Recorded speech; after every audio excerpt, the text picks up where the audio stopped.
And good afternoon. Welcome back to Poplar Bluff Senior High School. Today it is a championship day at the 34th Annual Poplar Bluff Showdown. We are so excited to have you live on the air. We're doing this multiple ways today.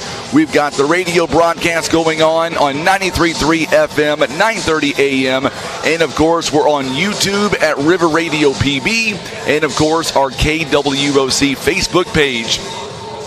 All of those are a great source to be able to watch exclusively today's matchup. So much going on, and we're excited to bring it to you. I know in Poplar Bluff, it is a rainy afternoon. It's getting colder outside this afternoon. The rain's moving in. We are so glad that you have decided to spend your Wednesday afternoon. The days all run together, it seems like. Join us this Wednesday afternoon, watching us live on YouTube and on Facebook or listening on the radio. And we're going to do this a lot coming up tonight. If you are tuning in on Facebook, let us know where you're watching from. We want you to be interactive today. If you're watching us on YouTube, drop us a comment if you can. Let us know where you're watching. But most importantly, what I want to know is what team you're going for today. I know by yesterday's games and Monday's games, Fayetteville, they have got a very loyal fan base, no doubt about that. So coming up today, we want to know where you're watching from, who you're rooting for.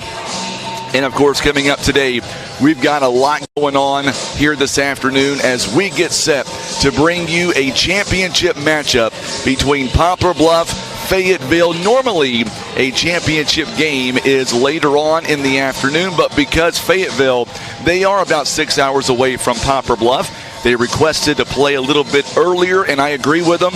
Get them back on the road and back to their hometown a lot quicker than about midnight. Hopefully that'll be the case here today as we get ready to bring you this exciting action today. Maddie Hammond tuning in at Poplar Bluff. She says, "Let's go Mules" on our Facebook page. And then, of course, as I switch over to YouTube, we are starting to get quite a few folks on right now on YouTube as well. And that's going to be what we expect the rest of today as we are locked in. We are getting set to bring you Mules basketball all afternoon. We were talking to the head coach of Fayetteville. He tells me that his team, they are confident, they are poised, and they're looking forward to a great opportunity this afternoon. And we were talking on the air yesterday. We were talking off the air this morning. I made a joke on air yesterday about getting a petition started to sideline a couple of players from Fayetteville. Talking about Ornette Gaines, also Landon Glasper. I told him, I said, listen, we want to win this game just like you guys do. If I were you, coach, I would bench those two players. He told me there was no way that was going to happen. They're going to play today. It's going to be a lot of fun to watch those guys in action. They are coming in. They're going to make the all-tournament team, no doubt about that. They were on my ballot. I casted my ballot earlier today, and I put both of those guys on the all-tournament team. They're averaging double digits all the way around. You look at what they have done so far for the tournament. You look at the leading scorers right now. You've got Landon Glasper coming in. He is averaging 24 points the last two ball games. That's incredible. You look at Ornette Gaines. He is averaging just over 17 points a ball game as well. He's got 39 points for the entire tournament. You've got Landon Glasper. He is in second place right now, overall scoring, and he's sitting at 48 points. Those two guys are going to be the two that we're going to have to watch for today when it comes to Fayetteville. And then also, you've got to watch out for some other key factors also. You talk about Sawyer Keith. This guy can light it up anywhere from behind the arc. You leave him open, and you are asking for trouble. This guy can knock down a shot anywhere on the perimeter. You've got Graham Whitey, who can absolutely dominate in the glass, and that's what I think, honestly, could come down to today is Graham Whitey as well, or Whitty, rather. I'm sorry, Graham Whitty. You get him down low, and then, of course, between Whitty and Fentress Williams, that's going to be a dominant matchup, at least down low. Yesterday, Fentress Williams, he dominated on the points inside the paint, 16 points. It was a career high for him. And, of course, that's going to be one of those matchups today that we're going to be looking forward to is, of course, Whitty. And, of course, you've got for Poplar Bluff, Fentress Williams. Those two key matchups is something I'm going to watch out for coming up later on today. Our starting lineups are going to look a lot like yesterday on Fayetteville side and Poplar Bluff side. We're going to give you the starting lineups coming up here in just a bit, so don't go anywhere as we continue with Poplar Bluff Mules basketball taking on the Bulldogs out of Fayetteville. It is going to be a rocking good time to close out this year's Poplar Bluff Showdown. We'll be back. We'll take a quick timeout and come right back. You're listening to the 34th Annual Poplar Bluff Showdown. This is the Southeast Sign and Graphics Mules Radio Network.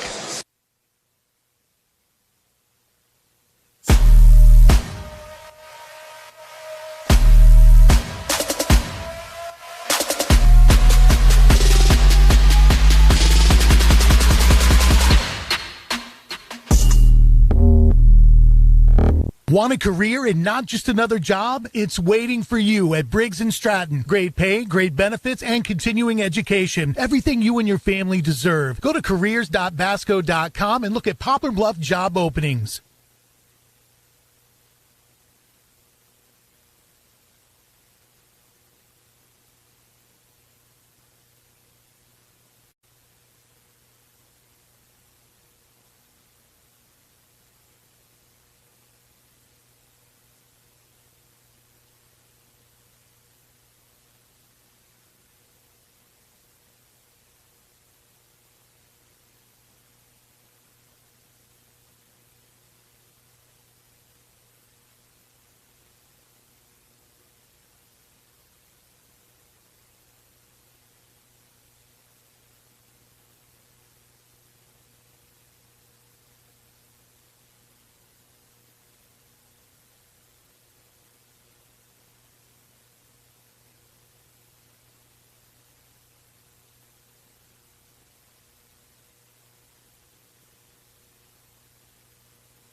All right, we are under 11, or make that just over 11 minutes away from the tip-off of this championship game. Both teams coming in 2-0 in the tournament. Let's take a look now at our starting lineups, and let's start with the away team on the scoreboard.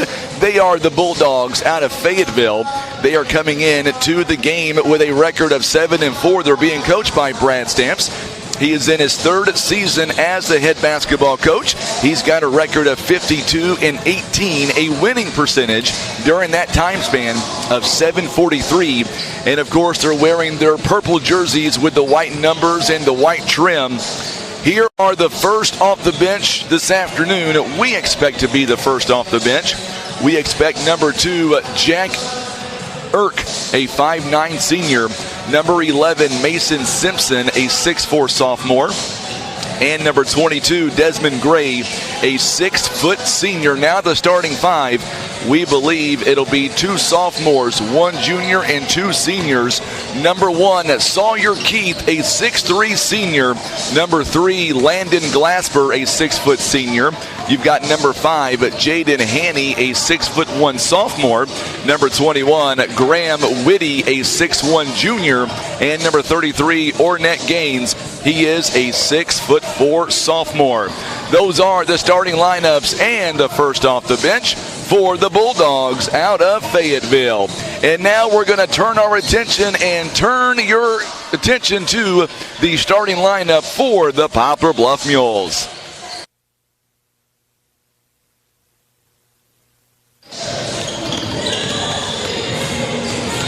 Of course, you look at the Mules here coming into this ball game, and we're going to get to our starting lineups in just a moment. We'll cut that for just a minute, and we're going to welcome in the head coach of Poplar Bluff. We're going to welcome in head coach Will Durden now to the set. We'll let him get all mic'd up. And, Coach, I wasn't sure if I was going to see you during pregame. And tell me, Poplar Bluff, Fayetteville, the 2 best teams, I believe, in this tournament are going to go toe-to-toe coming up. What are your first thoughts here on the Bulldogs out of Fayetteville? They're tough. They're well coached. They do just about everything right. One of the few teams that you see that plays on both sides of the ball. They play well on defense, and they're very skilled offensively, so it's going to be a tough out for us. So coming up here today, I'll let you know now, I started a petition with Coach Stamps. I begged him to not play Gaines or not play Glasper, but he pretty much told me that wasn't going to happen. Sorry, I tried, Coach. I tried. But talk about those two guys and how critical will it be for your team to get up early on them and keep those guys off the glass and off the perimeter? Well, number 3 is a gamer. I mean, he shoots it well and he tries to get them going. I mean, they look for him early, and he's a good enough player. If he's hitting early, it's going to be a long night. Number 33, he's only a sophomore, and he's going to be good for a long time. I mean, he's very skilled and plays strong and plays a lot more mature than what he really is. I didn't get a chance to ask you last night. Fentress Williams, a career night for him, 16 points. He was everywhere inside the paint. Is that going to be important again today to get him inside the paint here today? He played well. I mean, he's it's a confidence thing with him. He doesn't have a lot of game experience, and every game he can get, he'll get better.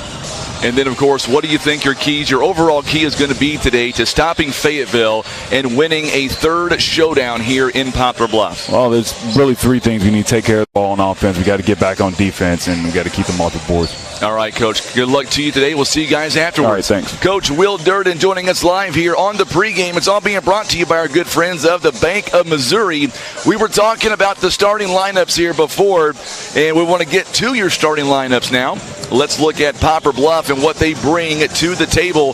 The Mules coming in this ball game are averaging 59 points on offense. They're averaging about 52 on defense.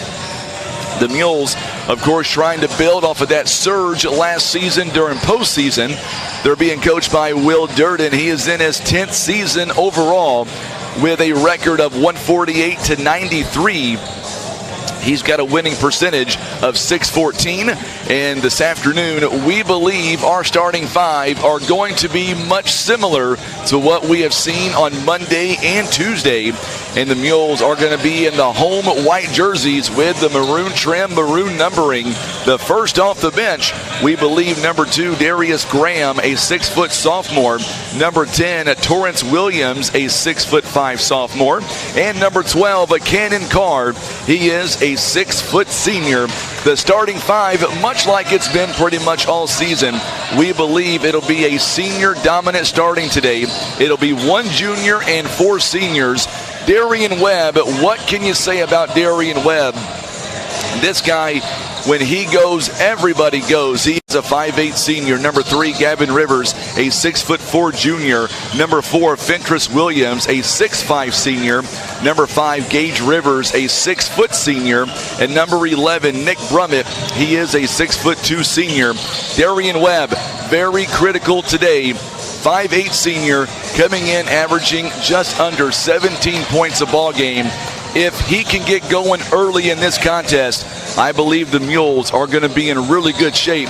We've got to get him off to a good start early in this contest. If the Mules are able to do that, then I believe the Mules are going to be successful coming up later on today. Going to switch over and go to some of the comments coming in. My good friend William, he is tuning in from Piedmont, Missouri. He says, "Go Mules." Stacy Rommel, she is tuning in. She says, "Go Mules." Looking at our chat on YouTube, we've got Landon Cole on with us. He says, "Let's go Hawks." And Larry Sarda says, "Let's go Mules." So a lot of folks now tuning in YouTube. We've got Facebook going. We're going to have a lot of fun here today. If you're watching us on social media, drop us a comment. Let us know where you're watching from. And most importantly, what team you want to see be victorious. And while you're at it, share the video for us also. Hey, there's John Scott. Where have you been? We started an hour ago. We'll let him get mic'd up here. Where have you been? Hey, Frankie. Well, I've been out trying to make a living, which, as everyone can tell, this isn't my day job. I was going to say, I don't see a hot dog in your hand, so we must be out. They're not quite ready yet. They have to be rolling for a proper amount of time. I was going to say, for your taste, they've got to be just right. Yes. So we're talking about this matchup coming up today, Fayetteville, Poplar Bluff. I'm excited. I know you are as well. Yes, Frankie, the elusive 2:30 p.m. championship game of the showdown. We can mark this down as the first time we've done this. But, no, it's going to be a good matchup. You know, I really liked how the Mules played yesterday. And, of course, Fayetteville, very good team, played very well as well. and I'm anxious to see a good basketball game today. You got Lori driving in. She's coming home from Atlanta, Georgia, tuning in today with us. We appreciate Miss Lori. Be careful out there on the roads. And, of course, was it raining outside when you came in? It was raining, but not too bad. Not too bad. See, I think there's about 3 minutes before we get ready for the tip-off. I might hand you the throne. Get home, turn the old YouTube on the big screen, and watch you be successful this afternoon. Get you some of those chicken dumplings. No, I'll tell you what, don't even talk about those. Absolutely. We'll take our final break of the pregame. Coming up, we've got the national anthem. We've got the official lineups. Tip-off is coming up. It is Bluff. It is Fayetteville. A championship is on the line. We'll be back. You're listening to Mules Basketball on the Southeast Sign and Graphics Mules Radio Network.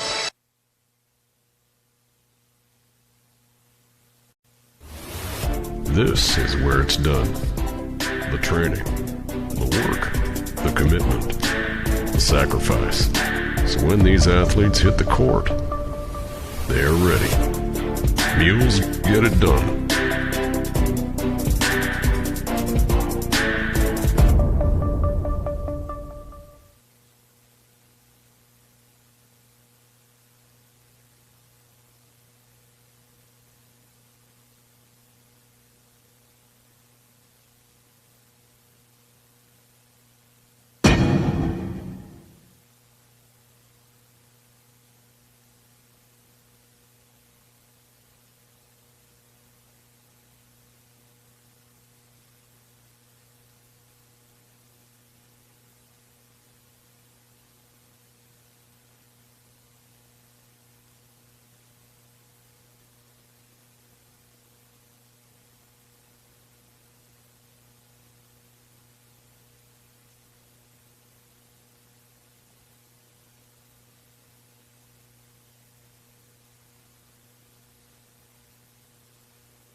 And we are back here live in Poplar Bluff as we are getting set now to bring you the opening matchup. So many folks are tuning in here live on YouTube and on Facebook.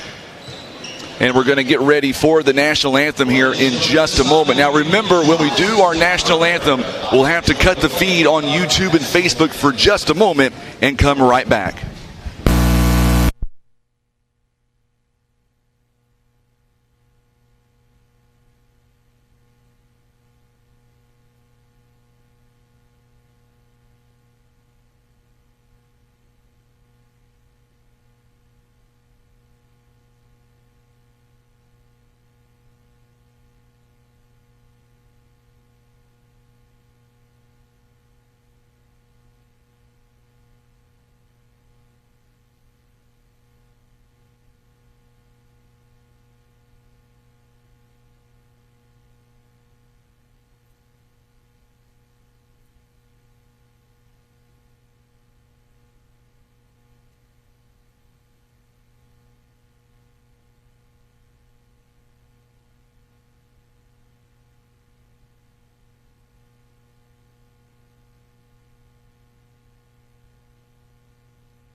There is our national anthem, and no, we didn't lose sound.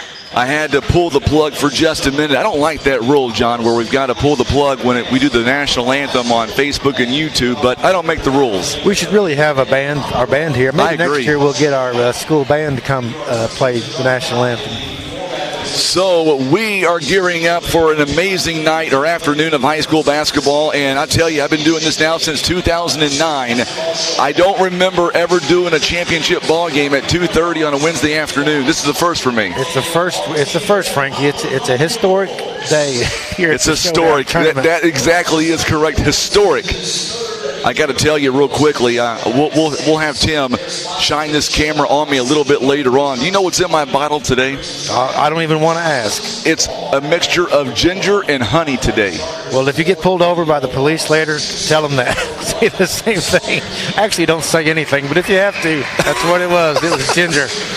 I like that. Don't say nothing at all. All right, the starting lineups here. Sawyer Keith, Landon Glasper. My petition didn't work. You've got Jaden Haney, a 6'1" sophomore. There's Graham Whitty, a 6'1" junior. And the big man down low, number 33, Ornette Gaines, a 6'4" sophomore. I did turn in my all-tournament team earlier today, and I can tell you those two guys were on that all-tournament team. As they very well should be. Excellent players, top-notch players for this tournament. Gary Simmons is tuning in with us. He's driving back from Branson, Missouri. Glad to have him alongside. Be careful out there, Gary. You know, I got to spend a few years on the school board with Gary, and he always had some valuable insight. And the one thing I miss, he used to bring ice cream. Ice cream. To the yes, meetings. He did. He brought me ice cream up here in the booth. All right, the same starting five we were going to have. Looks like a perfect 10 for 10. Darian Webb, averaging 16.5 points a ball game, going to get the start. Gavin Rivers averaging just under 5 points a ball game. A 6'5" senior, number 4, Fentress Williams. This guy dominated last night in the glass, 16 points, a career high for him. Gage Rivers, number 5, getting the start. He is averaging 10 points a ball game. And number 11, Nick Brummett. He is averaging right about 5.5 points a ball game as well. So there you go. There are the starting lineups. And, John, we've only got one more thing to get done today. You know what that is, right? Let's hear it. What is it? It's tip-off. Oh, absolutely. Here we go. Yes, right here on. we go. Right on cue. Look at that matchup. Fentress Williams, Ornette Gaines. We've got a big crowd on YouTube. We'll get you those comments coming up. Here we go. 8 minutes on the clock, and we are underway. Historic, this 2:30 matchup. It is for all the marbles, too. You can hear the Mules fan section. They are here in attendance. Haney now picked up by Gage Rivers. I'm guessing the student section theme tonight, I'm going to say, is what, frat boy? I think that's so. the thing they do now. We'll have Tim zoom in on that later on during this broadcast. There's Glasper with a jumper. It's off the mark. It's no good. Fentress Williams, though, with a nice rebound, and that's going to be key to today's ball game, is out-rebounding Fayetteville. How do you do that? Because you've got some guys that can bang in the glass like no other. Gavin Rivers now going one-on-one. There's a nice move to Fentress Williams. Williams picking up where he left off last night. He's got 2 points. Quickly now, 2-0 Mules out in front. Boy, if you're Coach Kent Keith, or I should say Coach Will Durden, rather, you like to see that by Fentress early on at making yourself available inside the paint. Yes, absolutely. So far, a guy like Glasper, you can't let him get 2 shots. You get one and get a rebound and get out of there. And then we gotta capitalize on the other end every possession. Whitty couldn't hang on to it. The running floater by Darian Webb is off the mark. It's no good. It's going to come back to Gaines. That's a big mismatch there between Darian Webb and Ornette Gaines. Size mismatch. Keith for 3. It's off the front end. No good. Rebound is going to go back to Gavin Rivers. Make no mistake about it. Fayetteville, they're going to figure things out pretty quick. It don't take them very long. Good backdoor pass there to Fentress Williams. He goes up and puts up 2 more on the board. Nick Brummett on the assist. We'll get to our comments coming in on YouTube in just a few moments. A lot of them coming in. This game is going to be very fast-paced, long three-pointer. I told you, this guy, Landon Glasper, is not going to mess around. He puts him on the board. It's now 4-3. This guy is amazing to watch. If you've never seen this guy in person, you're missing out. Gage Rivers outside to Darian Webb. Webb back over to Gage Rivers. Rivers, 6 points in yesterday's win. He would love to be in double figures. Oh, good behind the back there by Gage Rivers. It's a pull-up jumper. It's going to be blocked by Haney. All the way down, Gaines. What a good save. Gets it back over to Keith. And now Glasper from behind the arc. This one is off the mark. It's no good. But an offensive board.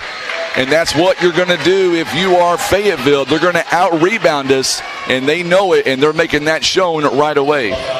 Yes, we need to make every possession count with a team like this. You know, they get a miss, we got to get down and get some points.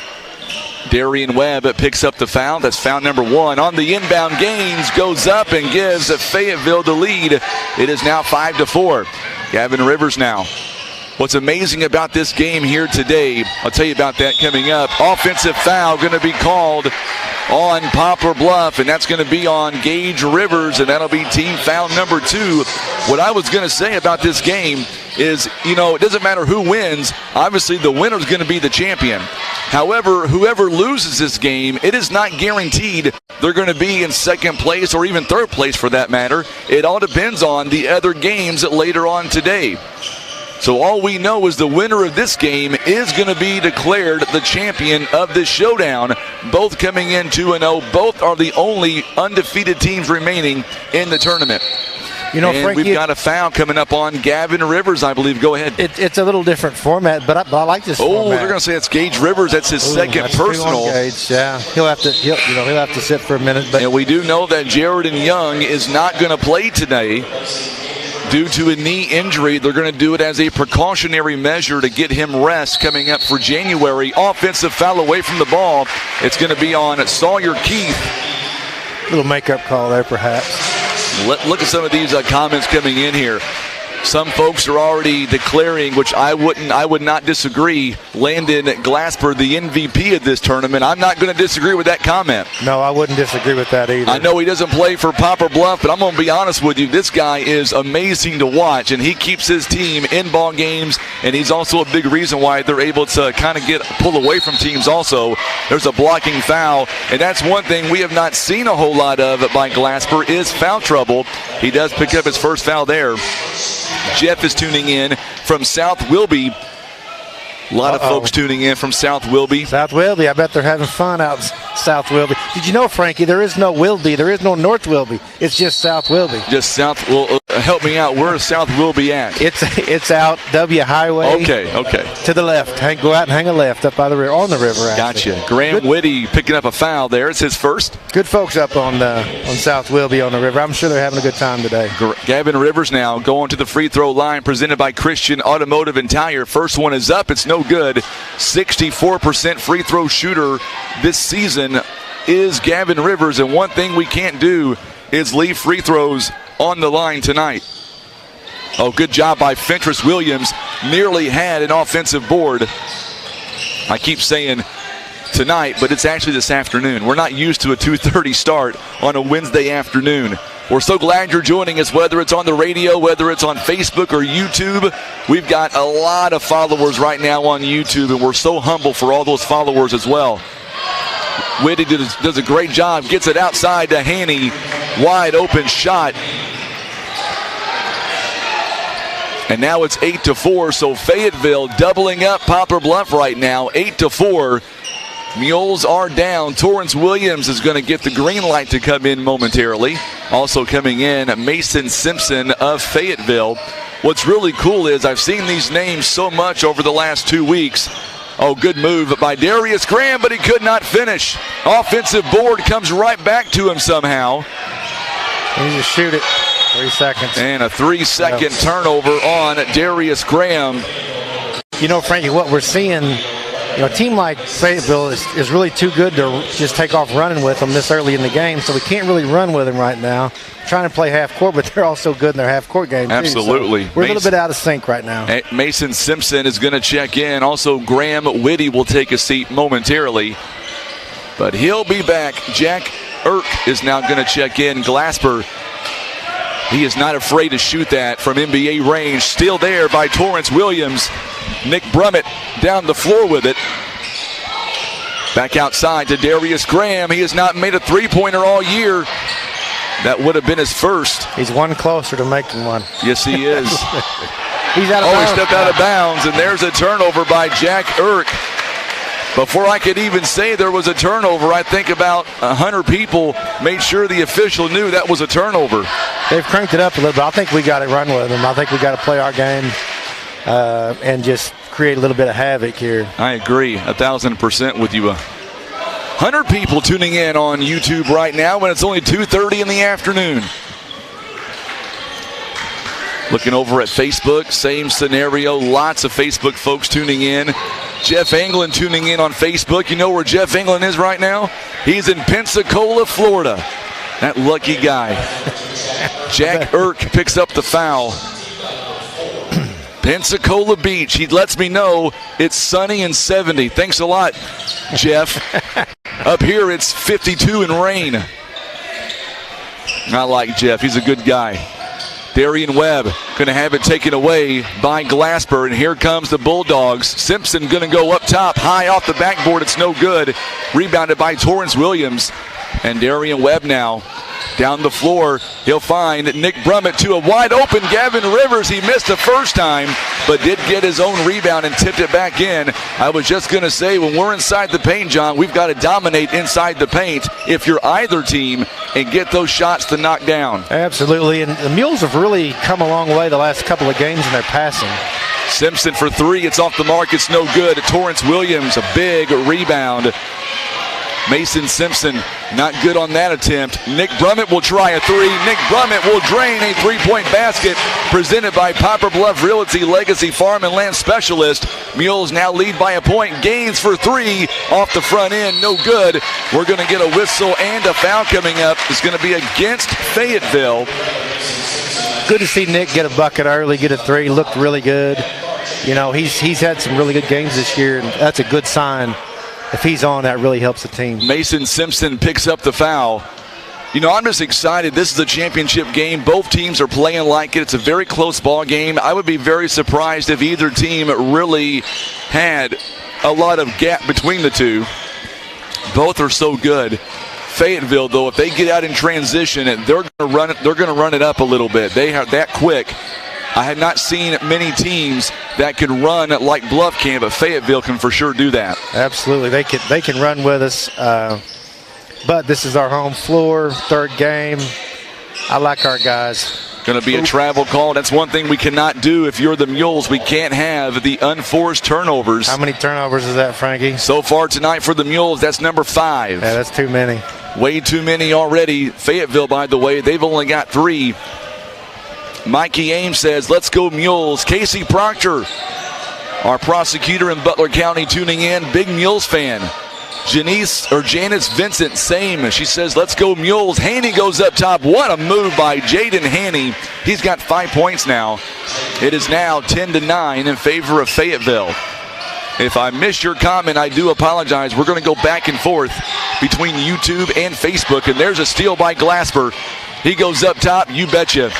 Glasper, if he gets out in transition, he is going to make 99% of those shots. Such an all-around good player. Good defensively, good offensively, smart, plays calm, runs the floor, controls the team. Just an all-around great player. Really is. And Darian Webb, they're going to say it was last touch by Glasper. They've got about 3 seconds. Webb, fadeaway jumper. It's going to be short. It's not going to count. At the end of one quarter, hang on to your seats. We've got a 3-point lead by Fayetteville. We're coming right back. You're listening to Mules Basketball on the Southeast Sign and Graphics Mules Radio Network. Whitworth Gift Chest Jewelers is a third-generation family-owned jewelry and repair store who have served the Poplar Bluff community for over 60 years. Our family has always worked hard to provide the finest jewelry creations and service imaginable. Las Margaritas and Mayas, serving up the best authentic Mexican food since 1997. The Esquivel family, always proud to support our Poplar Bluff Mules.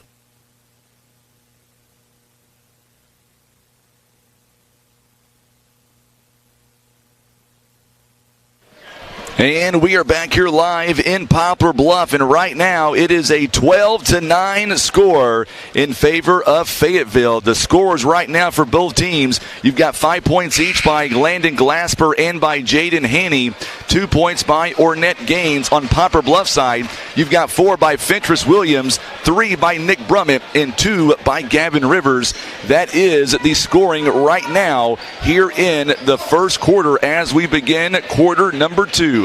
Frankie, point of clarification. I was advised by my good friend and fellow class of 90 member, Quentin Q-Ball Morrow, a good Shamrock friend of mine. He said it's preppy. Not frat boy. Preppy. Oh, Preppy. Gotcha. Preppy. Similar, I guess. Darius Graham is staying in the ballgame. Cannon Carr as well. Brummett is back in with us. Torrance Williams and Darian Webb to round out the 5 for Poplar Bluff. As the Mules right now down by just 3 points. Nearly had a steal. Darius Graham outside to Brummett. He's going to go baseline. Trying to find somebody open. Graham Whitty back in the ballgame. Darian Webb. Love to see him get going here. There's a 3-point basket by Cannon Carr. Presented by Poplar Bluff Realty Legacy Farm and Land Specialist, has tied the ball game. Glasper on the other side, nearly a big three-pointer for him, just missed. And a big rebound coming to Darius Graham. And the Mules right now going to have it taken away. There's a steal by Hanny. What a move. Whitty with another big offensive rebound. Ball's going to go out of bounds. Last touch by the Mules. We're going to see Gage Rivers coming back in now. He'll check in for Darian Webb on the other side. Gaines is back in the ball game. He'll come in for Jack Irk. Think about the Mules. Anybody can step up anytime. It's great to see Cannon get a 3 down there. This team is very balanced, and anybody on any given night can be the guy. Yes, they can. Haney's going to receive the inbound here. Glasper for 3. I thought that was money going in. Oh, Gaines, what a good offensive rebound. He powers his way up. Counted and the foul. I told you, you're not going to get much on Gaines. He is going to out-rebound, outwork everybody, it seems like. It's back to a 2-point lead at 14-12. Team foul, or I should say the foul on Darius Graham, his first. Team foul number 4. We're going to see Gavin Rivers now coming in for Cannon Carr. Boy, Cannon Carr hit a big shot a moment ago, John. Big three-pointer. Absolutely. Free throw is up, and it is good by Gaines.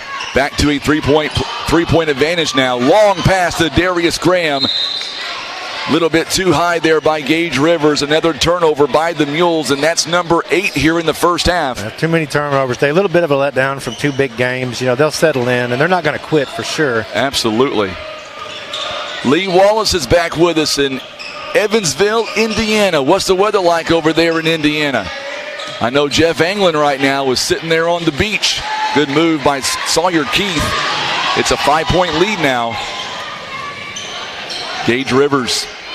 Backdoor pass to Darius Graham. Graham is going to be called for the travel. Took one too many steps. Another unforced turnover. Darius has had such a great tournament. The last 2 games, he's been superb. Little struggle early in this game, but he'll get there. 6:20 left to go here in the first, and there's a whistle and a foul by Brummett. Team foul number 5. You look at the percentages right now. The Mules are shooting 45%. Fayetteville is shooting 47%. Fentress and Darian Webb back in the ballgame. Darius Graham and Torrance Williams are going to take a seat. Glasper going to inbound. Very important here for the Mules. They are going to have to figure out a way to possibly get a stop right now, just because you don't want a situation where Fayetteville's up by more than 7 or 8 points at a time. Blocking foul by Nick Brummett. That's number 2 on him, and that'll be team foul number 6. And we're going to see Cannon Carr coming back in the ballgame. Brummett now going to take a seat. Lee says it's calling for rain over there in Indiana, but not yet. It's already raining here. What a move by Glasper. An inbound pass to Sawyer Keith. Just like picking up sticks. It really is. This team out of Fayetteville, they can beat you in so many ways. So many ways. Gage Rivers banging down low. He goes up top and scores. Cuts it back down to a 5-point lead. Make sure if you're watching us on Facebook, share that video feed for us. We have had some phenomenal views so far the first 2 days. Why not get a big grand finale today? Gains a 3-point basket. It's no good. Rebounded by Cannon Carr. Good job by the Mules, doing a phenomenal job on the boards. Team fouls. The Mules have 6, 5 by Fayetteville. Gage Rivers, he wants a 3. It's off the mark. It's no good. It'll be rebounded by Glasper. So Glasper now, he's going to go one-on-one, cutting toward the rim. High off the backboard, it's no good. It's going to be last touch by the Mules. It's a good call by the official Lee Jones. Had a great look at it. Don't say that, Frankie. I know. You shouldn't say that. Jay tuning in says, "Let's go Dogs," cheering you guys on from Fayetteville. It is a 19-14 score right now with 5:07 to play here in the first half. Haney now guarded by Gage Rivers, going one-on-one, and he'll lose it going out of bounds. Good defense there by the Mules. 19-14 is the score. 5 minutes left here in the first half. This is a championship basketball at its best, and the Mules are going to turn it over. Another unforced turnover there by the Mules, and the turnovers right now very high for Poplar Bluff. Mules already with 10 here in the first half. Fayetteville only with 4. 5-point spread, that's not bad. The Mules are very fortunate to be down by just 5 points. Glasper taking charge, going inside. What a move by Landon Glasper. And now the Bulldogs lead by a touchdown. Darian Webb for 3. This one high off the top of the rim. It's no good. Rebounded by Gaines. So far, Darian Webb is scoreless in this ballgame. Very uncharacteristic for him. What a move inside to Graham Whitty. And we're going to have to get a timeout. We will. Timeout called by the Mules. It's now a 9-point lead. We'll step away for 30 seconds. Mules are down by 9 on the Southeast Sign and Graphics Mules Radio Network. I pledge allegiance to the flag of the United States of America and to the republic for which it stands, one nation, under God, indivisible, with liberty and justice for all.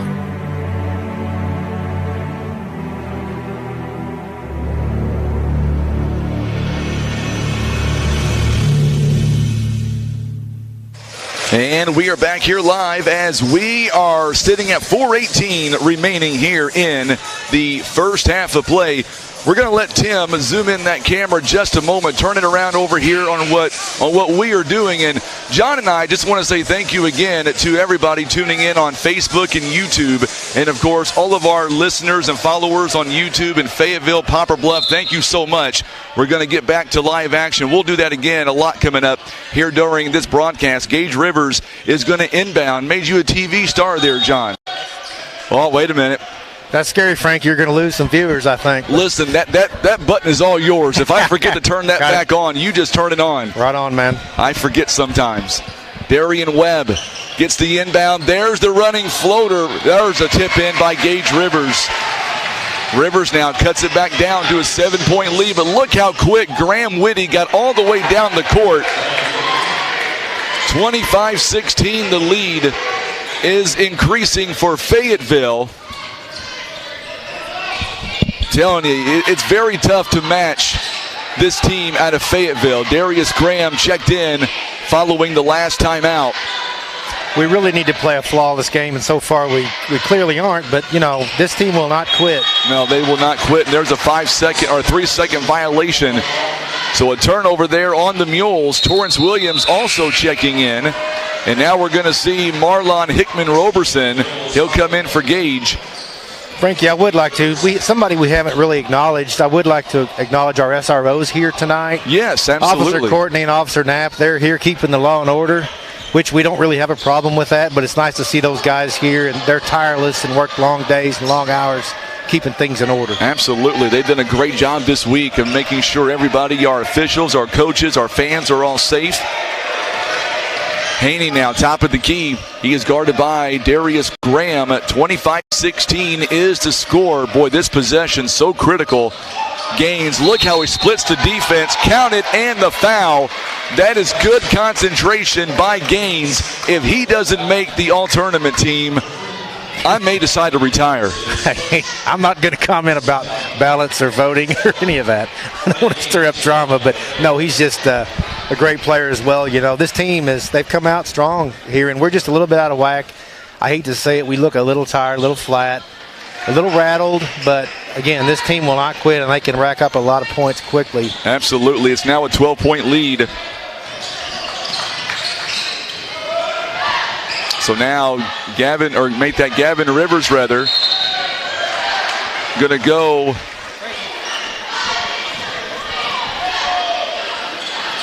Maybe having an issue with our video, possibly. Try to get that worked out. We've gotten away from our passing today. You know, we've been so good all tournament with that extra pass, and the last few possessions we're taking a quick shot. That's great when it works, but unfortunately it doesn't always work. Works for those guys, though. Absolutely gains a big 3-point play. We may have to restart our video feed. We're having some issues, technical difficulties with our video feed. Darian Webb gets on the board. And there's a steal by Darius Graham. Oh, it's going to go out of bounds. Last touch by the Mules. Bulldogs, a rare turnover. So we apologize for the interruption. If you are watching us on social media, we are attempting to get that reconnected. Gavin Rivers, a 3-point basket.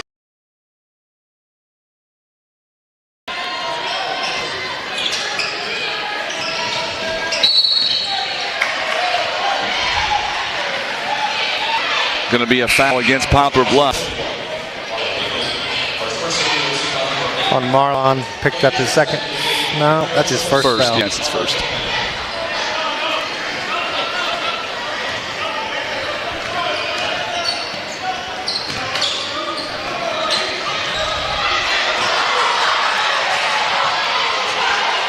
So coming up on halftime here is Darian Webb. Big steal there by the Mules. Darian Webb goes up. And we're going to see coming in Desmond Gray will come in for Landon Glasper, who is going to get a break, a very small break. Believe me when I say he will come back in very soon. Okay, we had some interruptions there. We hope that we're getting everything back on track. I think we are. Count it. No, maybe. No, we're not going to count that. It's good to see Darius get a shot like that, you know, get that smooth shot going. He's a little bit off early in the game, but I think he's settling in right now. I think he is too. Tim, are we back and we're good to go now? We're going to blame that, folks. We apologize for the interruption. That's going to be on John Scott. We think he may have touched something he shouldn't have touched. It was my green drink, guys. It was I've not broke out that green drink just yet. It's my purple drink. Sawyer Keith going up, and he's going to draw the foul on the other side.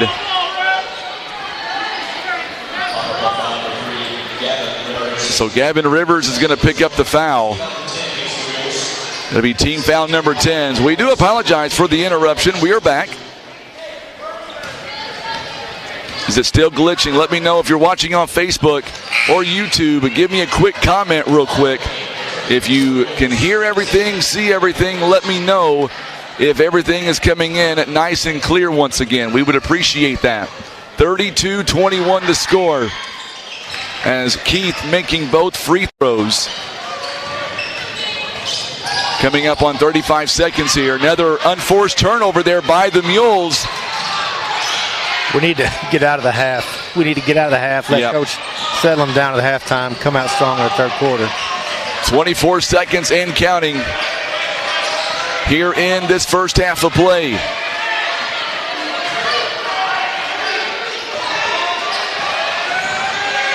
Haney with 10 seconds, guarded by Gage Rivers. 6-5, now down to 3. Haney gets some room going up, and what a block. And oh, what a putback. It was almost good by Sawyer Keith. Not Cannon Carr, but Darius Graham. Big block as they almost got the basket to fall. And at the end of one half, it is 33-21 to score. All right, thank you, William. They're all saying everything is back and ready to go again. We apologize for the glitch. Like I said, John Scott touching everything up here, making fun of the green drinks up here. You told me to touch the button, Frankie. And you touched the button and everything went haywire all of a sudden. So coming up, we'll take a quick timeout. We're going to come right back. We'll break it all down for you. Don't go anywhere. Good ball game. Mules are down by 12. You're listening to Mules basketball on the Southeast Sign and Graphics Mules Radio Network.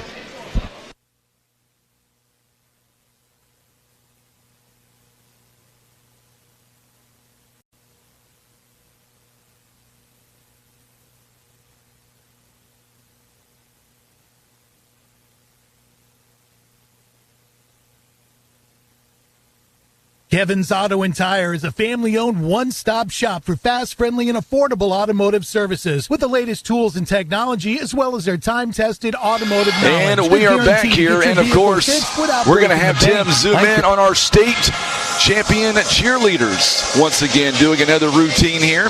We appreciate our cheerleading team, John, for all they have done. What a great cheerleading team they are. I want to turn the mics off and listen to the music, but if I do that, I may get kicked off. Right, I hear you, Frankie. Yes, our cheer team, competitive cheer team, does an excellent job. They performed last night. I don't know how they do about 4/5 of what they do, but it's really nice to see people involved and these girls really being competitive, not just around the state, but also around the country with what they do. And it's tough. I mean, these girls are athletes, and they work very, very hard at what they do. Absolutely. You know, let me ask you real quick while we have just a few minutes here as we let our fans watch our state champion cheerleaders. I can't say that enough. So proud of them. Talk about this school as far as the first semester. It's hard to believe next Monday we start a brand new semester.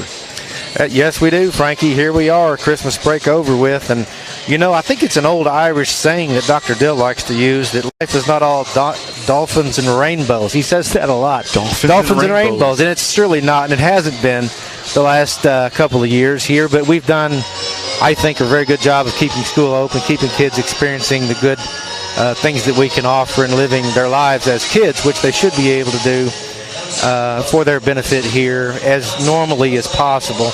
And I can't say enough about our community. I know a few people probably couldn't be here today because they have to work or whatever, but for the community coming together and being patient and being reasonable and not just killing all the school board members, myself included. We have a good board of good people who care a lot, take time out of their lives to try to make this a better school for the benefit of our kids. And I can't say enough about the community and about our teachers and our administrators and our staff and everybody coming together in less than ideal situations and doing what we had to do to get through it. And I'm very confident that we're going to get better. It's going to be smoother. It's going to be more normal. And we're going to kick up another good semester, another year in the books, and we'll have another graduation before we know it. And it'll be another on down the road with better and bigger and good in Poplar Bluff. How's that for positive, That's Frankie? Positive. I like that at its best. Let me ask you a question. Back to basketball here for just a moment. Well, we've got some time. I'm doing all the tally marks right now, and right now bench scoring for both teams. If you combine the bench scoring total, 3 points have been scored off the bench. What team do you think has those 3 points? What team has the 3 points? Off the bench. I want to say the Mules, but I think it's a trick question, so I'm going to say it's Fayetteville. You were right the first time. Cannon Carr would be the only player on the bench right now that has scored for either team. Everything else has been about the starting five for the most part. Let's run down some of this scoring real fast. Fayetteville outscored the Mules 12-9 there in the first quarter, 21-12 in the second quarter. You look at the overall numbers right now, statistic-wise, and let's go through the team percentages real fast. Let's start with Fayetteville. A lot of fans on right now on YouTube are waiting for Fayetteville. They are shooting 50% right now. They are 13 out of 26. They are 3 of 10 from behind the arc, and they are 4 of 4 on the free throw line. They've also got 5 first-half assists, 10 rebounds, 7 turnovers, and 5 steals. They are led by an individual that I told the coach to bench, by the way, just for the record. Ornette Gaines leading the way, 11 big points, 7 by Landon Glasper, 6 by Sawyer Keith, 5 by Jaden Haney, and then 4 points by Graham Whitty. Looking over at the Mule side, they are shooting 43% right now. They are 9 out of 21, but only 2 free throw opportunities so far, John. They're 0 of 2 on the free throw line, 3 of 7 from behind the arc, 10 rebounds also, 6 assists, 3 steals, but here's the kicker. 13 first-half turnovers. That has been the issue so far. They are led by Gavin Rivers. He's got 5 points, 4 points each from Fentress Williams and by Gage Rivers. You've got 3 points by Nick Brummett and by Cannon Carr, and 2 by Darian Webb. Only 2 points right now by Darian Webb. That in itself is something that needs to be focused on, because coming into today's game, or I should say Darian is averaging 16 points a ball game. Yes, hearing those stats, we're down 12, but it could be a whole lot worse given those numbers. if we play to our potential the second half, I feel like we can play with this team. Our team flows through Darien, and he's a calming force on the court. He had a good half. He's just not scoring the points and not getting any good shots. So we need to get that. We need to get that going and cut down on the turnovers. You know, if we have as many turnovers second half, it's going to be a long second half. But I think we came out just a little tired, a little flat. That 2:30 start is not great. But, you know, I like where we are given those stats you just read. You know, it's incredible to see the scoreboard at 33-21 the score, and I'm looking at all of our social media platforms, and I'm at 2:30 in the afternoon, John. So many folks have stopped what they're doing to tune in. Most folks, I would imagine, they're only on here to listen to you. They're not here to listen to me. So they're here to listen to John Scott. That's so they can give me heat later.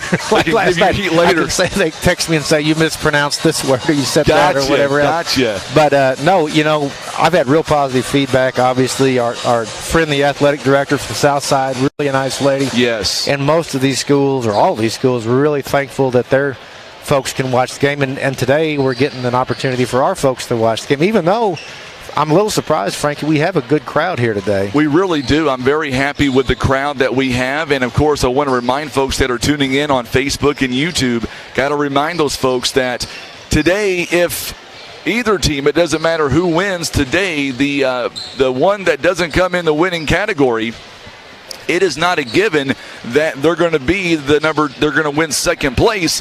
It's going to depend on the other games coming up later on today. I'll tell you, this has been a very unique showdown, but I'm so thankful that we were able to have this showdown because there were some talks about us not being able to have this because of everything going on with COVID and everything. So I'm just so glad that all of these teams, we're talking about Overton, I'm talking about Fayetteville, you've got Forrest City, Southside, Poplar Bluff, I'm leaving one out, Haywood.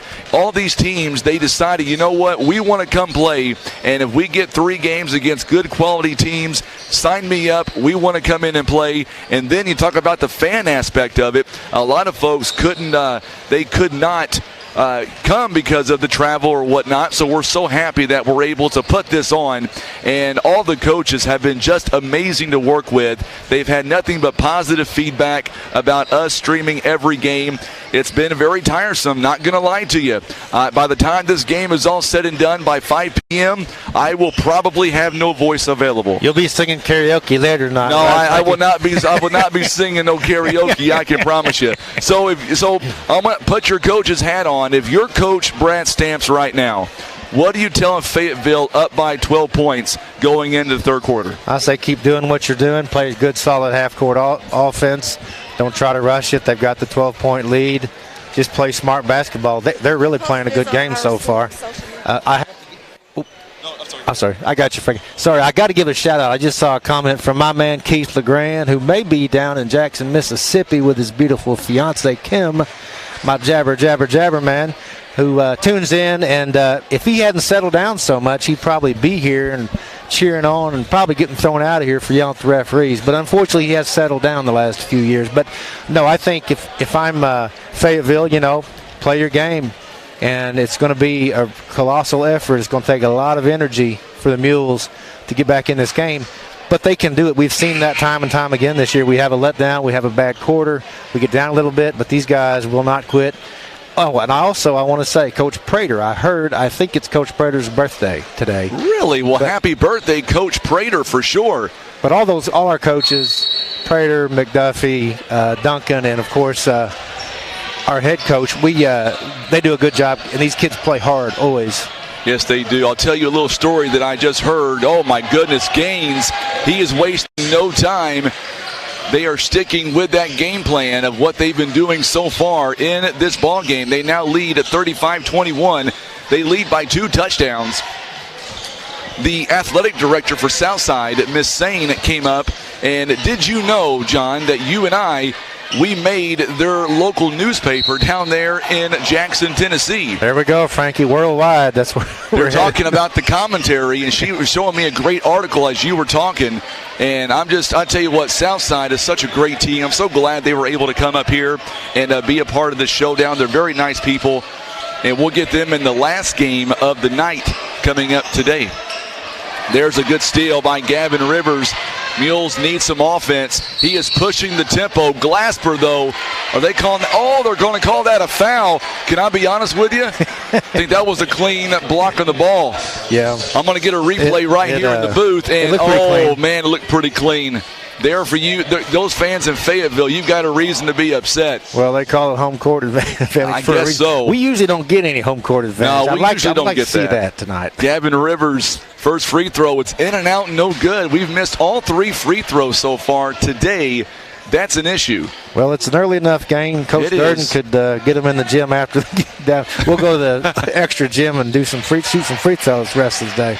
Second free throw picked up is good. Oh, Glasper wide open money. Ooh. I knew it the moment it left his hand. I'm like, oops. Boy, smooth. We messed up. We left him wide open at 38-22 the score. Oop. And there's going to be a backcourt violation. The turnover on the Mules. Mules 38-22. Hawk Nation tuning in from Tennessee. So we already know that Southside Hawks are already joining us here. Coach Durden is beside himself right now. You know, Jackson, Tennessee, really a nice town over there. I mentioned, I think yesterday, whenever that was, it may have been a year ago, that my in-laws live about another 2 hours on the other side of Jackson. So I've spent a lot of time stopping there, meeting there, whatever. And this place, I want to say that Casey Jones something has these fritters. I know every town by what food they have. That's kind of my measure. And it's nice over there. You know, Union University's there. We get a lot of kids. I say a lot. We get some kids from Poplar Bluff who end up over at Union. And it's a good school, not too far away, but it seems like you're further away. So Mama can always get down there if she needs to, but kids feel like they're free to do what they want to do. So good folks down there, and I was really impressed with their athletic director. I absolutely was. Absolutely. You know, I will say on social media right now on YouTube, a lot of fans from Fayetteville, they weren't real happy with that last call. I agree with them. Hey, my hands are up. I agree with you. I saw all ball. I don't know, Frank. I'm pretty sure it was a foul. Folks, I think he's being facetious when he says that. I think he knows we're having a great time. Are you having fun, John? I am, Frankie. I am. I hate to admit it, but I am. You hate to admit it. For a 3:15 on a Wednesday afternoon. Good job there by Fentress Williams on the steal, on the inbound. All the way down the lane at Gavin Rivers. We have not been able to convert that shot inside the paint all night. Thankfully, on the other end, Fayetteville could not do the same. Sometimes teams just, Mules came out 2 games in a row, played very, very well, hit their shots, made their passes, and this game is we're a little bit out of whack, but there's enough time here, and we can reel off some points if we can just get a little rhythm. I just sent my wife and my daughter a text asking where they went because they're not here in the gym. Any idea? You want to take a wild guess where they're at right now? Oh, I would have no idea, Frankie. They're in the hospitality room having fish. Oh, look at that. Why do they get to eat, but I'm up here? I don't know. What's going on with that? Darian Webb. Oh, what a block by Glasper. My goodness. What a block by that young man. Just an all-around player, gets up quick. How tall? Do you know how tall he is, Frank? Do you have that? Which one? Glasper. Oh, Glasper. He is a 6-foot senior. Yeah, he can fly. Now, let me tell you, for those of you watching on YouTube and Facebook, if he's bigger than 6 foot, you can blame Coach Brad Stamps on that. He told me that's how tall he was. He plays a lot bigger than 6 foot. Yes, he does. He plays a whole lot bigger than 6 foot tall. I wonder where he's going to wind up. I talked to him yesterday about college. He hasn't made up his mind yet. Any college who gets him is going to be very fortunate because this guy is a workhorse. 3-point basket by Haney. It's off the mark. It's no good. Another offensive board by Graham Whitty. I know we're from Poplar Bluff, but I absolutely enjoy watching Fayetteville play. That's long a good 3-point. That's a good team. And not Glasper, he's obviously a really good player and doing well. Another offensive rebound by Whitty. This guy, you're not going to outwork him either. You're not. But I like Glasper's attitude. He seems like a really good kid. He's not talking trash or causing trouble or anything. He's playing his game. He's celebrating appropriately when he hits a 25-foot three. But he's, I like that about the Fayetteville team. Absolutely. They seem well coached, well disciplined. Darius Graham back in. I've got a correction update on Glasper's actual height. Katrina lets me know he's actually 5'9".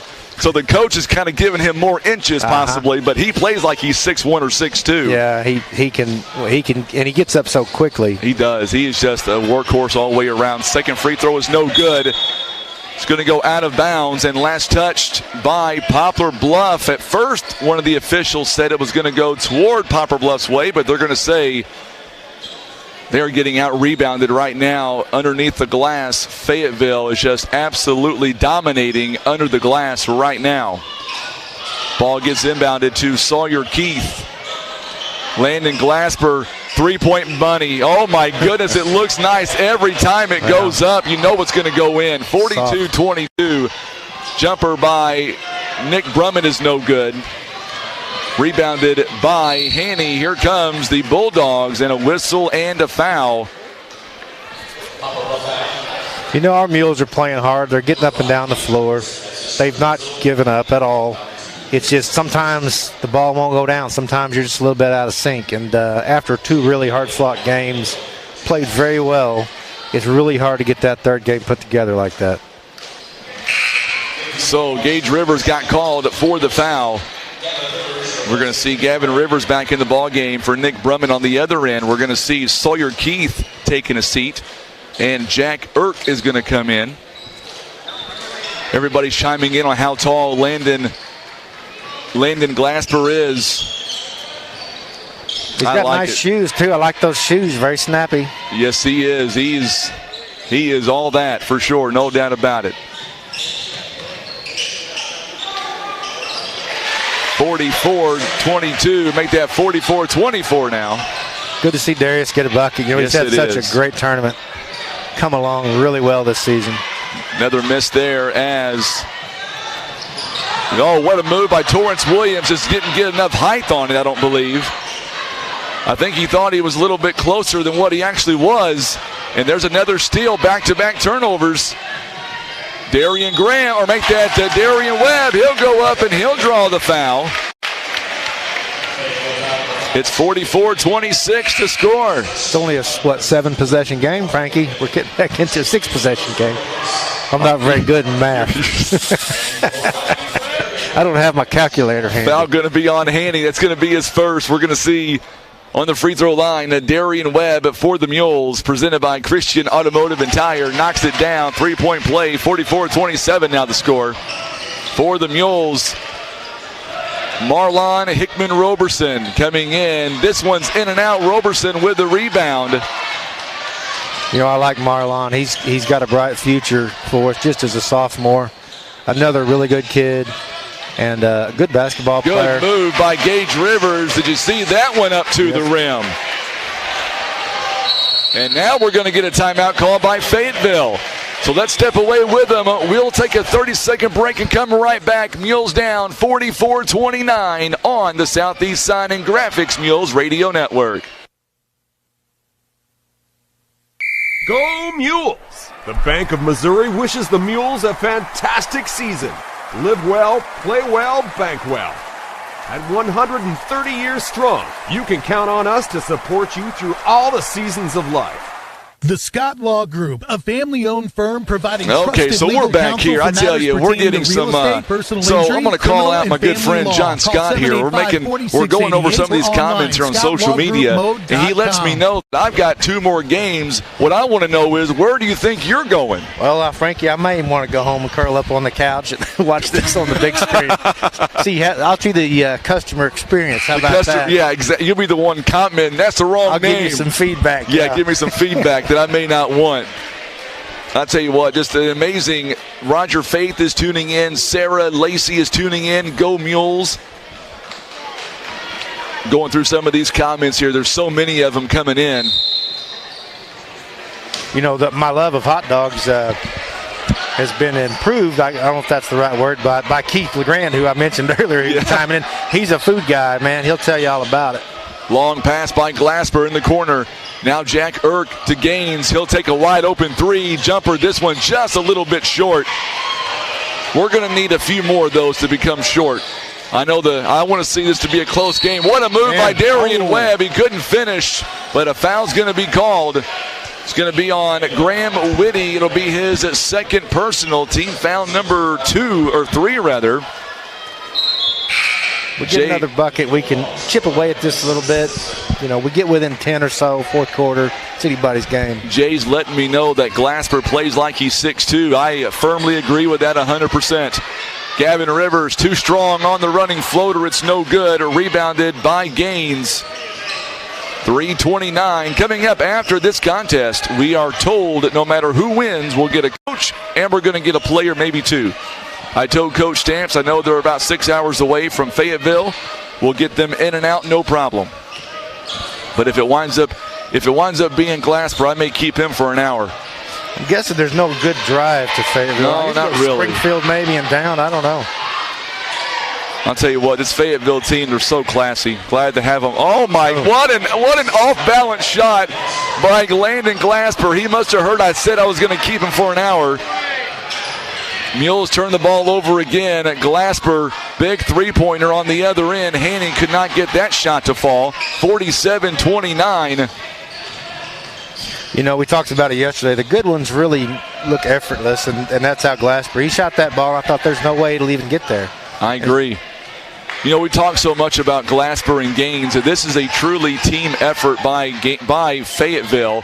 Darius Graham could not get the shot to go. You've got Mason Simpson underneath with a rebound.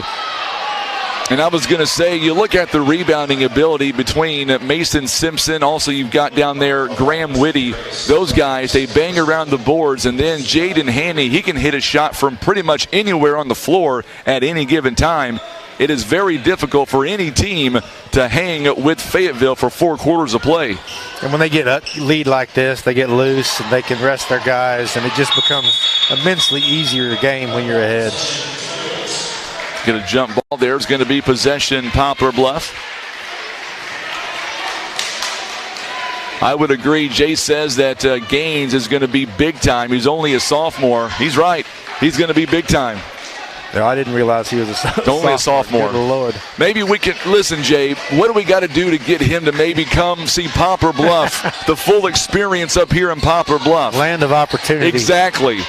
Darius Graham, or make that Darian Webb rather, with the running floater. It's no good. Baseball pass down the court, going to be intercepted by Hickman Roberson, and we're going to get a injury timeout here. It's going to be on Gage Rivers. He's grabbing that left ankle. Boy, we hope he's okay. Hopefully that's just maybe a cramp. Oh, he went. Oh, I seen the replay. Darian Webb fell right into him by accident, by mistake. It was an inadvertent contact there. Oh, man, you got to hope he's okay. Hate to see any injury, any kid on any team. Absolutely. Don't want to see that. Gage is a big part of the offensive part of our puzzle. And right now he is going to sit right now with the injury. Nick Brummett back out there for us. Brummett, he'll take a 3 in the corner. He drains a second three-pointer of this ball game, presented by Poplar Bluff Realty Legacy Farm and Land Specialist. I say give it to him. Let him shoot. Shoot till he misses, and then keep shooting. I did not know that. I'm so glad Jay let us know. Check this out. Graham Whitty, did you know that he's a field goal kicker on the Fayetteville football team? He kicked a field goal to help them win a state championship in football. How long was it? How long was that field goal? Yeah. Shot is up and no good. Going to be rebounded by the Mules. Darian Webb, pull-up jumper is going to be short. Look at Marlon Roberson coming in for a rebound. Here we go. Gaines, look at that. He walked. Oh, they're going to say travel called. I don't blame him for giving it a shot. Absolutely. I sure would if I could. We're going to see Gage Rivers back in the ballgame now for Marlon Hickman Roberson. You know, it's good to see Nick Brummett stepping it up. And it really is. I think Webb's just a little tired because he's played so well and given so much effort the last 2 days. It's hard for him to maintain that, I think, for 3 days in a row. Fayetteville had 3 sophomores on the floor just a few moments ago. They're a young basketball team, and they're that good as a young team. That's going to be Coach Stamp says he wants to come back next year. We're going to have to talk about maybe getting some of those sophomores to transfer over here to Poplar Bluff. Just put them on the other side of the bracket. Yeah, put them on the other side. We'll be all right. We're going to see coming in now as Whitty takes a seat. We're going to see Desmond Gray, who is actually really good as well. Good move by Nick Brummett on the inbound. He's got 8 points. 47, look up, and it's only a 13-point lead again by Fayetteville. I say only 13 points. We need to get a stop right here, get into the fourth quarter, and let Brummett go. He's feeling it tonight a little bit. He is. You got to go with who's hot. Oh, I see my wife and daughter on the catwalk up there. I'm glad they got their bellies full for sure. 3-point basket is no good by Simpson. Yeah, good. So the Mules doing a great job, especially on the defensive end. We're going to come right back. Don't go anywhere. Fourth quarter on the way. It is a 13-point lead. You're listening. The Mules make that Mules basketball on the Southeast Sign and Graphics Mules Radio Network. Breathe easier and extend the life of your HVAC system, plus fewer repair bills with Air Solutions Comprehensive Maintenance Plan. You'll save money and get the peace of mind that only comes from calling Air Solutions, 785-1500. First Choice Insurance. Let their family protect your family. They provide insurance for home, auto, life, health, farm, and recreational vehicles. Call today for a free quote, 573-686-2870. First Choice Insurance. Our family protecting your family.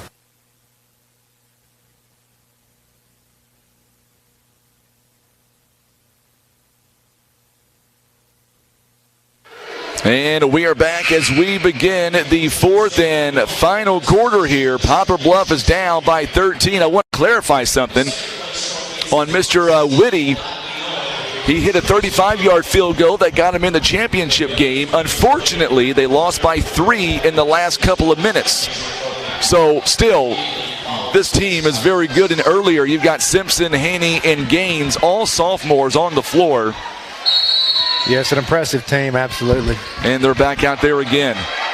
3 sophomores on the floor for Fayetteville.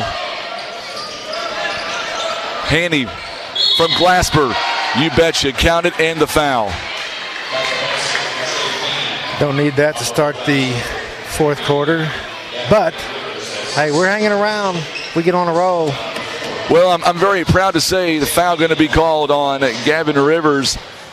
My good friend Jay in Fayetteville says, have our principal call his principal. We may be able to work out some kind of exchange on these players.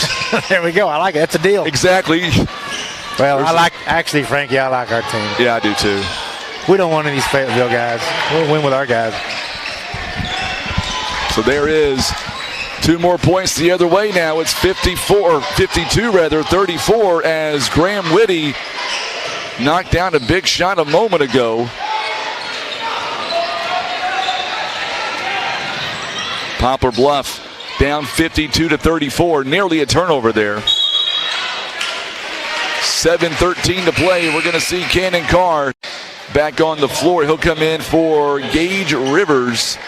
Rivers going to take a seat. Landon Glasper, 17 points, 3 assists, 2 rebounds here in this contest. Jaden Haney on the floor as well. Mason Simpson, he plays good defense, does he not? Oh, absolutely. There's another steal there. Turnover by the Mules. Turnovers have really plagued the Mules. 18 turnovers, a season high for them. Gains for 3, it's short. Here he goes. Another rebound. Oh, he missed one. Another rebound by Haney. As Glasper, is he, 3 for 4 from 3 today? 54-34 now the score. Looking at the totals here by Glasper. He is 4 out of 8 from downtown. Right. There's a steal. He's going to go up, and a foul going to be called late. And that's going to send Glasper to the free throw line. 50% from 3. Yeah, that's impressive. It really is. And now we're going to see some of the bench being emptied out here for Poplar Bluff. 54-34 the score. See, David Derby gets some minutes. I gave David a little hard time after game. He shot that late 3 that was an air ball. I said it was the cheer from the student section that the air shock knocked the ball down a little bit. Gage Rivers going to stay in. Another three-point basket. 5 for 9. By Glasper. He is just such a phenomenal player. We spent a lot of time talking about him, but my goodness. He is Fentress Williams. Not having quite the night that he had last night. Gaines on the rebound. Long three-pointer by Glasper. He's feeling it. He misses that one. Torrance Williams got the rebound, but an offensive board, or I should say a steal rather. And Glasper running floater is no good. Ball still going to be batted around. And we're going to see a whistle here coming in as Mason Simpson. You know, this game will, it may not go our way, but it'll come in handy later, you know, when we match up against Cape and Jackson. Absolutely. Teams like that, it's going to really help as we get into our district This play, is why we do play. this kind of tournament, just because we like the competition and it makes us better as a team. Jay from Fayetteville letting us know that he thinks Poplar Bluff is a very good basketball team. Mules nearly turn it right back over. Roberson now inside the paint. Off the backboard, it's no good. And the rebound is going to be taken by Fayetteville. We're going to get a whistle and a foul. That's Gage. He's fouled out. Yep, Gage is going to foul out of this contest. Some nights, you know, you just can't buy a bucket. It just doesn't fall. And we've had that. We've had a tough day today.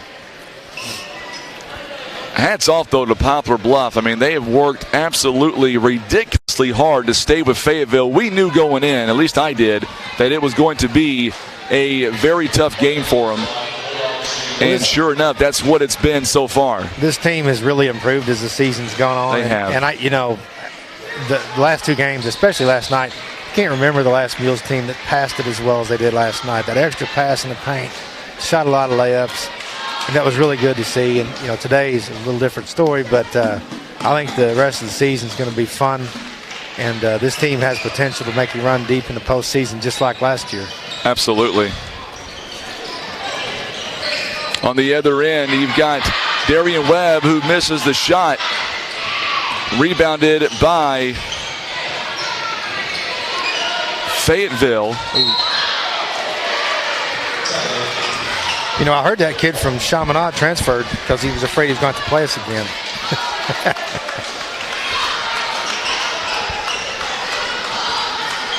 5:14 to play here in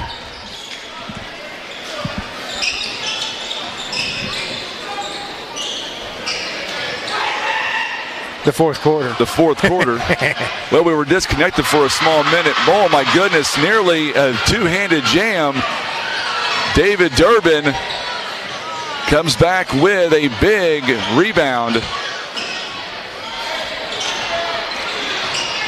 Ball's batted around, tipped around, and it's going to go out of bounds. And it's going to be last touch by Poplar Bluff.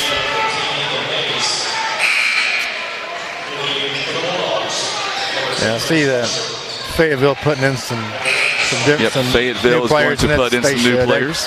You know, we're looking at almost 30 with 4 minutes left.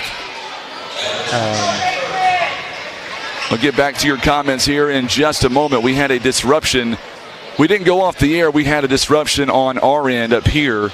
Looks like everything is good to go now. We're getting things back online. And a whistle here. There we go. Now I can see the comments now once again. I couldn't see them for a second. Now I can see them. So Fayetteville doing their subbing in now. We'll get you all those names coming up. Graham Whitty is still in the ballgame right now. It's going to be a 1-1 coming up here.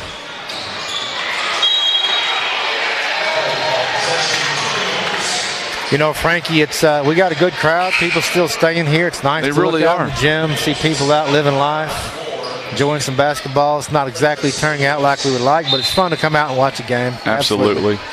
I would agree 100%. Darius Graham going to bring the ball down the floor for Poplar Bluff. We got two more games coming up, too. Anybody in town, you want to catch some cheap Wednesday night entertainment, come on out. There'll be some good matchups, too, coming up. Forrest City, Overton next. See Mr. Regular play. You might watch him on TV.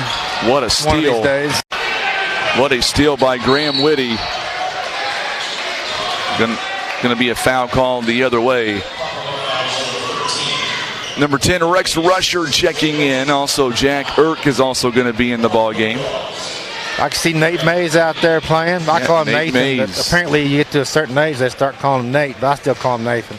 Good kid, polite kid. Good friends with my son. I see him a lot. Free throw is up, and it is no good for Graham Whitty. And we're going to see Vollmer checking in now. Max Vollmer will check in for Jaden Haney. 59-34 the score. And Durbin with a big rebound. You know, David, really good baseball player as well.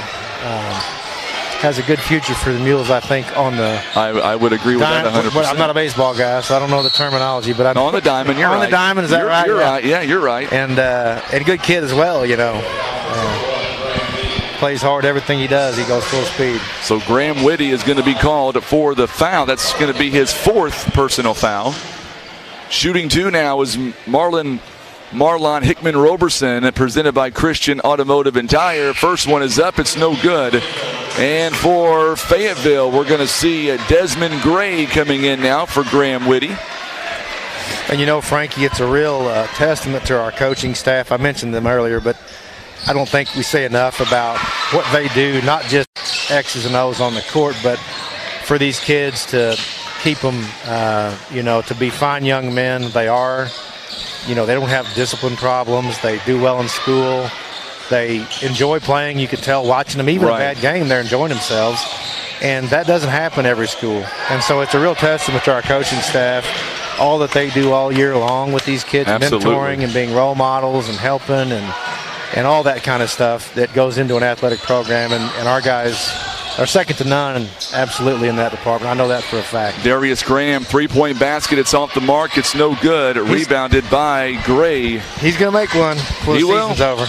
I was going to tell our viewers on Facebook and on YouTube, those, you may not know this, but we are also doing a broadcast as well on the radio. So that's why if you hear us talking about things not going the right way for us, we're doing 2 different things at one time. We're doing our radio broadcast and we are doing our Facebook and YouTube feed as well. Brylan Sims is now going to check in for Sawyer Keith with 3:13 to play, 61-35.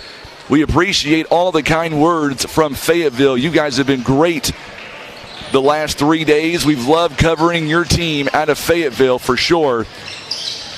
I don't care who plays Fayetteville going down the line. They're going to be a tough out no matter who they play going forward. Some of the good folks down in Fayetteville, you want to come up this summer or spring, I'm sure the guys up at South Wilby would treat you to a fine afternoon of fellowship and maybe a little time out on the river. Amen to that. Brylan Sims picking up the foul. Darius Graham knocking down the first free throw. 61-36 now.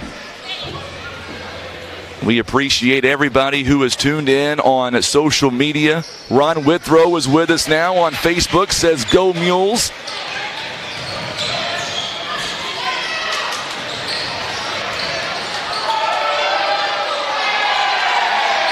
So now 63-37 the score. I don't want to beat a dead horse, Frankie, but we got to talk about something, right? So I see Pat Sarda down in the audience. He's normally one of our referees, but I understand he was on jury duty today and didn't get to. That's what I was told. Didn't get the ref, but I think he's the mayor of South Wilby. I don't know. Maybe he's the sergeant at arms up there. Maybe Chris Russian is the mayor up there. I don't know. Chris Russian. We'll see him later tonight. Maybe they could chime in and tell us who the mayor of South Wilby is. Talking about hot dogs on Facebook, they're letting us know where some good places. Lowe's Travel Center, great hot dogs. I'm assuming they're talking about Fayetteville or Jackson, Tennessee. Well, I love gas station food, Frankie. It's a fine cuisine, and there's a delicacy of things that have been rolling on a roller all day. The longer, the better. And a good gas station hot dog is hard to beat. Now, they aren't as good as the Poplar Bluff Mule concession stand hot dog. I'll put it up against any dog around, but 65-39, by the way. I do like a good trip to a nice convenience store gas station to get some fine cuisine and stay with you for a while. So if you're watching us on Facebook, we would really love to get to about 35 shares today, being the final day of this showdown. If you don't mind to hit that share button for us, we're getting closer minute by minute. We still have 2 more games to go this afternoon. We will be switching coming up in just a moment as soon as this broadcast is over. We're going to stay on Facebook and YouTube. We are going to hop off of the radio part of things and get folks back to regular programming on the radio side of things. But until then, we will finish out the broadcast here. Mules are going to get their 3rd loss here this season. Coming into the game, they were 8-2. Ran into a roadblock here against Fayetteville. A very good team, Frankie. Very good team. They're well coached. They play well. They're a team, a complete team, I might add. And it's always better. This is a true statement, Frankie. Be ready for this. It's always better to lose to a good team than lose to a bad team. Absolutely. And, this is a really top-notch team that can play with anybody we're going to play the rest of the season. So it's good to get that experience now so that it'll come in handy. I'm looking on social media. Jay lets us know in Fayetteville he is now a brand-new Mules fan from this point forward. That's what we like. He's enjoying the commentary, enjoying the broadcast. We hope all the Fayetteville fans have enjoyed watching their team play the last 3 days. A big shout out to Tim Hicks on the camera as well. Tim's done a phenomenal job on the camera getting everybody involved and all the plays in. We have a lot of Arkansas people, who go to school in Arkansas, come back to Missouri or across the border, whatever. And so that I don't know if Jay's a University of Arkansas guy or what, but yeah, the Hogs. We have a lot of banter with the Arkansas folks because there are a lot who've infiltrated our sacred homeland here, and it's been fun being in the SEC and with football, basketball not so much because Missouri's had kind of a rough patch, but football's been fun the last few years. Absolutely, I think that'll be a good rivalry going forward. 65-43 coming up following this contest. We are going to have live interviews, I believe, coming up from the head coaches of both teams. I believe we'll be able to interview Fayetteville as well as Poplar Bluff. See Nate going to get to shoot some free throws. There we go. So stay with us following this game. We'll talk to Coach Brad Stamps. And we're going to get one of the players of Fayetteville, I believe, to join us on the air. Katrina, thank you so much for tuning in the last 3 days. We appreciate you as well. Yolanda Clark chiming in the way Fayetteville has played as well.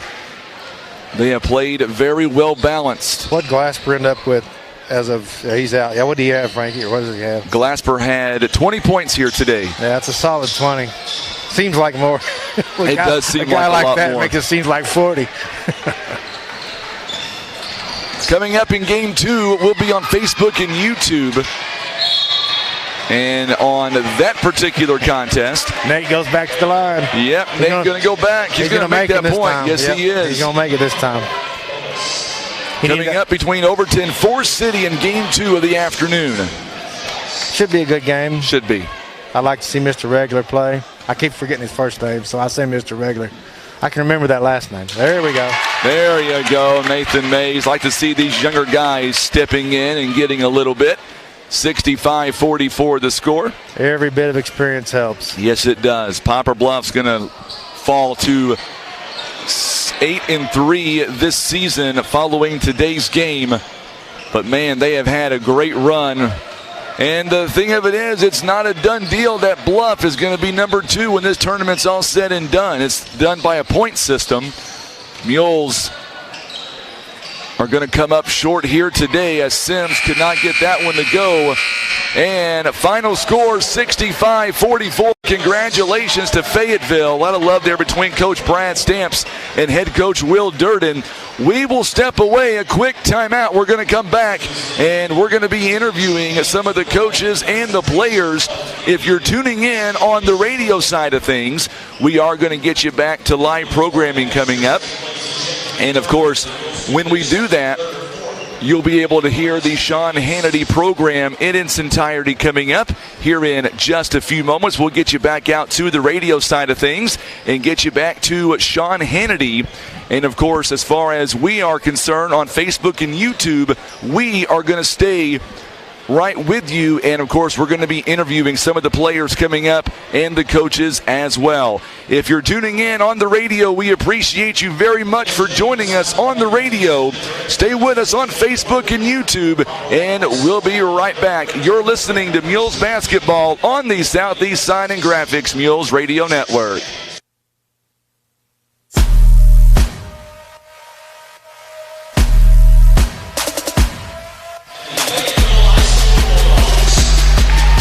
We are back here, and you can see Fayetteville going to be presented the trophy for the 34th Annual Poplar Bluff Showdown. And, of course, congratulations to the Bulldogs. Big win today for the Bulldogs of Fayetteville. We're going to let Tim look at that, zoom in on that team, and that is a complete team, no doubt about it. Coming into this ball game, we knew it was going to be tough, and that's exactly what it was. It was tough. Coach Stamps did a great job.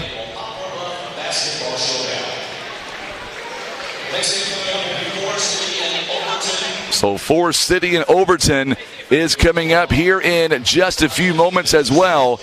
We're going to get ready for that contest coming up here in just a few moments. So we'll let you continue to look down. We'll leave the mic going. Stay with us. Don't go anywhere. We're going to go down and see if we can get some coaches, maybe a player coming up. So we're going to stay here, and we're going to be joined by the assistant coach of Poplar Bluff first. We'll get Coach Aaron Duncan first, and then we'll bring up the Fayetteville coaches here in just a few moments. Coach Aaron Duncan is joining us now on the program. And, Coach, we knew Fayetteville was going to be a very good team, and that's what they were today, 65-44. We hung with them very closely in the first half. What adjustments did they make in the second half to make things, I don't want to say easier for them, but they were able to get off better shots in the second half? Well, I mean, we cut it to 13 in the second half, and then they came out in the fourth and just, executed. And, really it comes down to 50-50 balls and defensive rebounds. So talk about today, one thing that really has plagued us all season, I think, is the free throw shooting today. Not much better as well. What are you guys going to be able to do now with this lengthy layoff that we're going to have coming up to get those shots up coming up during? Well, we didn't get to the foul line enough. I mean, they only had 4 fouls, with 3 minutes left in the game. So, we didn't get to the foul line enough as far as that goes. Defensive rebounding, hurt us. They offensive rebounded, and we didn't put a body on guys. We didn't box out, and we missed a lot of assignments. And you miss a lot of assignments on a good team, and they're going to hurt you. Here earlier we saw in the first half, we've seen a lot of shots being missed inside the paint area that came back to really kind of haunt us. Last night we had the opportunity to knock those shots down. What was the biggest difference, do you think, in 24 hours there? I mean, they just get out and guard. They get out and play hard. They guard. I mean, in the first quarter, we were right there with them. We were ahead a little bit, back and forth, taking it inside and, just taking it right to them. You got to take it to a team like that. And, we did that. And then we had unforced turnovers. I mean, I'm guessing we probably had 25. So when you have 25 turnovers and then you add that to you're not defensive rebounding, man, it's going to be a long night. And it seemed like any time a ball was on the floor and it was a 50-50 ball, they got it, And so those three things, you add those three things up, man, it's going to be a long, long night, any team you're playing. But if you're playing a good team who capitalizes on those mistakes, man, you're really going to pay for it. Well, I know that this is not the result that we wanted, but anyway, we had a great showing, I thought, all tournament long. We made it to day 3 in the championship game. Now we kind of see what happens the rest of this tournament and kind of see where we fall. Really did. We got, talking this week about this whole thing, and, really we got 3 experienced guys and, a lot of guys that are playing up and it's just this is their first time, and especially in this tournament right here. I mean, even with 2 teams not here. you're just playing quality competition. You cannot take one play off. And a lot of people don't even understand that. But you come into this tournament and you see some good teams, and you saw good teams come in here. Yes. And man, they took plays off, and before they knew it, they were down 12-0 or 12-2, or a team go on a 23 run on them. And you can't take plays off against good teams. And but that's what we want, because down late, they added 4 teams to the district, so there's 8 there now. St. Louis University High's in there now, and they're really good. Got a kid going to SLU, and so them, Jackson, and a few other St. Louis schools that they added. We're gonna play quality teams down the stretch. That's just what we're trying to build to. We're trying to grow guys into the roles, and we're going to just get back to work. Absolutely. Thank you so much for the opportunity, Coach. Have a great new year. We can't wait for the new season to start coming up in January. Part 2 of our season coming up on January 18th. Coach, thank you so much. Sounds good, man. We'll see you betcha. then. Coach Aaron Duncan joining us live on the program. So what we're going to do in the meantime, we're going to reset. We're going to keep it right here. And I think we're going to let the audio keep going. I'll keep the crowd mic going so that way you can hear something in the background. We are going to work on getting the head coach of Fayetteville to come up with us and talk to us about the overall 3 days, maybe get a player from Fayetteville as well. We're going to work on that next. Don't go anywhere. We're going to come right back. This is live coverage of the 34th Annual Poplar Bluff Showdown.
All right, so we are back here live, and we're getting ready for game number 2, Overton, Forrest City.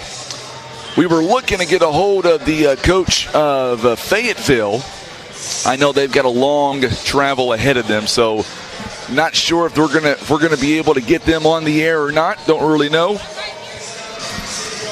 So we'll wait and see as we get ready for our second game of the afternoon. Got John Scott back. Are you good? What? If you're good, I don't want you.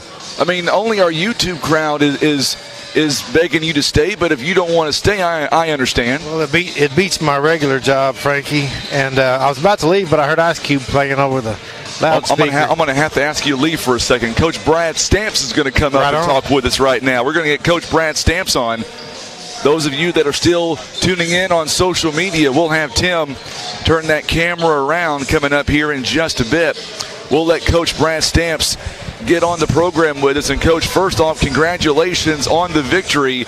I really wish you would have listened to that petition that I started.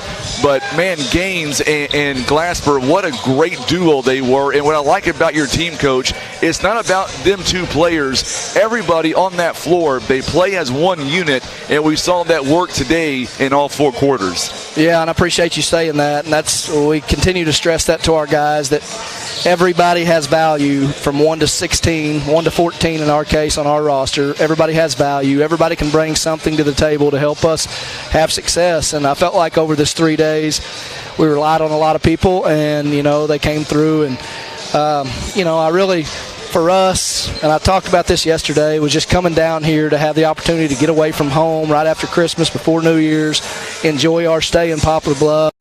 There's a lot to be said about taking a group on the road, have a couple nights in a hotel, and just that team building and team bonding. And I saw a lot of us, I felt like we were tight and we were, doing some things. But really this week, I think, has brought us even closer as a group, not just because we had success and won 3 games, but just saw some things that we like. And so now we get to go back, take a long bus ride back, and get ready for conference play next Tuesday against Bentonville West. So was there anything about this tournament, as far as your team, that you didn't like the way they played in one caliber you guys want to change before you guys start conference play next week? Well, we got to get better on the defensive boards. At times we're undersized. We go with 4 guards a lot.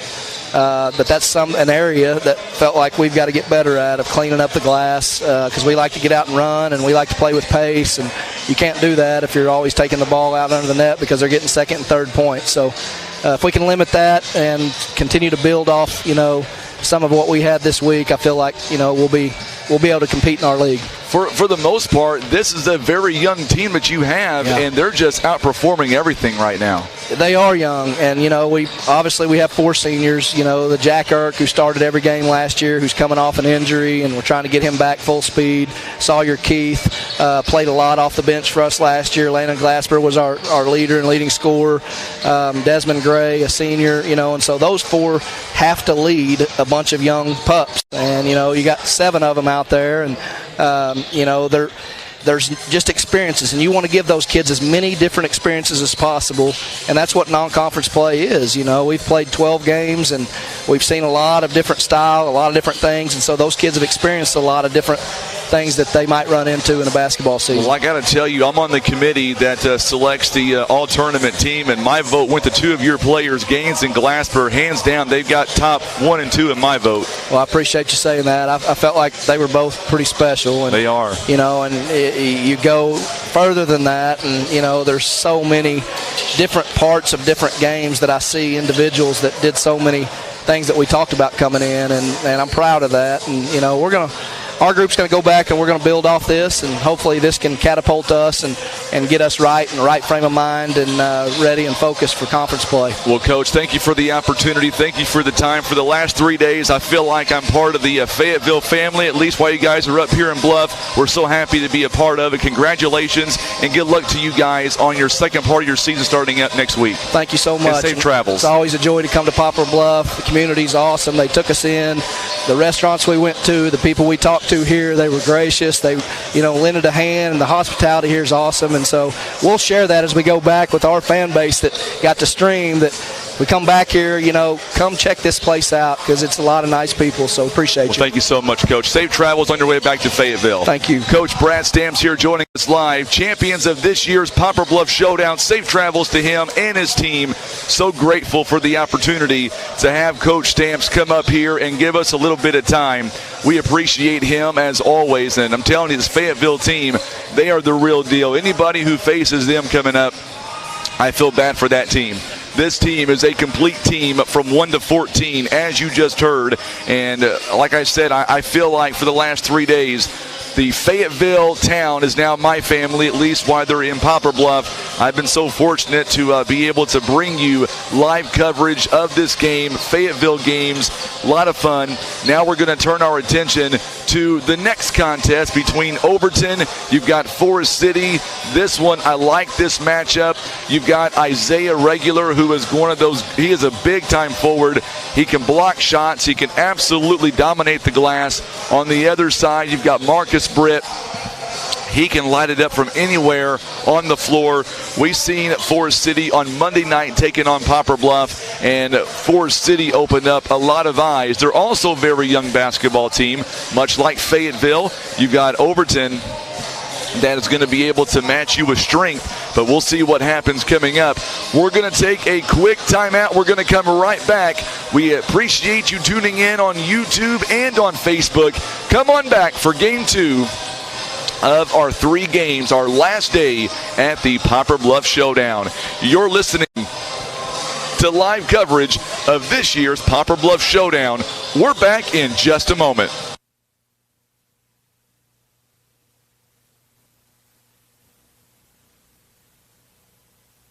Whitworth Gift Chest Jewelers is a third-generation family-owned jewelry and repair store who have served the Poplar Bluff community for over 60 years.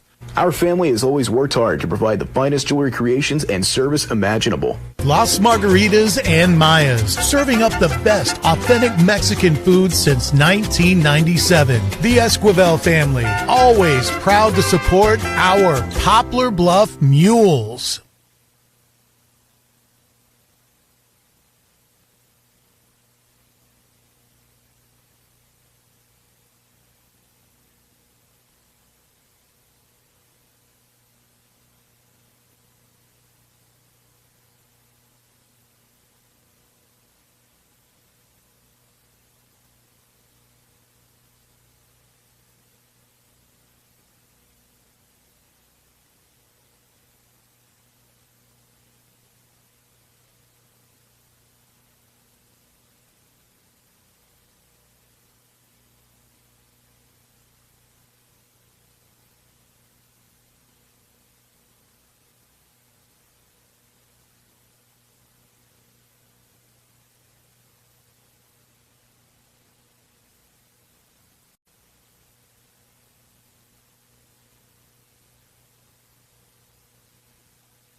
All right, so here we go. We are back getting set now for game number 2 of this 3-day showdown. Going to get everything back up to par. Appreciate you staying on with us on YouTube and on Facebook as well. We've had a couple of difficulties here just because internet service and whatnot, but looks like everything is getting back to normal now. Everything is better anyway. A lot of folks on that first game from Fayetteville tuning in. We appreciate that. Now we're going to turn our attention to Overton and Forrest City. A lot of comments coming in about the fact that we were able to cover Fayetteville the way we did. It was a lot of fun. And one thing about this that we did, John, I'm not sure if you got the chance to hear Coach Stamps, but he did what you like. He was advocating that basically if they get to come next year, he was wanting all the fan base to travel with them and come up and shop our restaurants or hotels, and I like that. Absolutely, it would be nice. I met some good folks from Fayetteville down there. They were looking at some of our plaques hanging, some of our Tyler Hansborough and Ben Hansborough stuff. and we talked a little bit. And they said that I asked if they were going to be a state contender with that team, and they said, well, there's a few schools down there, I guess, in Little Rock that have some 5-star, top 50 national recruits. Gotcha. It'll be a little bit hard for them, but nice people, glad to be here, checking things out and doing things. So, yeah, hopefully we can have some come down. It's similar here, to the north and to the west of Poplar Bluff. It's very similar to Fayetteville. We don't have quite as big a rolling hills as they do, but we do have the rivers, and there's some scenic areas and good trails and all that I think people would feel right at home with the folks here in Butler County, Missouri. We've got Eric tuning in on YouTube. He says Coach Rose and Overton handle the business. So we've got some Overton fans live with us, also some fans from Forrest City. This one's going to be fun, going to be unique. And we're going to see what happens here as the Mustangs of Forrest City is going to take on the Wolverines out of Overton. Game 3 later on tonight will be a good one. Haywood is going to take on Southside. And that will complete our 3-day tournament. Hard to believe that we're already in we're on the last day actually. 2 of 3 games about to get started here. We're so glad you're tuning in. I'm Frankie Castile alongside John Scott. Tim Hicks is doing a phenomenal job on the camera. We could not do this without him. We couldn't do this without the school district either for letting us be here. Yeah, Frank, and I'm glad to be here for another game, and I would love to say I'm here just to hang out with you and your green drink, but I really want to see I get the first name, Isaiah, regular play. Yes. That's a bigger draw for me. Sorry. I'll show you something. I'm going to show folks at home. This is the green drink he's referring to. I make these every day by myself. My lovely wife bought me a juicer, so I make these every day. You sure you don't want one on live TV? It's some kind of magical drink. I may need one of it. May need a Saturday night maybe for one of those. I don't want to jump right in.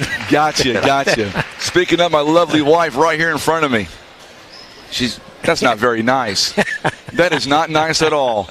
Sticks her tongue out at me. We've got fans from Overton that's not real happy with you right now. Yeah, she's going to walk over there. She ducked from the camera. So here we go, game 2. Of course, we want to say thank you again to our great sponsors, First Midwest Bank here, for making this showdown happen this year. You've also got Focus Physical Therapy. They've done a great job with our training here this week as well. Papa John's Pizza, Pepsi. You've got Los Margaritas, Maya's, Fairfield Inn. Also our good friend from Dairy Queen, Mr. Gary Simmons. By the way, he left us a comment on Facebook asking me, quote, "Is John Scott trash talking again?" That was his quote, not mine. And, of course, our good friends at Poplar Bluff Regional Medical Center. Eric, you're absolutely welcome. We love to be a part of the Overton family this week. We feel like that's what we are here this week. Starting lineups: Jordan Bryson, Isaiah Regular, Terrell Freeman, Javion Jones is going to get the start here instead of Jerron Jones. So the Forrest City Mustangs coming in, they are 5-5 this season. We will see who the starting 5 is. It looks like it's going to be the same starting 5 it has been pretty much all week. Keyshawn Washington, Lamarian Randall, Robert Eccles, Mikey White, Antonio Jordan. Here comes Keyshawn Washington, Lamarian Randall. Robert Eccles is going to get the start. Mikey White. Antonio Jordan. So there we go, 10 out of 10 on our starting lineups. Game 2 of 3. It's amazing how much quieter it's gotten here in this gym. It has gotten quieter, Frankie. I'm just sitting there watching. You're listening to you do this, and how you can reset and do another game and just go on just like it's tiring. For anybody who hasn't done this, and I just dabble just occasionally this year, it's mentally exhausting just to be sitting in the second seat and paying attention and doing it and paying attention and talking. I don't know how you do it for this many games in a row and keep the enthusiasm that you do.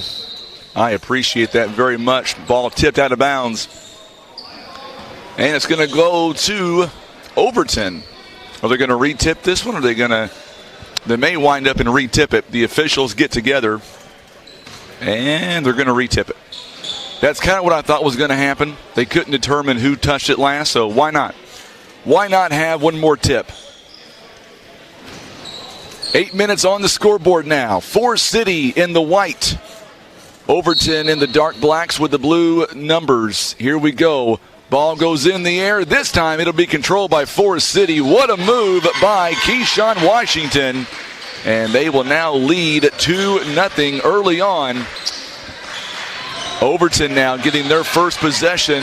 Good job there. It's another steal by Antonio Jordan. Count the basket and the foul. As Lamarian Randall is going to go up, and he will count. He'll get the basket, and he'll shoot one. It'll be a foul on Jordan Freisen. It'll be team foul number 1. So now Lamarian Randall, he will shoot the free throw coming up. It is up. It's good. So 5-0. Overton is in the running for second place. Is that right? Yeah. Yeah. So they're in running for second place right now. And it all depends on if they win, then it just depends on how much they win by. Shot is no good by Grady. Ball goes in the air. It's going to be out of bounds. Last touched by Grady, and it's going to stay with the Mustangs. 7:21 to play here or make that 7:22 to play here in the first quarter of play. We're going to toggle back and forth. We've got some Mustang fans on board on Facebook. Isaiah regular big block again. He was on my vote as well for the all-tournament team. I'd take him on my team if I was picking. I get the privilege of doing that, and it's really cool because I get to see, going to be a foul, an inadvertent contact by Isaiah Regular, be a foul on him. Team foul number 2. What's really amazing is we get an opportunity to be up here, and I've seen every team play 3 nights now. I get a good idea of who I think. That's when I'm voting on an all-tournament team. That's what I'm doing. Who do I want on my team if I get to pick one? And I definitely have Isaiah Regular on my team. Usually you can tell there's a few kids that just stand out clearly above everyone else, and I think Mr. Regular is one of those. And then you have a few that are kind of close, but it's really nice to be able to watch all those games, to have an informed vote, because a lot of people in some places won't take it that seriously, and they'll just rely on what somebody said or look at stats. But you got to watch the games and see the players. You really do. Randall gets the offensive putback. He's got 5 points here in the opening quarter. It's a 7-0 run by Forrest City. The Mustangs, good move there by Isaiah Regular with the reverse layup. Gets his first bucket. It's now 7-2 in favor of Forrest City. 3-point basket by Keyshawn Washington. In and out, no good. Rebounded by Regular. And here come the Wolverines. Freisen kicks it outside. 3 ball is up and rattles home. Freeman with a big 3-pointer. And just like that, the Wolverines on a 5-0 run. And that's one thing about Overton. They can beat you with all kinds of different runs. And right now, they're on a 5-0. Make that an 8-0 run as... White actually ends that. My apology, I got my teams backwards. So White ends that 5-0 run. On the other end, what a good move by Javion Jones. 10-7. This one has the makings of being a pretty good ball game. A little bit of a barn burner right now. Kids are playing hard up and down. Good job there by White, able to take control of the ball. The shot no good by Randall, rebounded by Grady of the Wolverines, and we're going to get a whistle here and a foul coming up. It'll be a foul on Antonio Jordan, team foul number 1. 10-7 now the score. This showdown has been such a blast here this week. It has been, Frank. It's been a good group. I think we didn't have it last year because of COVID, so it's nice to have it this year. I think people have come out and enjoyed it. And obviously being able to watch it, being able to stream it, and people watch it has been a different aspect that we haven't had before. If you don't mind me saying this on live air, I was going to say this. you're the president of the school board. Those who are watching on YouTube and Facebook, they may not realize it, but you are the school board president. As we watch a shot, Eccles cannot get the shot to fall. Here comes Overton. You and I had this conversation. Well, oh, my goodness, what an alley-oop. Look at Isaiah. Nice. My goodness, what a shot by him. 10-9 on the alley-oop. Boy, I'm glad we got that on camera. We own the right to that dunk. We'll put that on the highlight You reel. ain't kidding. 3-point basket by Keyshawn Washington is no good. An offensive board, though, is picked up by White. And Forrest City will once again reset the offense. What I was going to say is it's nice to have a school board and a superintendent, for that matter, that truly cares about the community. And they go above and beyond to make sure that we know that COVID is such a real thing still going on right now, and a lot of folks unable to travel up here to watch these games. And it was a top priority for not just the school board, but it was a top priority for all the administrators to make sure that we were able to air these games live so folks would have an opportunity to watch them. Yes, and it's not as easy as you make it seem with being able to watch it and hear it, and the technology involved. It takes a lot of effort and a good learning curve on it, but we were able to do some of this last year just because we had to, and it's coming. People are doing it. So it's been our position that we need to be in the forefront of that. Other schools asking what we're doing, how are we doing it so well. And eventually it would be nice for every game and every sport to be able to be viewed by anybody anywhere. I agree. I think eventually we're working toward that. I don't know what the streams are like in Overton, if they do it down there, or in Forrest City, Arkansas. If you're watching on YouTube or Facebook, let us know if high schools in Arkansas and Tennessee, are they doing the same thing we're doing? Are they streaming the games so folks are able to watch them? I know here in Missouri, that's what they're going to pretty much. A lot of high schools are on board now doing that sort of thing. I tried to do our camera guy's job, but I learned real quick that I'm no match for him. It's funny. They used to ask me to record my daughter's soccer games sometimes with just a little handheld camera. I would routinely screw that up, cut them off, forget, not turn it on. So they finally had somebody else do it. But Frankie, I think there are some who think that streaming is going to cut down on attendance. But I believe that overall it benefits athletics, it benefits the schools, it benefits the communities, because it allows people all over to get a glimpse into our school, a glimpse into our people, whereas they would not otherwise. And I think at the end of the day, it brings people together. We have guys, people on Facebook from Fayetteville or from Overton, or we don't know them, but they're nice people. We interact with them. Absolutely. They have a positive experience. We have a positive experience, and that certainly doesn't hurt the world nowadays, for sure. No, absolutely not. Big basket there by Isaiah Regular. Misses a shot, but Grady on the follow-through. And he gets his first bucket, or make that second bucket of the game. It's 13-10. Overton, they were down early in this game. They trailed at 7-0 to begin, and since then, it's a 13-3 run. Basket is no good by Freisen. Picked up by Jones. Another offensive board here by Javion Jones. Under 2 minutes to play here in the first quarter of play. We're in game 2 of 3 this afternoon. Game 3 coming up later on. A regular for 3, it's no good. And the rebound's going to come back to Keyshawn Washington. What a move the other direction by Antonio Jordan. Are you kidding me? Not sure how he got that off. I have no idea how he got that one off. That was a good shot. 1:25 to play here in. There's nearly a steal. It is going to be a steal by Keyshawn Washington. And losing the handle is going to be Antonio Jordan. So a turnover both ways. 1:16 to play here in the first quarter. It is a 13-12 lead, and we're going to see a couple of subs now coming in. Marcus Britt going to pick up his first personal foul. So now we're watching some subs coming in now for Forrest City. Danya Washington's going to come in for Antonio Jordan. Also coming in is Servo Fisher. He'll come in as well. He'll come in for Lamarian Randall. Coming up on 105 now here in the first quarter of play. Grady's shot is short. Good job by Isaiah Regular. Thought he had the rebound. Going inside the paint area. There he is. Strong Melvin move. Shaw. Melvin, strong move. Melvin Shaw stepping inside the paint. He was the guy that Coach Britt talked about yesterday as having a big game against Poplar Bluff. Three-point basket by Fryson, no good. We're going to get a whistle here and a foul called.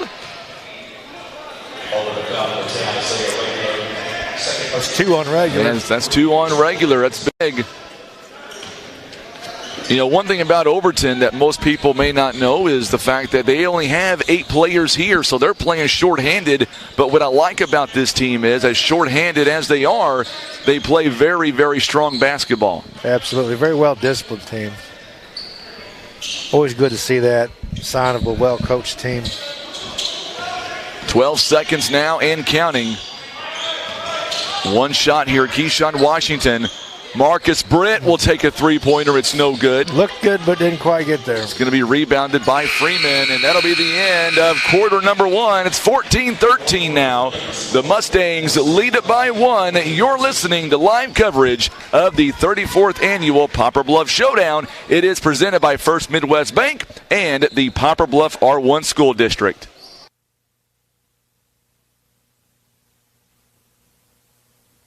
Whitworth Gift Chest Jewelers is a third-generation family-owned jewelry and repair store who have served the Poplar Bluff community for over 60 years. Our family has always worked hard to provide the finest jewelry creations and service imaginable. Las Margaritas and Mayas, serving up the best authentic Mexican food since 1997. The Esquivel family, always proud to support our Poplar Bluff Mules.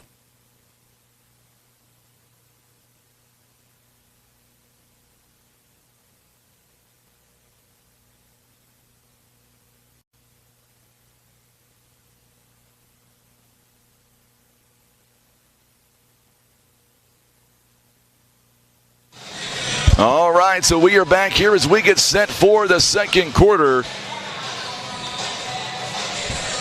And, of course, 8 minutes on the scoreboard here, and we're going to get back to live action. It is 14-13 now as Overton is going to inbound. We're going to reset the lineups here. Overton. Long three-pointer by Freeman. You betcha. Freeman knocks it down on the wing. Cordell Bailey. Oh, my goodness. There's a shot the other direction by Melvin Shaw. 17-16. I like the way this is turning out right now. Absolutely. These teams are going there punching, trading punches up and down the court. Yes, they are. We've got Melvin's mom, Melvin Shaw's mom on Facebook. Well, Melvin's having a good game so far. I can tell her that. And we're glad that she is able to watch him play. Absolutely. Reading comments now. We're getting folks from Southside on here as well. You know, I will say this, Miss Fuller. I will tell you that the athletic director got with us last night, and she told us, and she told the school board president, who was right beside me, that one of their biggest goals at Southside is they want to start streaming games as well. And I told Miss Sane that anything that we can do up here to help them on their goal, please reach out, and we will do that. Technical foul's going to be called here. It's a third personal foul. Oh, I know why. Okay, the replay, he blew a kiss to the Forrest City bench.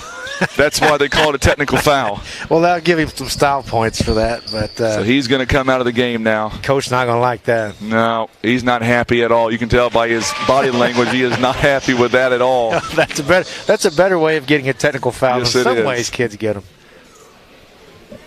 Free throw was up and good by Keyshawn Washington, 18-17. I mean, why is that really a technical foul? Anyway, I don't know. He's just blowing a kiss. I mean, come on. Give the kid a break. He blew a kiss for sure. 19-17 is the score. Three-point basket by Keyshawn Washington. That was nothing but net. That was a good shot. 22-17 now the score.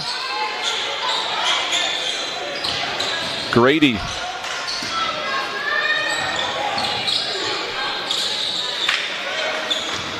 And that's Freisen, I believe, on the other side with that shot.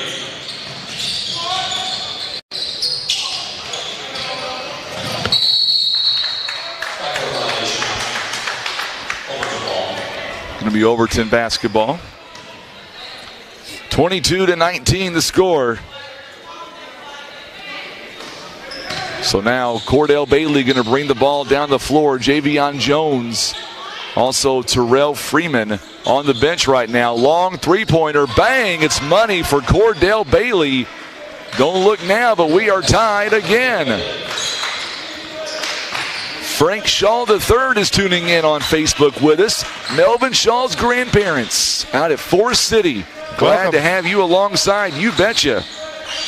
John and I welcome you, Frank. Glad to have you guys alongside. Miscommunication there from Marcus Britt to Servo Fisher. I like this kid, Marcus Britt. He's going to be a young stud for Forrest City, no doubt about it. Absolutely. I like his game. Melvin Shaw the same way.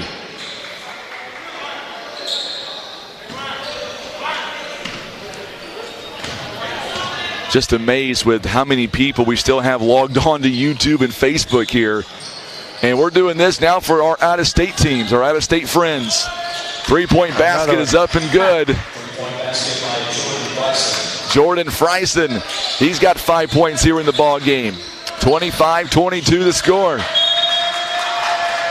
And it's going to be a turnover on Forrest City going the other way. We're going to see White come back in the ball game. And Frankie, something that is important, I think, is, a lot of these kids, whether it's kids coming here or our kids who are going somewhere else, they're just kids. They're young people. They not necessarily travel all around. They get to come to a new place and try something out and see some new things. And we like for it to be a good experience all around, not just on the court, but also just in the community, at the hotel, with their sponsors and all that. And it's nice to see kids getting some experiences they'll remember forever. Absolutely. Britt, there he is. Marcus Britt, big three-pointer. He has been money all tournament long. I can tell you right now, Marcus Britt wound up on my all-tournament team as well. I put his name down. It was a hard choice. Did you put everybody on that team, Frankie? No. I'll be honest with you who I voted for.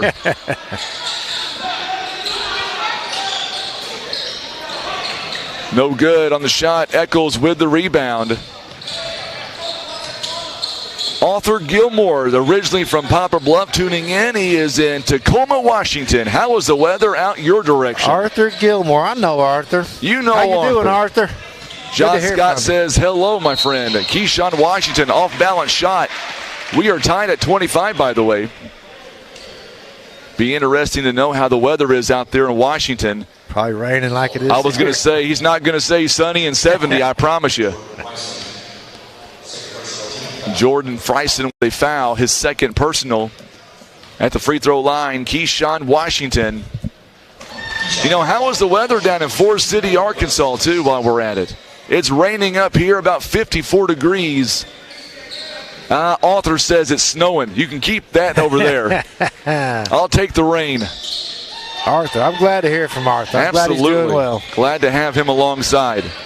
Keyshawn Washington knocks them both down, 27-25 to score. Francis Shaw is tuning in as well. Yeah, we're getting the Shaw family. Yes, we are. I love it. Freeman with a putback is good at 27-27. Melvin Shaw's family tuning in this afternoon from Forrest City, Arkansas. This is really shaping up to be a good game. It really is. I mean, it's a tie game. I like this. Tamika says, let's go Mustangs. Number 4's mom is listening in. Like that. That's Mr. White. Is that Brian? I can't remember. Which one? White. Brian? No, Mikey. Mikey, that's right. Mikey White. Three-point basket by Jordan Freisen. He's got 2 3-pointers now. It's 30-27.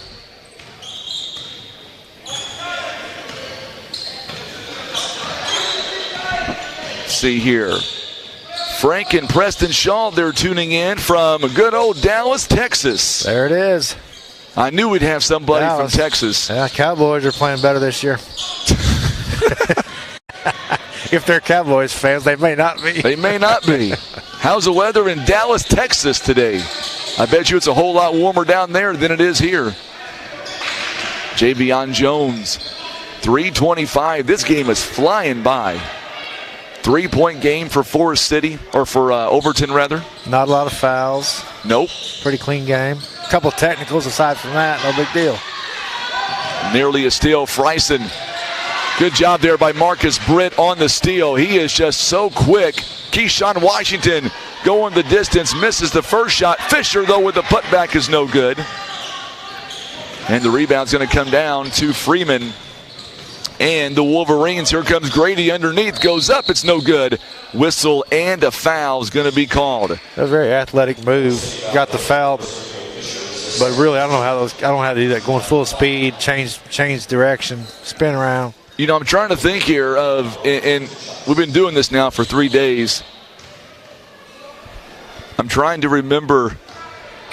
We've had, if I'm not mistaken, so far, I'll have to go back and look at everything as Randall checks back in. Fisher takes a seat. Keyshawn Washington also going to take a seat. What's amazing is we have seen so many, or we've heard from so many different states coming in from this tournament, people tuning in from all over the country, not just in Tennessee, not just in Arkansas or Missouri, but really all over the country. It's amazing that all these folks and these grandparents, like in Dallas, Texas, are able to tune in and watch this awesome tournament right here in Poplar Bluff. Absolutely. It's really nice for folks to get to do that, you know. I mean, you grandkids playing ball, you get to see it. It's great. It's a good time for that. It's great. Ooh, there's a nice shot. Marcus Britt again, another three-point basket, 30-30, or 32-30 rather. Really a good, well-balanced game. It really is. These teams are playing tough. Three-point basket no good by Jordan Freisen, rebounded here by the Mustangs. Here comes Britt, coach's son there. He is a good ball handler. Now we're going to see number 11, Jordan, with it. Kicks it outside to White. White's mom's tuning in right now. He wants to have a big game for sure. Eccles works it back to the top of the key. Marcus Britt, we learned this against the Poplar Bluff game. He is not afraid to shoot that three-point shot from anywhere on the floor. Sonia tuning in for the Wolverines. She says, go Isaiah. Missed shot there. Here come the Wolverines with it. 32-30 the score. Cordell Bailey, good pass to Grady. And now here comes Freisen back outside to Cordell Bailey going up top. Couldn't finish. Good offensive rebound, and we may get a foul. Oh, I thought you were giving me a technical sign for a second. I'm like, was there a technical call there? I don't want to admit, Frank. Yeah, I had to yawn. Oh my goodness, you were yawning. It's mentally tiring. That last game wore me out a little bit. It did. You need some of this green drink. I need some of that green drink. I'll be guarantee it. Raring to go. Good pass again on the outside. Three-point basket is off the mark. It's no good. Marcus Britt, though, comes away with a big rebound. 32-30 the score. We're coming up on halftime. We'll get you to some of the scores or some of the. Oh, my goodness. Marcus Britt again. Wide open. He's feeling it. Nice shot. Really nice shot. He's got a really nice shot. Forrest City leads by 1, 33-32. 44 seconds now. Or make that 31 seconds. Time is running together. Grady kicks it outside. Freisen for three. It's off the mark. It's no good, but Grady with the offensive rebound. Putback is going to be just a little bit short. It's going to go out of bounds. And Forrest City will have exactly 20 seconds. Frank says, thanks for the shout out. You ready for this one? The weather down there, sunny and 70. Oh, good for Frank. Can you get me some of that weather up here, Frank? We would appreciate it. Listen to this, Frank. You'll like this. It's going to be about 67 coming up on Saturday here with rain, thunderstorms. on Sunday, we're not even going to hit freezing. 31 degrees on Sunday with sunshine. 9/10 of a second left, and that's going to be how this half comes to an end. What a ball game we're being treated to. 33-32 the score. And I thought this game was going to be close, John. I didn't know it was going to be a 1-point differential by halftime, but I know both teams are very evenly matched up, it looks like, from what we're seeing. And it would not surprise me if in the second half we see more of the same. No, I agree. Isaiah Regular on the bench there, a lot of the second quarter makes a difference, but not that much of a difference. These teams have been pretty evenly matched the entire first half. Good basketball. Not a lot of fouls, not a lot of turnovers, just good, solid basketball. They haven't been really running that much, but they're hitting some shots, spectacular long threes. They really are, absolutely, here with so halftime has just now started. So what we'll do is don't go anywhere. We're going to take a quick little timeout here, and we'll reset. We will come back, and we'll get you some of the totals and get you ready for the third quarter. By the way, third game of the night coming up. You've got Southside, you've got Haywood. It's going to be a good ball game. What I was referring to earlier on, now that we have a few moments here to talk about it, is one of the some folks from Southside were actually talking on our Facebook page and YouTube channel, and they were talking about how, they are hoping at some point Southside High School will be able to kind of invest in the equipment and the technology part of things to kind of stream. And I know you and I had a conversation with the AD from Southside last night, and Miss Sane, Cassandra Sane, she made it very clear to us that is their goal going forward, is to do something like this, because they understand that streaming is also the way of the future as well. Yes, it's really nice to see that, to have a positive impact, and of course we will. If Miss Sane or anyone from down south side wants to reach out to our school, we'll certainly help in any way that we can to provide any information, what works, what doesn't work, technology, that sort of thing. We'll be more than happy to help that. And I can't say enough about Miss Sane. You meet people in the world, and they just immediately hit you the right way, and they really put you in a good mood. And this lady came up and started talking, and I thought, what in the world? And she's the athletic director, and really makes a good impression for the school, for the community down there.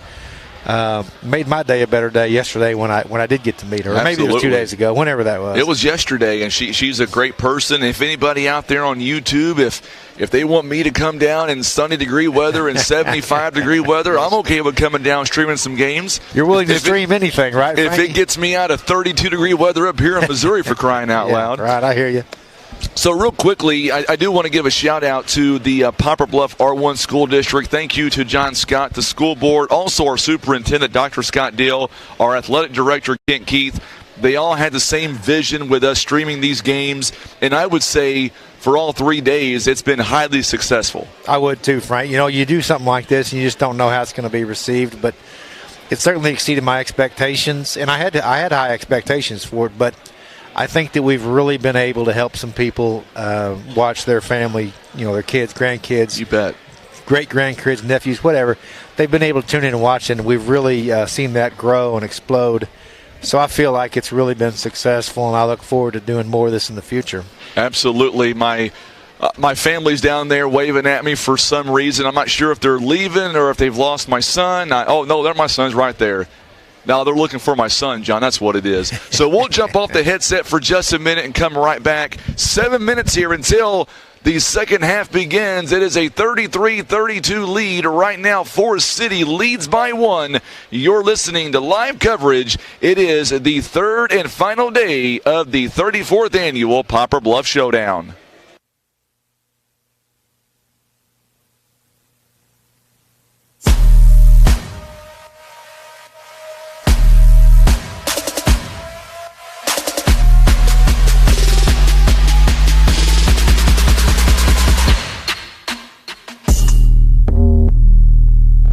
Want a career and not just another job? It's waiting for you at Briggs & Stratton. Great pay, great benefits, and continuing education. Everything you and your family deserve. Go to careers.basco.com and look at Poplar Bluff job openings.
All right, we are back here with about 2:42 to play here, or I should say at halftime, rather.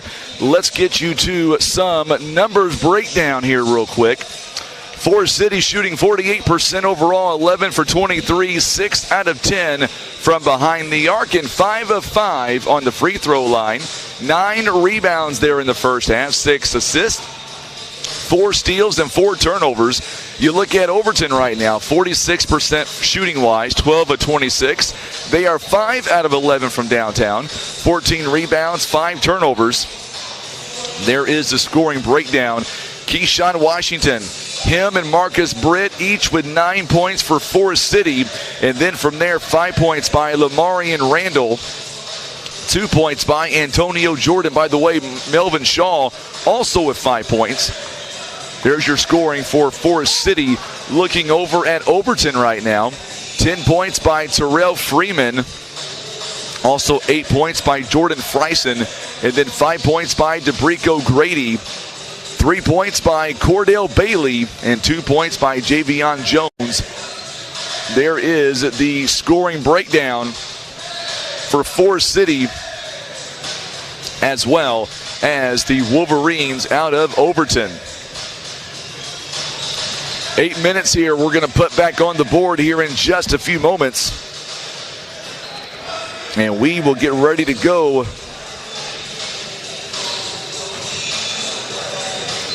I'm looking at some of the statistics here from Southside. That's pretty cool. So I'll let John Scott finish up what he's doing. He's actually a busy man. I'm going to show him something here that Southside did for us from the showdown. That's pretty cool, actually. I'm becoming a big fan of Overton, Forrest City, and Southside. Here's the article that Miss Sane showed me that they did their Facebook page down below. It's not very often that our little showdown up here makes their front page down there. Hawk Nation, we like it. Yes, we do. Good stuff. That'll go in the old journal right there. 33-32 the score. She asked me, she said, "Are you guys packing up? Are you guys headed out?" And I said, "Nope." I said, "We are here till the lights go off." I may go over there and flip the switch. Flip the switch. Trip over the cord. Chip over the gold cord. So we're going to get back here to live action here. Same starting 5, it looks like, for both teams. Forrest City is going to inbound. They are now going from left to right on your TV screen. Freisen, 2-3 zone right now. Isaiah Regular back in the ball game. Oh, what a block by Isaiah Regular, already making his presence felt in the first 15 seconds of this second half. Boy, they have missed that with him being on the bench with foul trouble.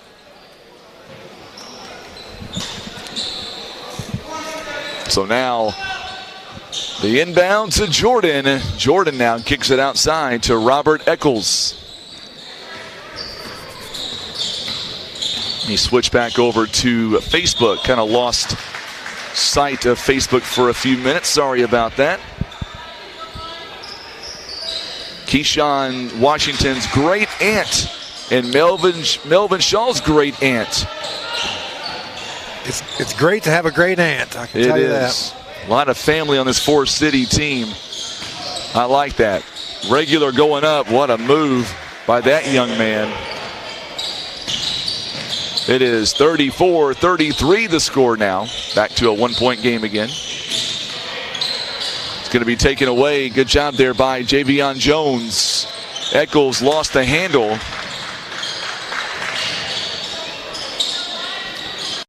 And we still don't know, even after this game, who's going to get second place in this tournament. It's interesting, you know, my daughter plays soccer. I never played soccer, and I've grown to have great respect for the athleticism. But it's interesting. You can go to a tournament and lose 2 games and still play for a championship somehow. Yeah. So it's an interesting format. And, you know, we did what we had to do with a couple of teams not being able to be here. And I like doing it like this. It's an opportunity to have the schedule set. And I think it's interesting to do it this way. And we've seen some other tournaments with this kind of a format, and you can kind of micromanage it a little bit. But and there's some meaning to all of these games because you don't know who's going to be where, and you get down to just a bracket, and everybody kind of knows where it's going to be. So yeah, I'll give Coach Kent Keith, our athletic director, credit for scrambling on his feet under not the best circumstances to come up with something that we could do to give everybody a reason to hang around, watch these games, and see how it's going to play out. I wonder how stressed he really was the last 48 hours prior to the showdown starting. Well, it's interesting. We got I get a text once in a while from him, and I usually just ignore it, but that's sort of a joke. But and he does a wonderful job with the communication through social media and things like that to keep people aware of our games and scores and things. And he sent the first one, and then one team was out, so our JV team was going to play, which would have been interesting probably. And then another team bailed out. So, you start to see the dominoes fall, and it worries you. There's a lot of time and effort and money spent to put this thing together, and then, a couple of days before you have a couple of teams dropping out, and nationally you see a lot of things happening. So we're happy for our teams that came in and the schools. It's not easy. It's not easy to come up here. Got an Overton player down right now. It looks like Javion Jones slow to get up. It's that right leg, and good news is he's walking on his own power. The bad news is he is grimacing. Yeah, he looks to be in pretty good pain to me. Yeah, he does. But he is walking on it, putting weight on it, so that's a good sign. That is the good news. And now the trainer is going to come over, and I'll tell you what, the trainer's here for this tournament, Mr. Casey down there, he has done phenomenal work for all of our athletes. Chad does a wonderful job. He does. He's a good Poplar Bluff guy, focused on physical therapy. And he's usually up on all the latest stuff. He does dry needling now, which if nobody's heard, that's interesting. I had that done on my calf that I had problems with. Real interesting thing, but he's a guy that's here for this tournament and good with these kids. Great athlete in his day as well. Played college football, if I remember correctly. And, he did. A good guy for the athletic stuff because he understands it from that aspect of being the athlete and also from being the physical therapist and training staff. Looking up here, it is 39-38. What a move. Jordan Jackson. So Jordan Jackson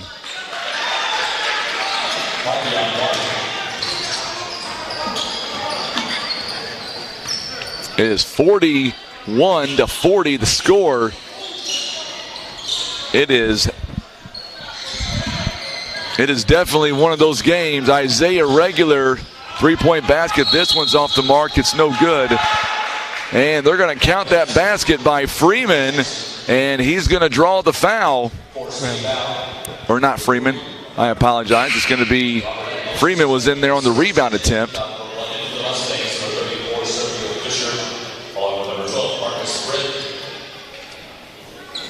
It's going to be Jordan Jackson, who's going to be at the charity stripe. Jordan Jackson, 4 points, missing that opportunity. And the rebound comes back to White. Marcus Britt with the ball. Got to watch him. He's lethal from outside. Good save by Keyshawn Washington, and a foul's going to be called. What a move by Keyshawn Washington. Jordan Friesen, we're going to watch the replay here. See exactly, yeah, he was, oh, boy, I don't know. I didn't see a lot of contact there, but they're going to say Friesen got him. So Forrest City, it was a great save. Timeout going to be called. No, 5-second violation first. You can tell these two teams, both of them, they want to wind up second place when it's all said and done in this tournament. 4 minutes to go. It's 43-40. The Wolverines lead by 3. Good rebound by Fisher. 3-point basket. Like he can shoot. Marcus Britt. Now you know why I told you he wound up on my all-tournament team. Smooth shot. Effortless. I've got Sean right here beside me. I didn't see him standing there. Snuck up on you. Kind of. I'm sitting here focusing on everything else. Washington picking up the foul. 3:43 to play here in the third quarter. Wonder if old Gary Sim has made it back from Branson yet. He ought to be up here, working the crowd, handing out the Dairy Queen coupons. Getting us some ice cream. That's right. Bring me some peanut butter parfait, Gary. I feel like that would be good right now. Maybe a banana split, too. Banana split. I bet you it's foggy outside. Sean says, a little bit. Sure has been the last couple of nights. You're not kidding. You know, it reminds me, we wish safe travels to all of our teams on their return home as well, for sure. Yeah, we kid about a 2:30 game, but, you know, we try to help our teams that come in, and as a courtesy to Fayetteville to let them get back. We moved everything up a little bit, so, you know, the last thing we would ever want would be to have some kind of trouble traveling and being out late on the road on a Wednesday night. So right, we're willing to do that for folks. I just wish when we go somewhere they would do that to us. Yeah, unfortunately, it seems like they don't do that so much. We could go to Dexter and they'd put us at midnight. Yeah, they don't. We don't get to play very early sometimes. Bluff went to Waynesville a couple of weeks ago. We were the farthest team, and we played the latest game. The latest game. And there's no easy road. I don't mind a long drive if it's on a decent highway, but coming back, I went down through the hills, Frankie. I didn't take your advice and cut through a few places, and I don't know where I came out, but I made it back. Oh, my goodness. What a hit. That even got a wow out of Tim Hicks, our camera guy. Glad he is okay. When you can shock the camera guy, you know you've done something. Yeah, when you shock. My goodness. What I like about this game is, you know, I know the gym is a little bit less full than what it was earlier. They're missing a really good game. 44-43. It's very close. This may be the best game. I mean, I'm not counting the Mules court, but the best game that I've seen competitive-wise is this game right here. They're really back and forth. Anybody's game right now, and that's one of the things about, you know, us playing early is people leave. Whereas if we're playing later, they'll come in early and catch an extra game or two. We'll start the old New Year. Good to see Javion Jones is back in the lineup right now. Glad to see him back. Yes, took absolutely. a heart.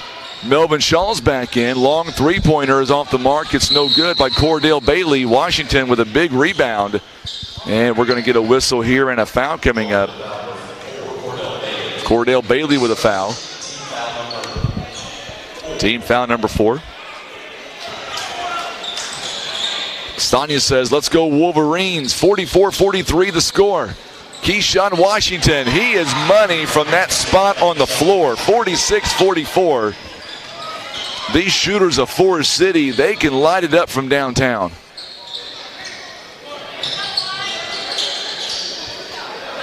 Another steal, this one by Melvin Shaw. His parents and grandparents like that. He got the steal and the finish. Nice layup. Good hustle. 7 points for Mr. Shaw. I like his game. Forrest City, a little bit of separation, 14 or a 4-point lead right now. They wish it was probably 14. Going to be over the back on number 3, Jordan Jackson. 48-44 the score right now. And Jackson will go to the bench. Overton trailing here by 4 points.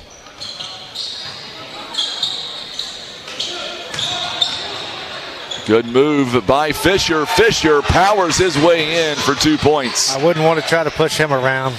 No way. And I don't know. I imagine if they have football, I would imagine he's probably pretty tough on the football field as well. Yes. 2 points going the other way for Overton. Javion Jones, he's got 4. Cuts it back down to a 4-point lead. Fisher again, count it, and the basket. The big man running the floor. He has been running the floor. He's got soft hands. You know, a big guy like that, it's really a nice thing when you catch the ball, turn and shoot it, and I always call that soft hands. But some big guys, they don't have much touch, but he clearly does. He has a good touch with the ball. Yes, he is. Kellen is streaming from Fort Worth, Texas, rooting for Keyshawn Washington and the Mustangs. 3-point play is up and good. How's the weather in Fort Worth? I know it's sunny and 70 there in Dallas. So I would imagine it's sunny and 75. There's a big three-pointer by Freisen. You know, they're stepping up a little bit. Isaiah Regular on the bench still. I think coach maybe sending him a message. Oh, a collision. That did not look good. No, I don't want to see that. That's an ankle. That's Servo Fisher. Official timeout. We may be going to break. I know we're going to pan. We'll pan away from that. Hopefully he's able to be okay. He's in obvious pain. Yeah. And once again, the coach's staff is all out there. We don't want to see anybody get hurt, period. End. No, you hate to see that at all. Hopefully he's just maybe rolled it a little bit. Especially in a game like this where it's so close. He's definitely not. Well, Chad's out there working with him. Yeah. A lot of times, kids, they roll an ankle like that, as we all have, that it'll scares them. It's scarier than it is actually. Yeah, he's up on his feet. Good deal. There we go. That was a scary fall. I was very concerned about the ankle. Glad to have him back up, walking up on his own power. That's good news for him. He's going to go over there with Chad, and he'll probably feel that in the morning. Yes, he will. But the good news is he's at least walking on his own power, and that's the blessing news right there. Absolutely. Amen to that. I made a comment about sunny and 75 in Fort Worth, and Kellen said it actually is sunny and 75. So we're going to Fort Worth after this is over. We're eating a nice big some piece of barbecue. I'm going to let you drive, though. Yeah, eating some brisket maybe. 55-49 is the score.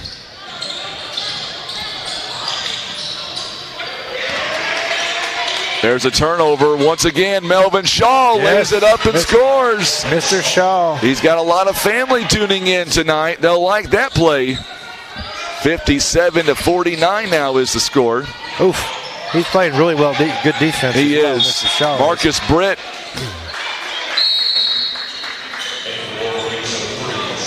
They're letting them play. I'll give the refs credit for that. Yes, they are. They get the same rate whether we're here for 3 hours or 2 hours. 15 seconds and counting. We're having a lot of fun. Southside coming up after this quarter, or the next quarter rather. Southside against Haywood. That's how we're going to end the night. Long three-pointer by Freisen. You betcha, 18 points. Don't look now. We've got a 5-point game. We've got a 5-point game on our hands. 57-52 is the score. I'm having a little of my version of your green drink, Frankie, a little Diet Pepsi here. Little Diet Pepsi. They're one of the sponsors, by the way, Pepsi, for our showdown. Probably the least healthiest thing compared to your green drink. I don't think kale or lemons are the sponsor of the showdown, but I'm still drinking that anyway. On a side note, because I know we're not talking about the Bluff game, for all those that are watching on YouTube and Facebook, we really appreciate, from the bottom of my heart, we appreciate you tuning in. And I'm going to say this 1,000 more times before we get off the air.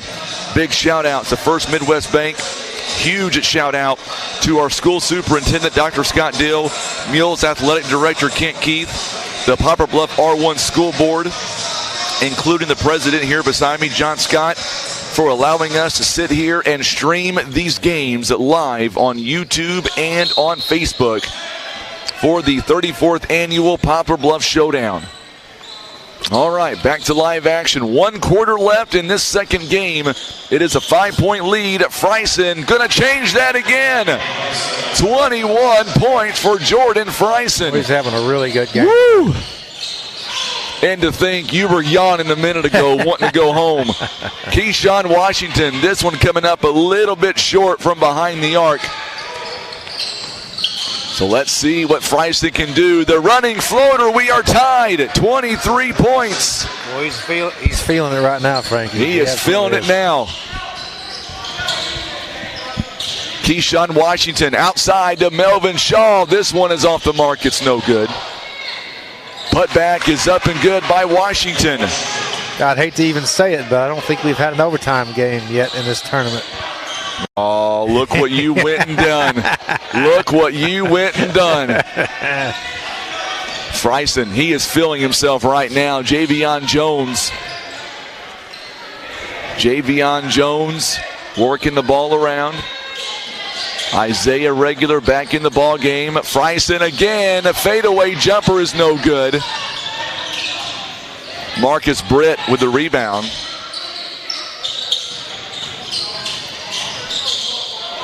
Hanging up by the rim. Mikey White, you betcha. 61-57 now.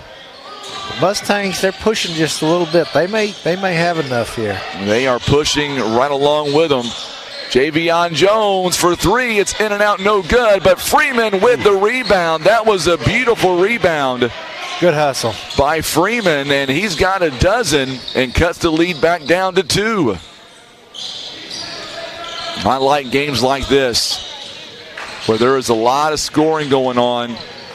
Both teams playing really good defense. Backcourt violation there by Washington, but good hustle by Washington.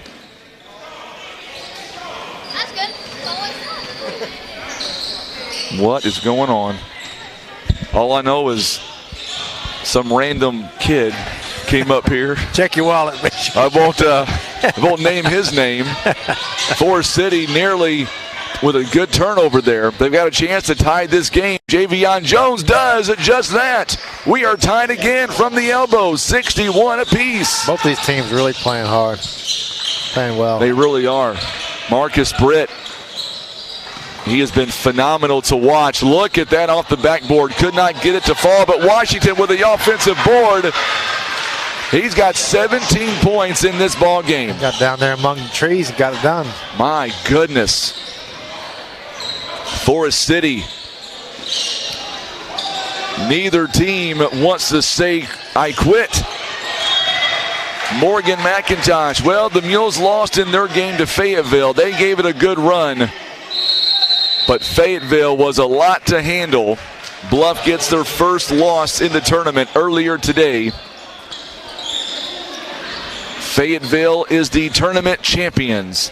If you're tuning in on Facebook, do us a favor if you don't mind and share that video feed. We'd love to get to about 30 shares today. That'll be a great last day as we get ready to close out the showdown. Big numbers once again on YouTube. If you don't mind, subscribe to our YouTube channel. We're trying to get the URL changed on YouTube just because it's so long, but there's a lot of technical things going into that I couldn't explain. How do you get to the YouTube, Frankie? You go on KWLC website. Can you get there, or do you have to search it through? Go to YouTube, and you can type in River Radio PB. Radio. Gotcha. Yes, sir. River Radio PB. Got it. Takes you right to our page. I know why you want to know that question. You're going to go back and listen to all these games, aren't you? I'm thinking about Isaiah Regular. What a move inside, and now we are tied again. We are tied. John Scott said, we've not had an overtime game yet. Well, you know what? We're getting close. We need to get about a 6 overtime deal going. See how your voice, see how long it goes. If we go to 6 overtimes, you're staying right beside me. You're not going to leave. Foul going to be called, it looks like, on Terrell Freeman possibly. Is it going to be on Freeman or no, it's going to be on Jones? Javion Jones got the foul instead. So a 2-shot foul coming up here on Washington. Or 1-1 shot rather, 17 fouls. They're in the bonus. No good. Rebounded by Terrell Freeman. Freeman's got a dozen. Friesen, he wants the ball in his hands, and Grady is going to lose it going out of bounds. Mustangs, you look at this game, and there's been not a lot of turnovers on either team. 8 turnovers apiece, and oh, by the way, we're tied at 63. Yeah, it's not a lot of fouls either. Mustangs only have 3 fouls. Wolverines 7. 3-point basket by Shaw. This one in and out, no good. Washington, offensive board, and he's going to draw the foul. I can hear the grandparents for Mr. Shaw. They were going to get excited had that one rimmed in. It's going to be a foul on Javion Jones. Team foul number 8 now. At the free throw line is Washington. It's a 2-shot foul this time. First one is up and good. Forrest City trying to get their first win in this tournament. They lead by 1 with 4:15 left to play. You know, they really came in hard today. Sometimes you wonder after a couple losses, are they going to show up and play? And these kids absolutely have. They really have. Been fun to watch. So now Isaiah Gabin, you betcha, he dumps that one in, 12 points. Man, he's just so big inside. How do you stop him? How do you contain him? Marcus Britt for 3. He's got a nice stroke. And a foul going to be called on Javion Jones. That is number 4 on him. And that'll be a 1-and-1 coming up. Team foul number 9. Marcus Britt didn't get the shot to go down a little bit ago, but he's got such a nice stroke.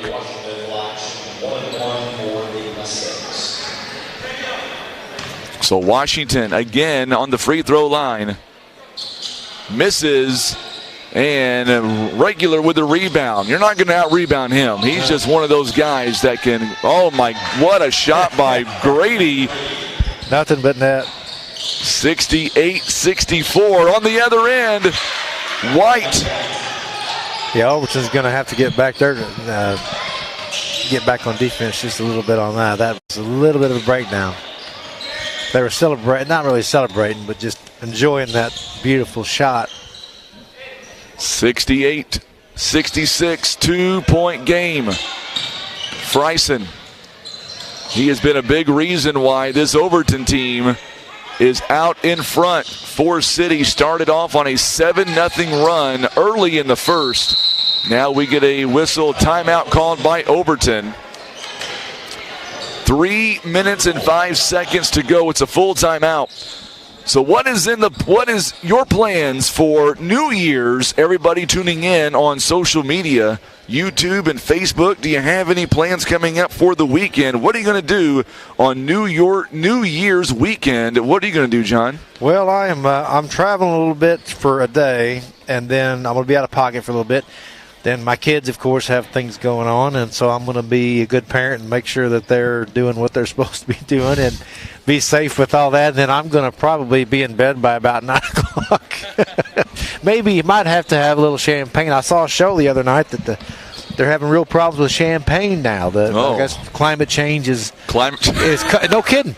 Is like champagne is only made in a certain region in France. Oh, gotcha. And so they're having to move the grapes to England because otherwise they can't. They had zero production. Gotcha. This last year. So if that concerns you, if you're a champagne guy, you may want to stock up. So I think I'm going to run and stock up on champagne and maybe have a little bit. No, Frankie, I'm going to probably go low key. I'm getting to that age where I like to wake up fresh on New Year's Day and start off the year on the right foot. How about you? What you got planned? I don't know for the weekend. I'll probably be in bed by 8:30 or 9, but I know tomorrow I promised my daughter, who's a senior in high school, we are going to get up in the morning. She's got to work tomorrow night or tomorrow afternoon. We're going to go in the morning. We're going to go to Cape Girardeau, Missouri, and I promised her that I would hang out with her, and we're going to go look for prom shoes and homecoming shoes. Oh, Lord. There you go. I don't know how I got the short straw on that one. Do they really need more shoes? I'm sure you've got a little pair of sneakers in the closet. You could probably I suggested doing that, but I kind of lost. The wife told me absolutely not. 2:43. We're in the fourth quarter. It is a 1-point game. 67-66. You may have to go down there and stream the prom. That would be good. You know, parents would do it for that. Actually, they really would. Yeah, I guarantee it. You could probably charge for that one. If I'm streaming the prom, I'm going to make you do color commentary. Oh, I'll be careful with that. Going to get a whistle here and a foul coming up. It's going to be against Forrest City. Marcus Britt and Forrest City down by 1 point, 67-66. I thought that score didn't look right on the scoreboard earlier. They added a point by accident to Overton. You know, one thing we do, Frankie, is on school board is we set up on a stage at graduation. Yep. And I have the greatest time, something I never anticipated, the greatest time checking out the shoes that kids wear for graduation, because there's some cool shoes, let me tell you. There's a steal by Washington. Tracking it down is Melvin Shaw, but he stepped out of bounds. Oh, my goodness. Wow. He was close. Wow. Tight game, 2 minutes left. Melvin Shaw, did you see how quick he flew down the court? I really like his game. I really do, too. His parents and grandparents ought to be awfully proud. What year is that young Mr. man. Shaw? Is he, what is he? He is only a sophomore. Oh, Lord. He's got a bright future. Absolutely. Some of these sophomores showing up and showing out, as they say. 69-66. Frison, 25 points. Three-point basket's going to be short. Rebounded, though, by the Forrest City Mustangs. White on the rebound. Keyshawn Washington for three. It's off the mark. It's no good. Looked good, but it did look good. Wynn caught that one. He is the guy that I want shooting a three-point basket, him or Marcus Britt. Down by 3 with about 1:16. Still plenty of basketball left to go, too. Lots of games still left to go. What a move as Frison makes it a 5-point game now. Frison's had an excellent game. He really has. Keyshawn Washington's going to get fouled in the process. He gets fouled by Frison. That's number 4 on Frison. And that's big because Frison's got 27 points. 27. Man, he's had a good game. And I like his game, too. And I like his presence on the court. You know, he plays the game. He plays it hard. And he doesn't, he's not talking trash or causing any trouble at all. He's actually a kid you can just tell is a good kid, and he's playing his game, and boy, feeling it tonight. Keyshawn Washington making the first free throw. Coming back in, Antonio Jordan. Keyshawn Washington, 18 points here in the ball game. Trying to make this a 3-point game, and he does. 1:03 to go here in regulation. Still a lot of basketball left. And we've got a whistle here as Isaiah Regular goes up for the jam. Marcus Britt with a foul. It's only team foul number 5. He's going to have to be a little bit careful with our whole. He's about to tear the whole thing down. I see the rafters are shaking, Frank. You may have to invest in a new court system. Where's the closest exit? Yeah, no kidding. 52 seconds now. It's a 3-point ball game. 5 team fouls by Forrest City. That's the man. There you go. I was going to say, if I am Forrest City, I'm going to foul Grady. And the reason why I say foul Grady is he has not been at the he's 3 of 3 on the free throw line, but he's not been there much. And that's 16 fouls. So now the next one's going to be a 1-and-1. Melvin Shaw going to be called for the foul. 42 seconds. If you're Keyshawn Washington, when do you want to foul? They're going to take a shot. Oh, it's off the backboard and good. Frison, he is now the new leader in this tournament, 29 points. Keyshawn Washington, oh my goodness, coast to coast, lays it up off the backboard, scored, and he gets 21 points by Keyshawn Washington, and that'll be the 5th team foul by Isaiah Regular. He is just fouled out, and that's a big foul for him. Isaiah Regular has fouled out. Technical comes back to haunt him just a little bit. Yeah.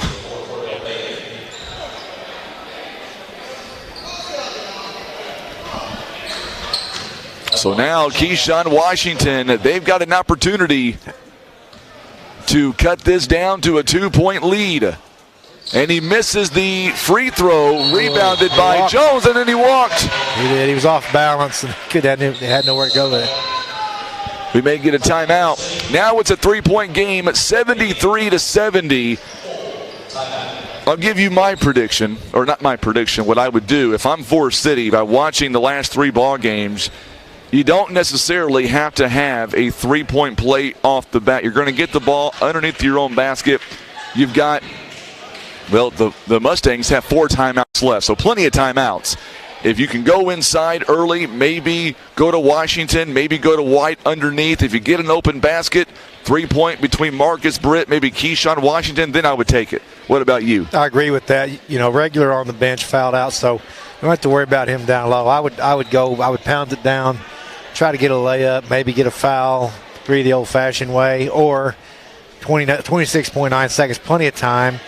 And if you have to, you can always foul Overton on the way down, and you're still going to be in the same place. So I wouldn't go for the 3 unless they absolutely had to right now. I agree. Eric says that Jordan Fryson's basketball IQ, it is extremely high. You bet it is.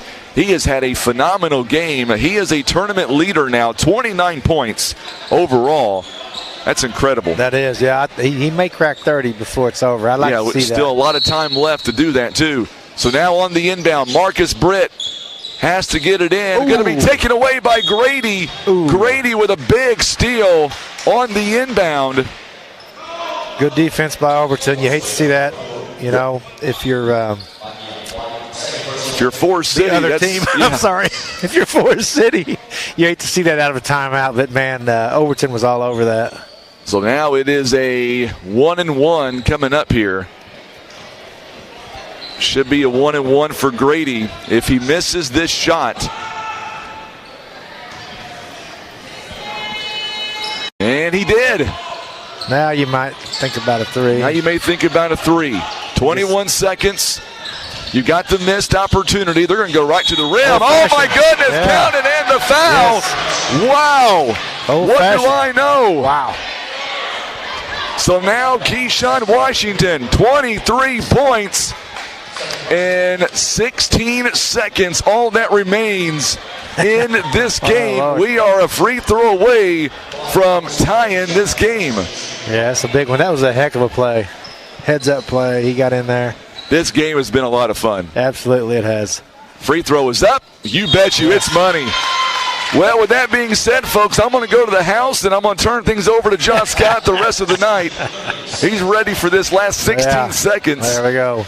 I hope everybody watching on Facebook and YouTube is sure enjoying the action as much as I am bringing it to them. What about you, John, as you take that drink of Coca-Cola or a Pepsi product? Very refreshing, yes. Refreshing.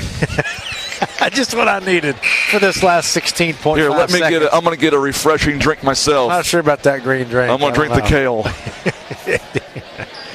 Oh, man. Oh, man. What does that have? No kidding. What all is in there? Kale, ginger, lemon, and apple and ginger. Yeah, I like all the kale. I'm not so sure. I guess that's what gives it the nice green. I think a little peanut butter and some chocolate, some whole milk, little whipping cream.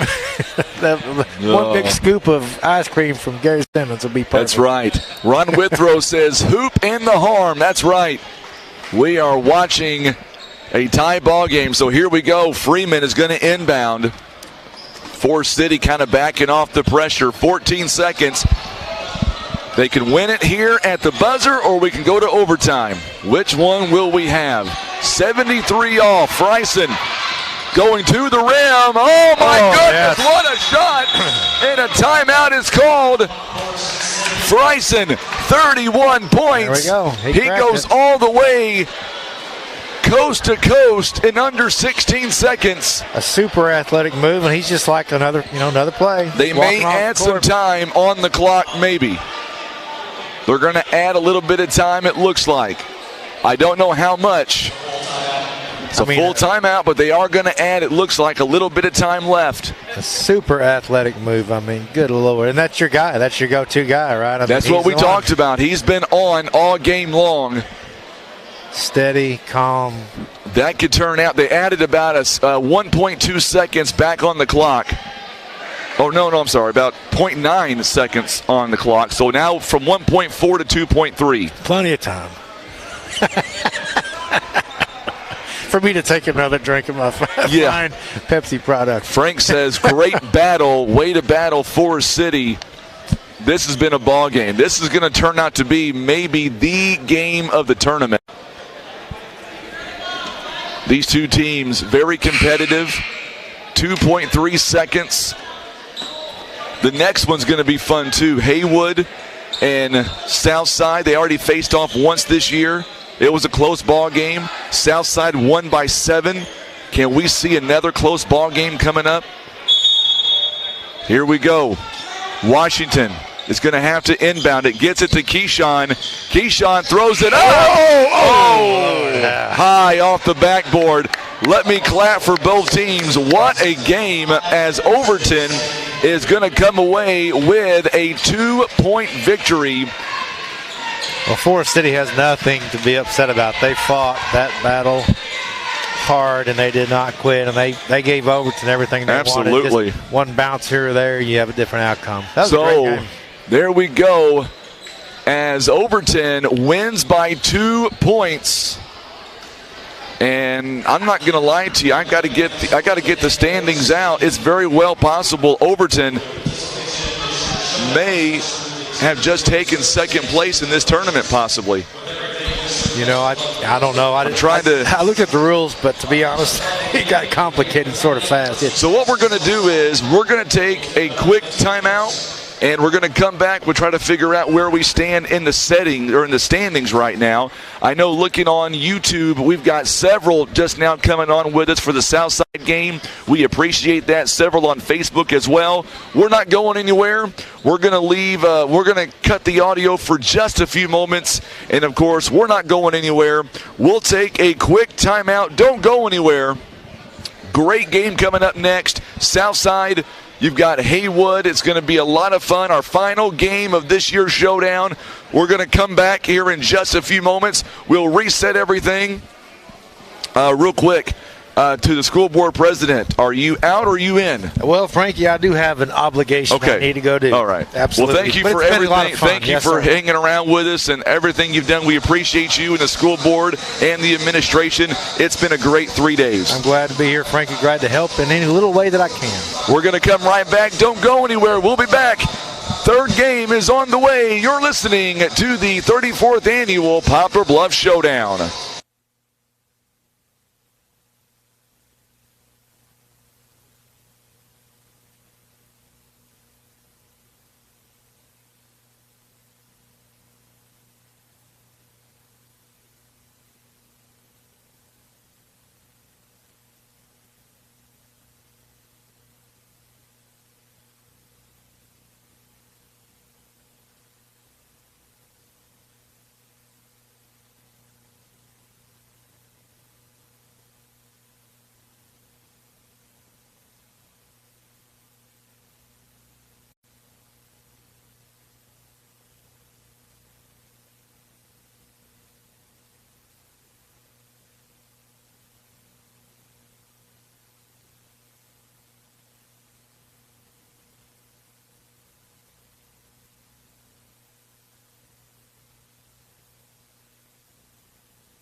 All right, we're getting everything set for our final game of the evening. About 12 and a half minutes until we tip off coming up. It'll be Southside against Haywood, a rematch for these two schools from back in early December or earlier this month. Should be a lot of fun. Southside won the first matchup by 7 points. So we'll come right back here in just a few moments. Stay with us on the 34th Annual Poplar Bluff Showdown presented by First Midwest Bank.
All right, so we went down. I'm back, by the way, Frankie Castile, getting ready for this final match of the showdown, and there's still a lot up for grabs here tonight.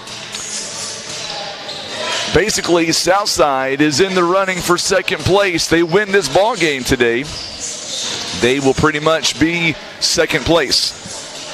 If they are to lose this game and lose by 7 or less, they will also be second place. If they lose by more than 7, then they'll wind up and be third. It's crazy how we're doing it, but that's how it is. So still a lot to play for, and at Southside, they are looking forward to the opportunity coming up.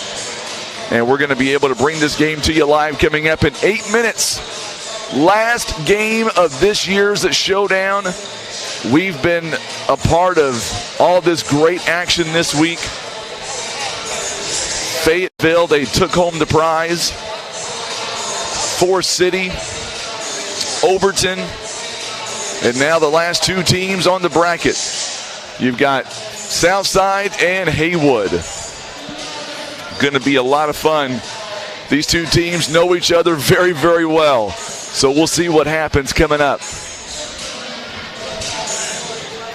A lot of Southside fans joining the call here on YouTube and Facebook. We appreciate that as well.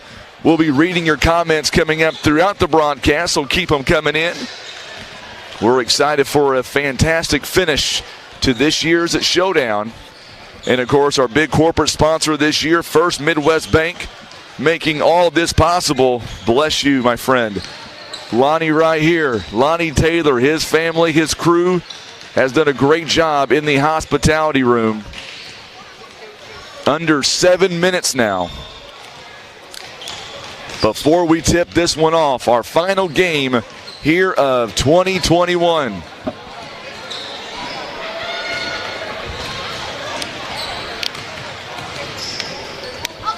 All right.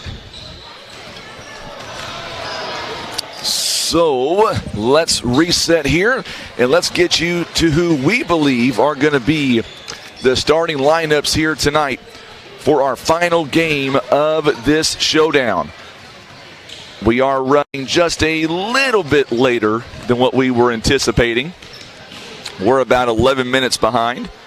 Looking over at Southside, they are the away team on the scoreboard. They're going to be wearing their black jerseys with the white trim, white numbering. They're being coached by Damon Fuller. He is in his 19th season as head basketball coach with a record of 351 to 126, a winning percentage of 736. And, of course, the starting five, we believe, are not going to change a whole lot from last night. We believe, number one, Rico Sane, a 6-foot senior guard. He did score his 1,000th point last night in the first quarter. Number 12, Jalen Cole. He is a 6'4 senior forward. Number 25, Jeremiah Smith, a 6-foot senior guard. Number 30, Christian Mitchell. He is a 6'5 freshman forward. And number 35, Amari Goodman, a 5'8 center. We'll see if those five are what holds in the starting five for Southside. Looking over at Haywood, they're being coached by Rodney Chapman. He is in his third season with a record of 26-33, a winning percentage of 441. And, of course, the starting five, we believe, are going to be number 0, Taquarius Douglas. He is a 6'2 senior guard. Number 1, Tylen Chapman, a 6-foot junior guard. Number 3, Janarius Snipe, a 6'6 junior forward. Number 4, Kevion Davis, a 6'7 junior center. And number 10, Cordero Walker. He is a 6-foot sophomore guard. That's who we believe are going to be the starting five for both teams. Haywood coming into the game at 4-7. Southside, they enter today's game with a record of 9-1. So there is the matchups. Those are the lineups on who we believe are going to be the starting five coming up in our very last contest of this showdown. And, of course, we have had so much fun bringing you all the action live exclusively right here on our Facebook page, on Today's Talk, KWOC's Facebook page, as well as our River Radio YouTube channel. 4 minutes until we tip off. And right now they are determining the all-tournament team. And I can tell you right now on this game, 2 players are in high consideration for the all-tournament team. Don't have the list official yet, but I know we're getting very close to them letting me know who made the all-tournament team. I know whenever I did my nominations for this team, or for these 2 teams, I did pick 2 members, 1 on each team, and we'll see if what I picked winds up being part of this all-tournament team. We're going to find out after this contest is over. make sure, if you don't mind, on Facebook, if you don't mind, share that video feed for me if you don't mind. We're going to try to get to about 30 or so shares being the final day of the showdown. And then, of course, if you're watching us on YouTube, drop us a message on YouTube. Love to interact with you coming up here in just a few moments, and we'll read some of those comments coming up here in just a few minutes. Quick timeout. We are under 3 minutes away until our last game of the night gets tipped off. It is Southside. It's Haywood. It's coming up in just a few moments. You're listening to live coverage. It is the 34th Annual Poplar Bluff Showdown. It's all being brought to you by our friends at First Midwest Bank.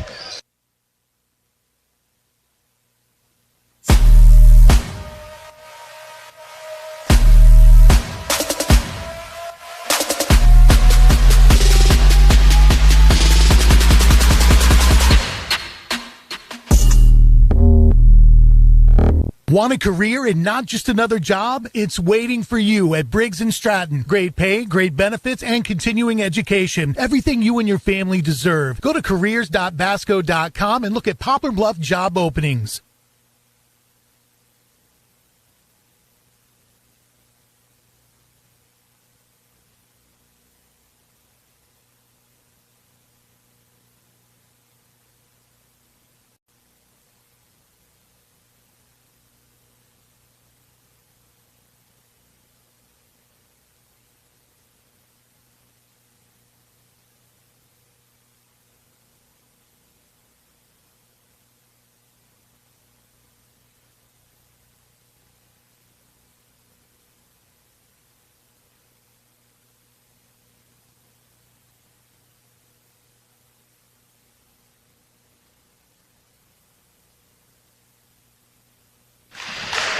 All right, here we go. Let's go out the way we came in. We had so much fun coming in. Let's do the same going out. Frankie Castile. On the camera is Tim Hicks, and man, he's done a great job the last 3 ball games. Got to give him all kinds of credit. A lot of fans tuning in from Southside, from Haywood. We're going to have some fun. Let's go down courtside. Mr. Ken Hosler, he's going to have our official starting lineups.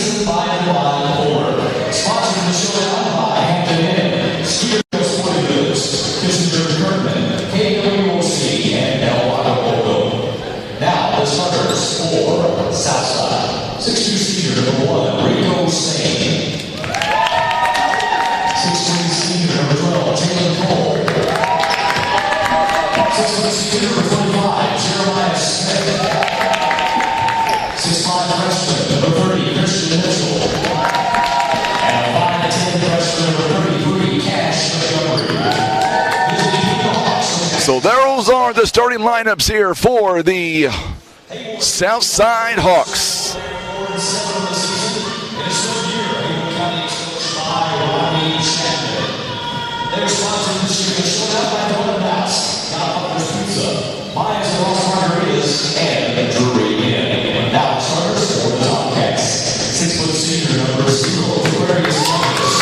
Aquarius Douglas. Tylen Chapman. Kevion Davis. Javion Snipe. And Jakari Cornage. So Janarius Snipe is going to come off the bench here for this contest. These two teams know each other very, very well. Oh, wow, LaShawn tuning in from Jacksonville, Florida. Tuning in on YouTube. How is the weather down in Florida? All right, so Cash Montgomery is going to get the start instead of Amari Goodman. on Southside. So for Southside, Rico Sane, Jalen Go, Jeremiah Smith, Christian Mitchell, Cash Montgomery. We are underway. It'll be controlled by Haywood. Dequarius Douglas, Tylen Chapman, Kevion Davis, Jabayan Snipe. Three-point basket by Chapman is no good. This one's going to be a very fast-paced action for sure all the way around. Good job there by Dequarius Douglas on the steal. Inside the paint goes Douglas. It's no good. It's going to be rebounded out of bounds. And last touched by Haywood.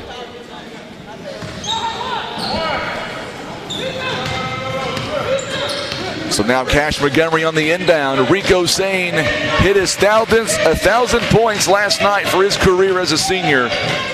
Did that last night. We were so happy to bring that to you live as it happened. Quick steal by Cornage. Shot is no good and rebounded by Southside. Here they go, Rico Sane. Down near the paint area, kicks it outside to Smith. Now Cole. Cole's going to have it ripped away. Good job, good hustle by Jeremiah Smith. He's able to regain it, and he advances it to Rico Smith. We had Rico on the air last night. Such a good young man. Cash Montgomery kicks it outside to Jeremiah Smith. Smith, long pass to Rico. Rico Sane back out to Cole, top of the key. 6.5 minutes to play here in the first quarter. No score. This one has the makings of a good ball game all the way around. We have been waiting for this matchup all week long. Cole near the elbow, steps inside the paint, and the ball goes in and out. No good. Right back to Cole. Goes back up and scores. He's got his first bucket of the night, 2-0 in favor of the Southside Hawks.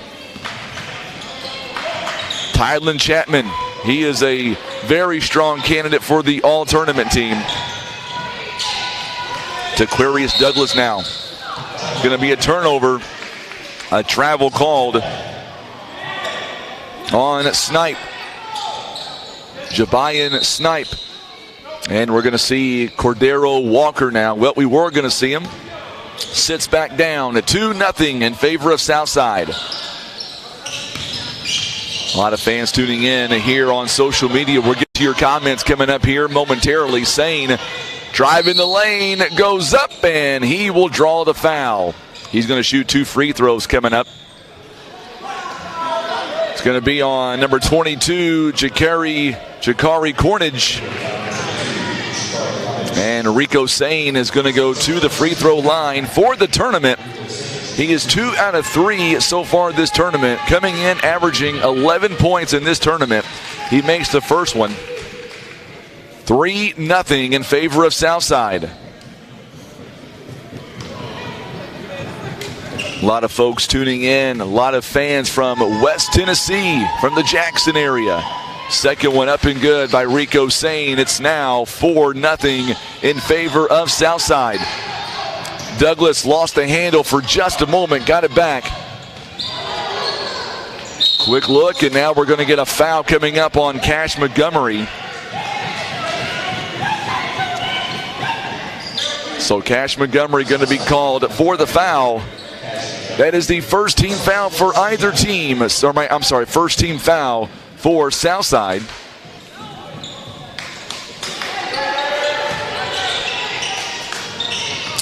A lot of folks tuning in on YouTube here on Championship Day, the final day of this year's Poplar Bluff Showdown. So now it's Aquarius Douglas. Gets it to Chapman. Chapman goes high off the glass. It's no good. Cole and company coming down quickly now. Ball goes out of bounds. It's going to be last touched by Southside. Turnover, and it's going to go right back over to the Tomcats. So now Haywood brings it across the front court. Chapman gets it to Snipe, goes inside the paint, goes up and goes all the way around the rim. cuts the lead down to 4-2 now.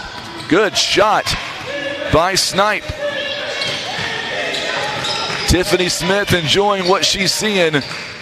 Let's go, Jeremiah. Great hustle. Talking about Jeremiah Smith. Good move inside by Jalen Cole. Sets up Christian Mitchell. And it's 6-2 again. Chapman going to go up high off the glass. It's no good. Chapman's shot is no good. Rebounded by the Southside Hawks. Jeremiah Smith back over to Cole. Goes inside the paint. Swatted away by Douglas. Good move by Zaquarius Douglas on the stop. Now we're going to see Bryson Baker coming in. Cash Montgomery also going to take a seat. On the other side, Janarius Snipe is now going to come in. He'll come in for Cornage. That's one thing about Southside. They can go deep. Three-point basket in the corner is up and good.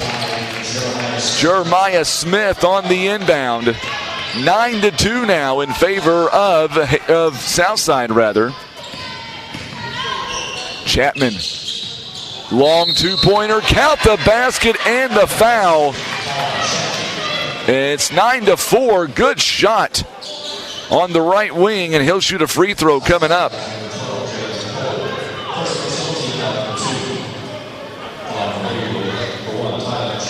A lot of fans back in West Tennessee watching this matchup. Tylen Chapman misses the free throw. We're going to go the other direction. It's going to be a foul against Haywood. Jalen Cole, by the way, was called for that last foul. This one's going to be on Kevion Davis. Marshall says, let's go Hawks. Let me switch over to Facebook here. A lot of fans from Haywood tuning in on Facebook tonight. Love to have you alongside. Glad you're enjoying this matchup. Good steal by Chapman. And we get a whistle here and a foul. It's going to be on Baker, I believe. Southside, yep, going to be his first, team foul number 3.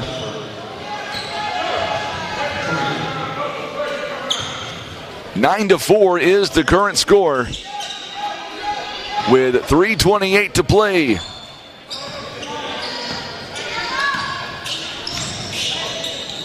A lot of let's go Haywood on our Facebook feed.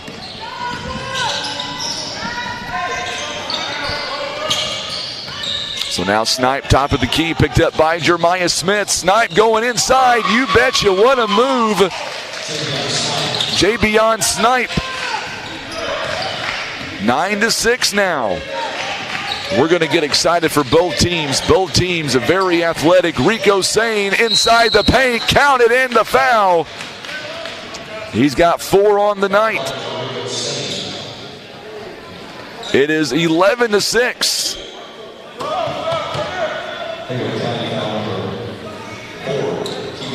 So Kevion Davis is going to get his second personal foul.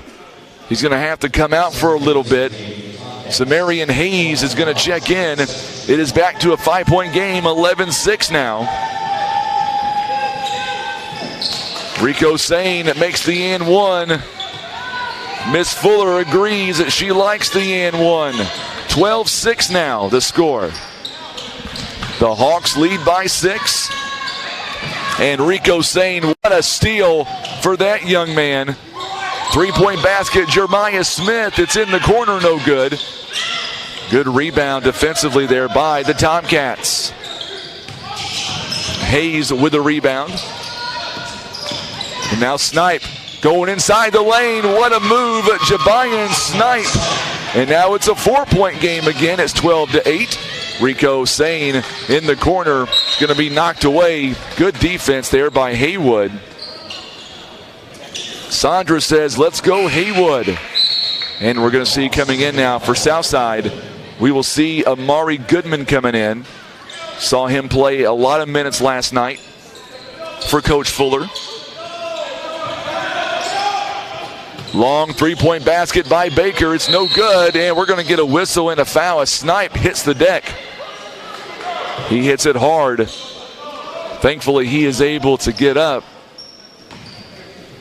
And we're going to get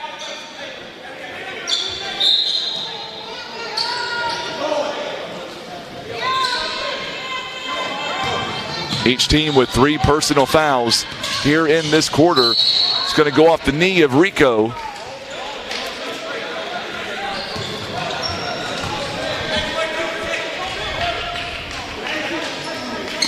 So now it's Aquarius Douglas gets the inbound.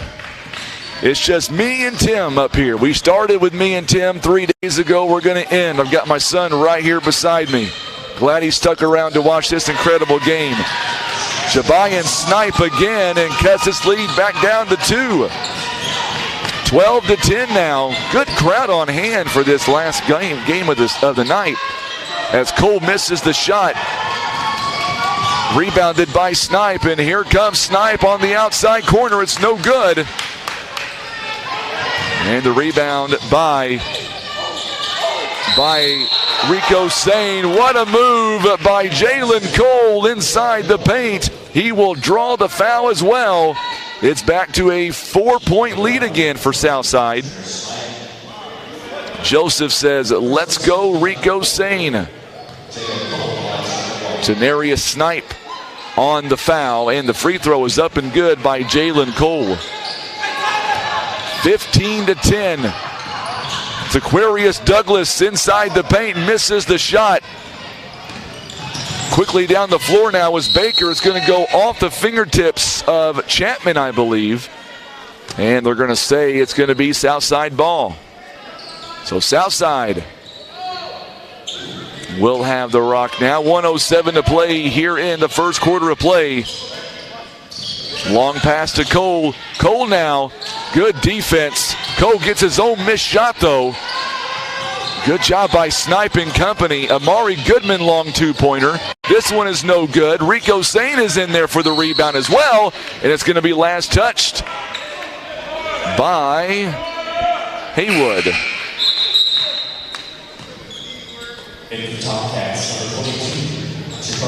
So Cornage is back in the ball game as Aquarius Douglas, he is going all the way down toward the locker room. I didn't see if anything happened to him. There's a quick steal, and here comes Haywood, a little bit out of control that time.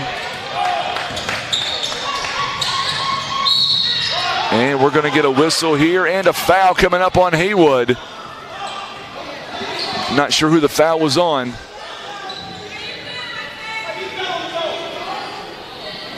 It's going to be on Janarius Snipe, it looks like, number 3.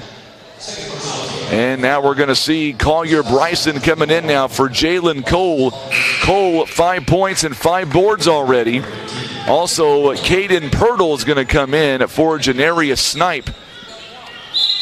It's Aquarius Douglas. He had to run off toward the locker room. Not exactly sure what that was all about. Baker guarded by Chapman.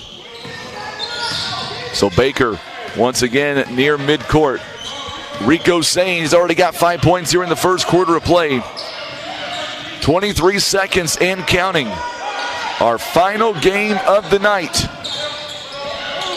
The athletic director of Southside, Miss Sane, is right to our left. She's watching very intensively. Such a great lady she is. Good job there by the defense as Cole misses. And we're going to get a foul this time. It's going to be a foul against Haywood as Collier Bryson is going to go to the free throw line. Jabayan Snipe is going to be called for the personal foul. First free throw is up for Collier Bryson. It is up and good. It is now a 6-point lead. Second one is on the way. It is up and it is good. It's back to a 7-point lead again. 2 seconds, 1 second. And at the buzzer is going to be off the mark. It's no good. At the end of one, Southside leads this game at 17-10. We'll take a quick break and come right back You're listening to live coverage of the 34th Annual Poplar Bluff Showdown, sponsored by First Midwest Bank. I pledge allegiance to the flag of the United States of America and to the republic for which it stands, one nation, under God, indivisible, with liberty and justice for all.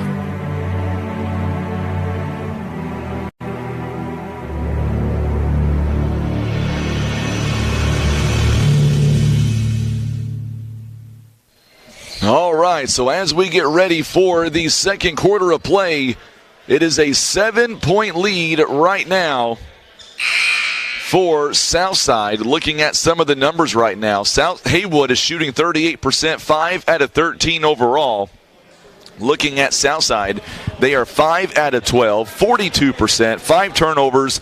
Haywood only has 2 turnovers as of right now, and they're down by 7 points. So Southside going to inbound. Southside is going from left to right on your TV screens. Jalen Cole is back in the ballgame. There's a turnover as Chapman going to go up, lays it in and scores.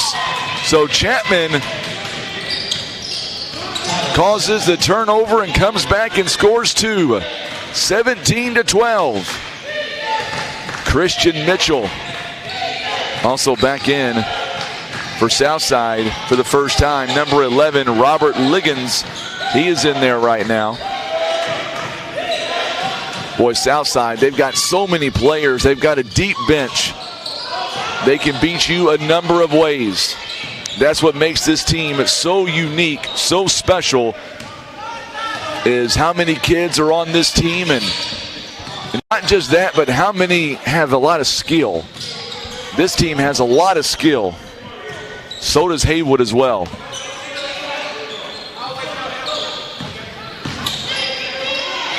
I like that. Somebody posted on social media, there's a nice jumper by Jalen Cole. Somebody puts on YouTube, roll call Hawk family. Where is everyone watching from? I like that. Nice move inside by Snipe.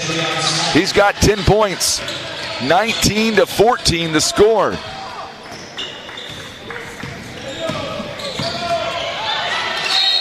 This one's going to be last touched by Southside. It'll be a turnover on Robert Liggins, and we're going to get a sub right out of the gate now. Jeremiah Smith back in the game, a starter going to come in for Liggins. 19-14 the score. And we're going to get a turnover on Haywood. And Rico Sane now is back in the ball game. He will come in for Collier Bryson. So Rico Sane, 5 points in the ball game.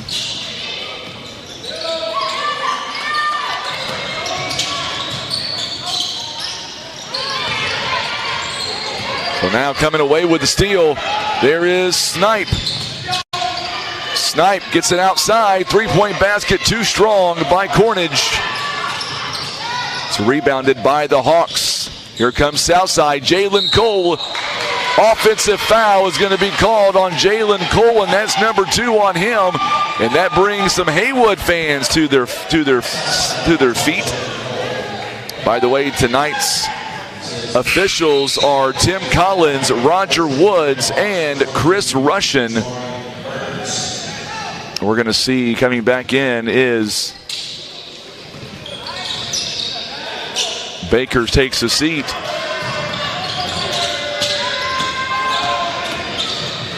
What a move. Jabrian Snipe again as he goes coast to coast. He'll pick up a foul, or draw the foul rather.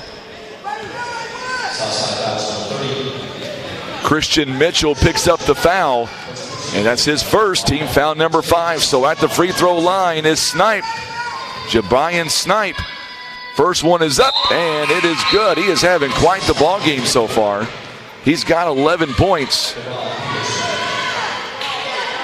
Devin Peterson going to come in now for Jalen Cole, who's got 7 points, 5 rebounds, 1 assist. 5:39 to play in the first half. Second free throw was no good, but somehow gets his own missed shot. Another offensive rebound. Gets it outside. Cornish now. Cornish top of the key. Snipe, three-point basket. This one is too strong. Going to be an over-the-back call on Caden Pirtle. So Caden Pirtle is going to be called for the foul. Haywood fans don't like that at all. The official said offensive foul, but it was actually over the back, which is why we're going to do the 1-and-1. It was actually over the back.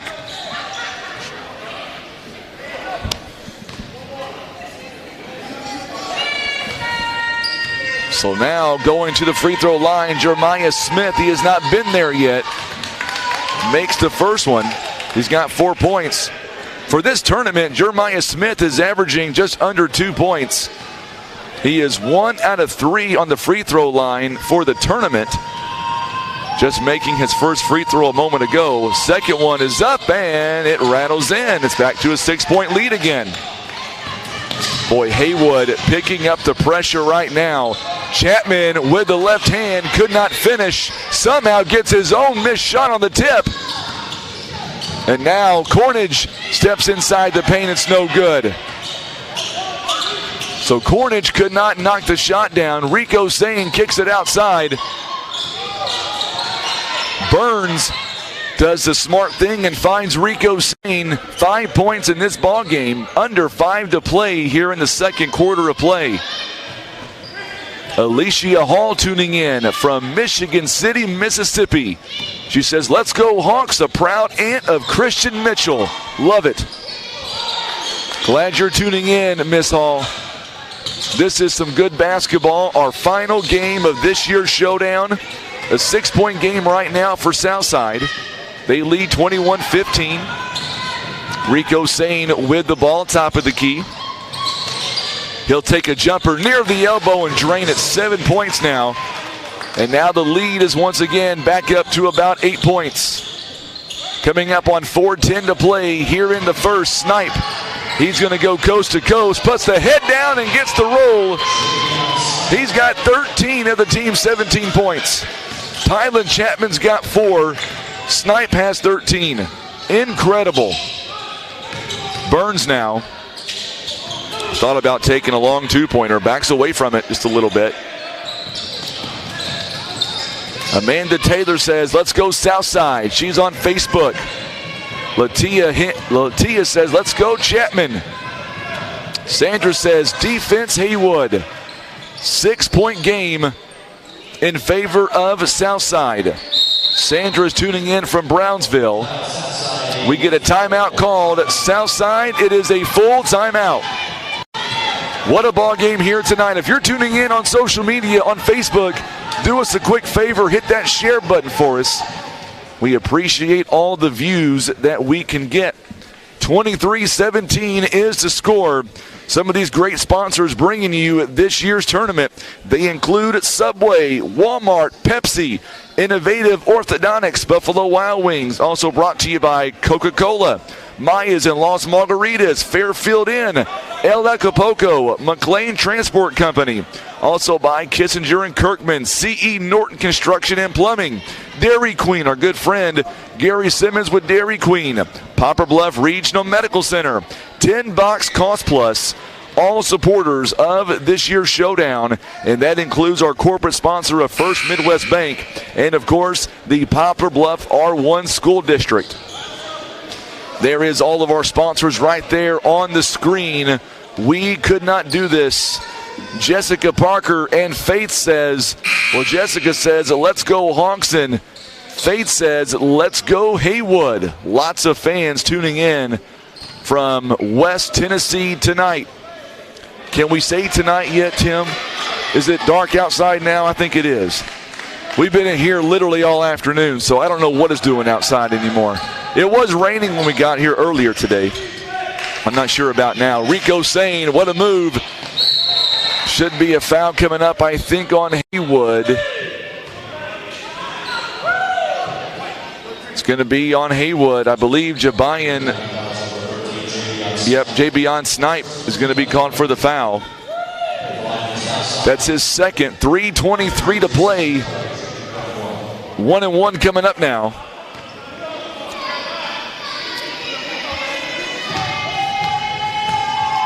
For number 23, Cameron Anderson. Anderson missing the free throw. It's going to be rebounded by Snipe and the Tomcats. Douglas is back in the ball game. A turnover by Haywood. So it's Aquarius Douglas is back in the ball game. He had to go to the locker room earlier.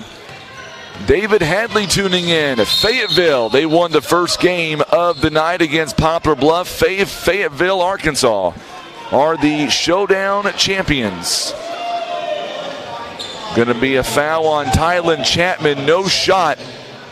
It'll be a 1-1 for Rico Sane, who's got 7 points in this contest. 7 points in this ball game already. Has a chance for more. It's a 6-point lead at right now. 23-17, missing the free throw. Rebounded by Snipe. Boy, this kid is really having an incredible game against Southside. Both teams coming in, they feel like they can beat each other. Snipe goes all the way inside. Another 2 points for him. That's 15 on the night. Rico Sane is going to be fouled before the shot, but it will be a 2-shot foul regardless. It's going to be on Cordero Walker, number 10. So Walker will pick up his first personal foul. Rico Sane just missed a free throw. He is going to get 2 on this possession. 7 points on the night. Boy, these fans from Haywood, they made the trip. They are loud tonight. Got a chance to talk to these ladies on Monday, and they are some hardcore Haywood fans. You like to see that in a tournament.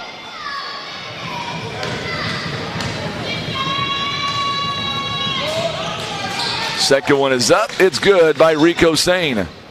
It is now a 24-19 or 24-19. There it is. Now they fixed it. 24-19 score.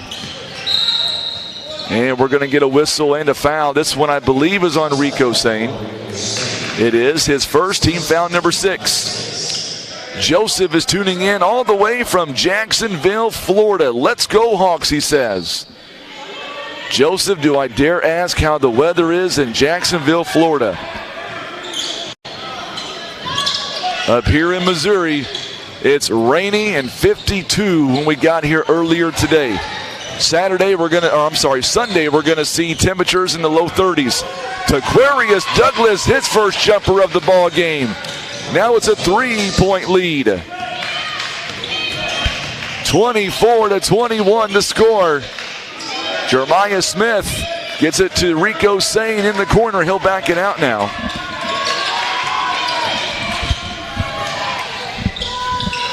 Shot is up, it's no good. Rebounded by Kevion Davis. He is back in the game. So now it's Aquarius Douglas inside the paint. Hands off to Kevion Davis. We've got a ball game again here, folks. It's 24-23. 24-23 the score.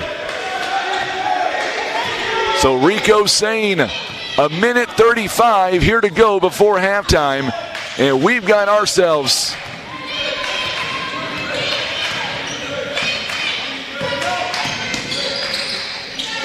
the feed to our Facebook feed. For those of you that are wanting to know that on YouTube, it is Today's Talk KWOC. Today's Talk KWOC. Oh, there's a turnover there. Miscommunication. Southside turns it over. Robert Liggins. So Amari Goodman going to come back in the ballgame. Rico Sane stays in. Cameron Anderson also in the ball game as well. and Amari Goodman. 1:08 to play. And we're going to get a whistle here and a foul, it looks like. Yep, it's going to be a foul against Haywood. The official, it's going to be on number 10, Cordero Walker, his second personal foul.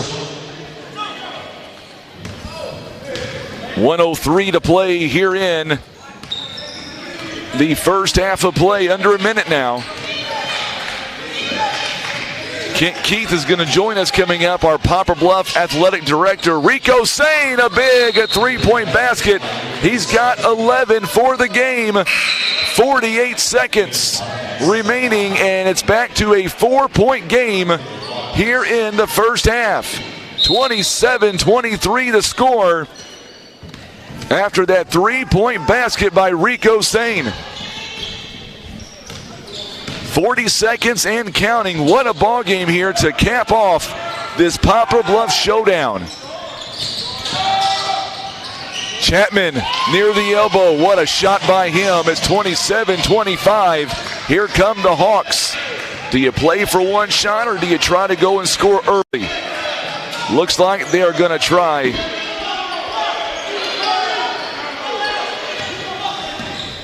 Looks like 13-12 seconds now. Here we go. 27-25 the score. Rico Sane going inside the lane. Going to be taken away. Kevion Davis. What a steal by him. And a foul with about 2.7 seconds left. It'll be a 1-and-1 coming up now for Haywood. It'll be Rico Sane's second personal foul.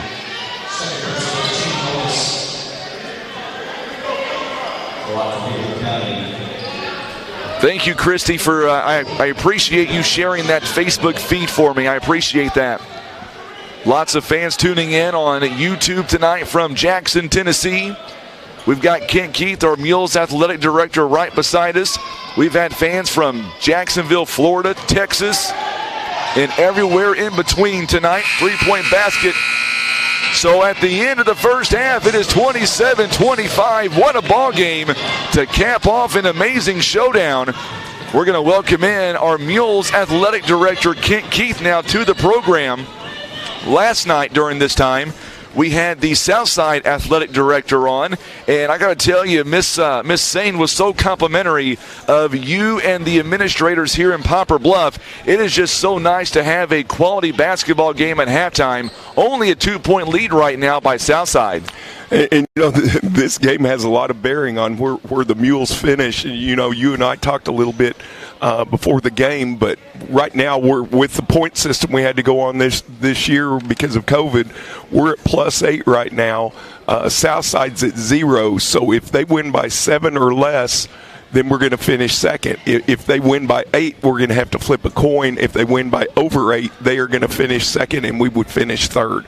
So, I mean, there's a lot riding on this game for not only Southside, but also for the Mules. Absolutely. I mean, this game is a fun game to watch here, and something you don't see normally at halftime. Coach Fuller, he's out there with his entire team telling them, here's what we're doing wrong, and here's how we got to fix it. That's pretty cool to watch here at halftime. It is. He's a good coach and does a good job with his guys. He really does. So let's talk about this showdown. I know that it was a bizarre showdown, so to speak, but I got to tell you, I've had a blast the last 3 days. It's been fun, and, you know, I'm tired. I was in my office earlier sitting in the chair and about fell asleep, but did not fall asleep. But, you know, you kind of hate it to end because it's been fun. You know, I'm a sports guy, and obviously these past 3 days have been all about sports. And so it'd kind of be nice to go a little bit longer, but it'll be nice to also get some rest. It really will. And, of course, what are some things about this showdown this year that you really liked about it, and maybe some of the teams you want to invite back next year?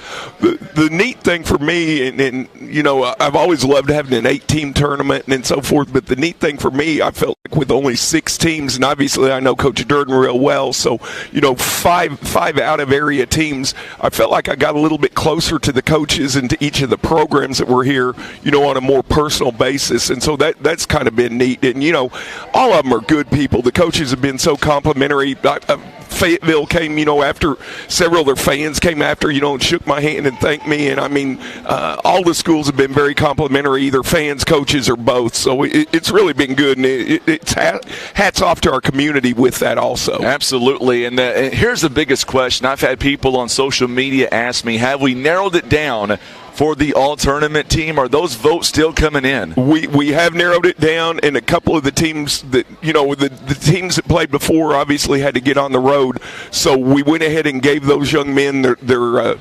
awards, and then there's some guys involved in this game that will be on the all-tournament team, and then Poplar Bluff Mule is also on it, so we'll probably have 3 guys at the end of this game that we'll be able to take a picture of, and then the other 4 guys are obviously already on the road. It's a seven-man team. It's really cool because I got to actually cast my vote this year, but doing all the games, seeing all the players up close and personal, it was tough to just pick 7. It was, and and I was down there, and we kind of had to do a tiebreaker on one of them, and we went back and looked at points and talked about how the young men conducted themselves, and it was still a hard decision because it could have very easily been 8 young men on this year's team. It really could. So let's talk about the sponsors here. I want to say a big thank you to First Midwest Bank. Absolutely. What an amazing job. Was glad to see Joey here tonight. Yes. I know he's been gone, and Dale Dickerson was here, and Joey's wife, and I think Dale's wife was here, and that was cool because I know those guys stay so busy, and I know Joey's been out of town and so forth, but yeah, we couldn't do it without those guys. Absolutely. And of course, anybody else you want to think about this showdown? I don't know how much time you got left. I left off, we started talking about Jostens last night and the cheer rings and so forth, so real quick, I did not think last night Christian Automotive, Steak and Shake, our Mules Booster Club, you guys, KWOC, and what you've done, not only radio but also streaming, Mike and Zach's Barbecue, Colton Steakhouse, Steve Halter and the Chamber of Commerce, our Fellowship of Christian Athletes, Skeeter Kell Sporting Goods, they came through for me in a clutch Monday night. Southside forgot their scorebook, and they had somebody drive it up here an hour drive for Kennett to get Southside a scorebook, so that was really cool.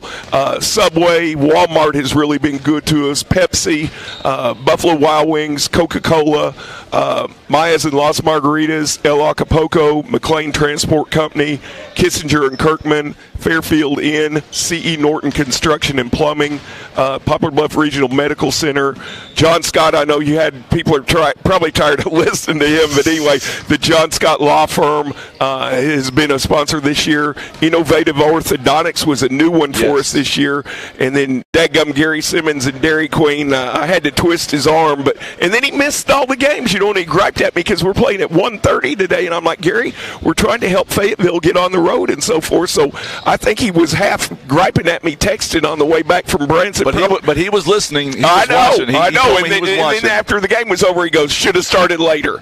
So you and I both know Gary pretty well. And he's a good-hearted guy or whatever, but he's going to get a dig at you any chance he gets. Absolutely. It's just been a great tournament. I did want to ask you, I've been watching all these comments coming in from folks in West Tennessee all night, Fayetteville earlier tonight. We've got several still on YouTube and Facebook. From an administrative standpoint, from the AD standpoint, what is your message to all of these fans still tuning in for this amazing showdown? I've been saying all week long, for those that get to come back next year to Poplar Bluff, make sure if you can, make that trip. We have so much to offer, and it's a great 3 days to spend in Poplar Bluff. Absolutely, and the cool thing about it, I kind of feel like I'm a caretaker of this thing, because obviously this is the 34th year, 35 years actually that it's been going on, but we've only played 34 years, and so I kind of feel like I'm a caretaker, and obviously I'm getting up in age now, unfortunately, and in a while I'll probably retire and somebody else is going to take this thing on, and I'll pass the torch on and so forth, but there was a good legacy laid before me, and hopefully I've at least sustained it, maybe hopefully improved it a little bit, and I know when I do finally retire, there's going to be somebody probably come in with some new ideas and make it even better than it is, but it's a community effort, like we talked about, and obviously this year with the streaming and so forth, that was new for us, and I don't, with technology, who knows in the next few years where we're going to take this thing and so forth. So absolutely. One other quick sideline story, if you got a second. Sure. Really cool. Fayetteville had a young man by the last name of Keith, and met him, very polite, very nice young man and so forth. And we were talking after the banquet, and he goes, Coach, some of the guys asked me, were you my dad? And I'm like, what are you talking about? And he goes, my dad's name is Kent Keith. And I said, you got to be kidding me. And I said, well, wow. tell all the guys that your dad is better looking and younger than I am. There you go. And then the cool thing about it, then last night, his dad came down and he said, are you Kent Keith? And I said, yes. And he goes, well, I'm Kent Keith too. And so we are not related in any way. They're down from further down in Arkansas. And obviously, I grew up in Oklahoma, and right. our part of the Keith family comes from Texas.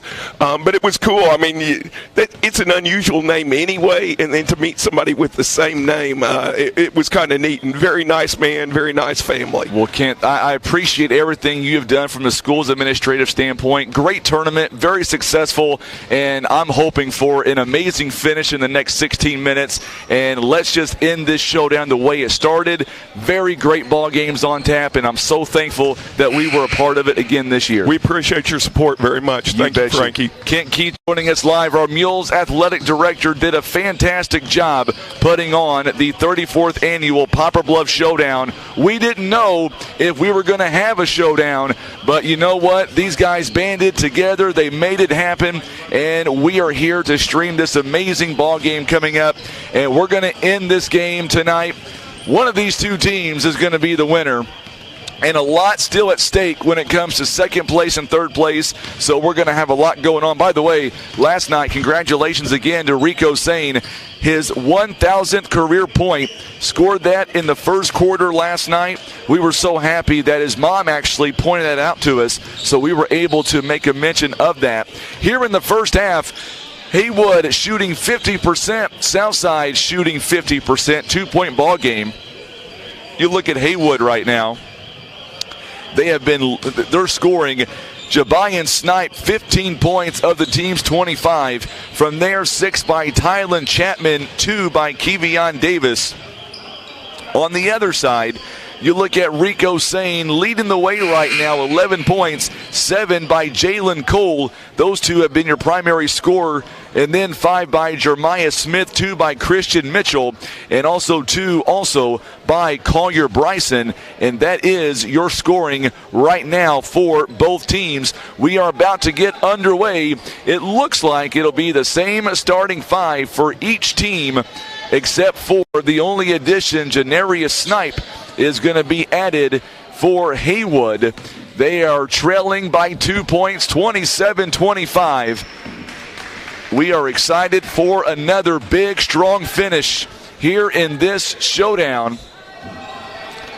Coming up, or I should say, Cash Montgomery going to start things off. So is Christian Mitchell. Jalen Cole is in. And Rico Sane, we are underway in the third quarter of play. This quarter is so important for both teams. And we're going to get a foul right out of the gate here. Good job by Tylen Chapman as he is able to draw contact. It's going to be Jalen Cole, too, on the foul.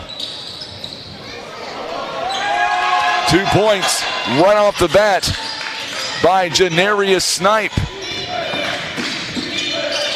So now we are tied again. Mitchell could not get the shot to fall. Chapman quickly down the floor from the free throw line. No good, but the putback is up and good by Kevion Davis.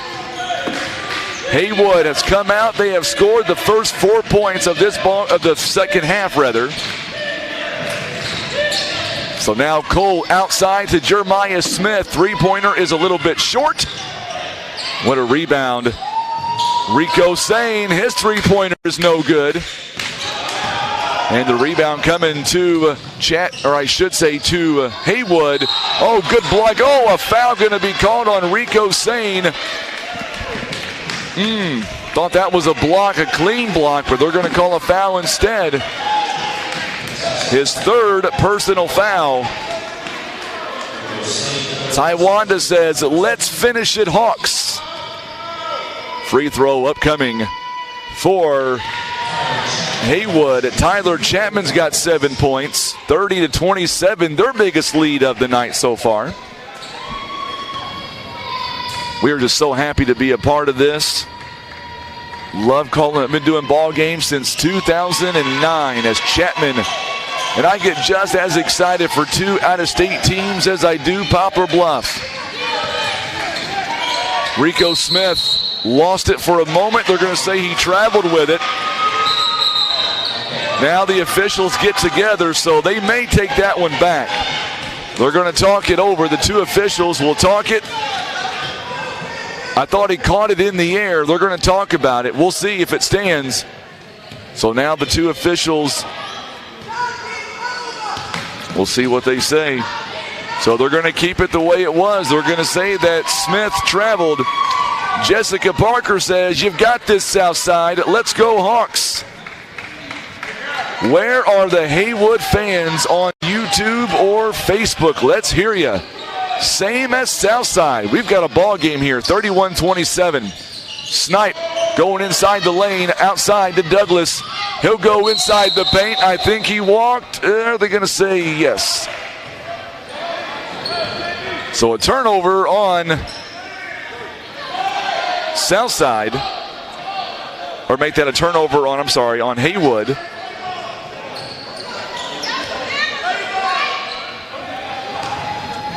Nope, they're gonna award it. They're gonna say a foul instead on Christian Mitchell. Did not see the foul. We've done 6 or 9 games. Everything's kind of running together now. So a foul was called on Christian Mitchell instead. And there's the travel on Tylen Chapman. 31-27 to score. T. Hendricks says, "Let's go Tomcats." Boy, it's nice to watch some other basketball other than Southeast Missouri play. We're seeing West Tennessee here. Sierra says, "Let's go Tomcats." Love it. Keep those comments coming in. Rico Sane with the right hand, and it's not going to go in. He did everything he could inside the paint, and it would not fall for him. 31-27 to score. Snipe along the baseline. He goes up, and a travel going to be called. 7 turnovers by Haywood, 12 by Southside, and we've got a whistle. Is it going to be a timeout or a sub? Believe it's going to be a substitution. Bryson Baker is going to come in. He'll come in for Cash Montgomery. Let's Go Hawks is coming in now. I like it. YouTube and Facebook is wonderful.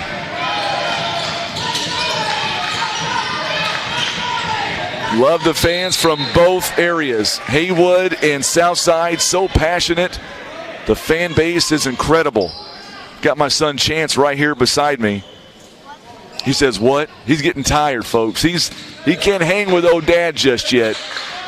He tries to hang with old dad. He's just not ready yet. 3-point basket is no good by Jeremiah Smith. Offensive rebound by the Hawks. Rico Sane drains a long 2-pointer. Brings them to within 2 points, 31-29. These 2 teams met earlier this year. Rico Sane nearly had a steal. I think he will have a steal. He got bailed out somehow. It didn't go out of bounds. Baker on the shot. It's no good. Rebounded by Christian Mitchell, and he'll draw the foul with 5:19 left to play here in this third quarter. 5:16 left to play. 31-29 to score. Foul was called on Janarius Snipe, and that's his, or correction, Kevion Davis got that last foul. So Kevion Davis picks up his third. He's going to come out of the game. Back in for him is Jakari Cornage. First free throw by Mitchell is no good. Second one drains it. It's a 1-point lead again.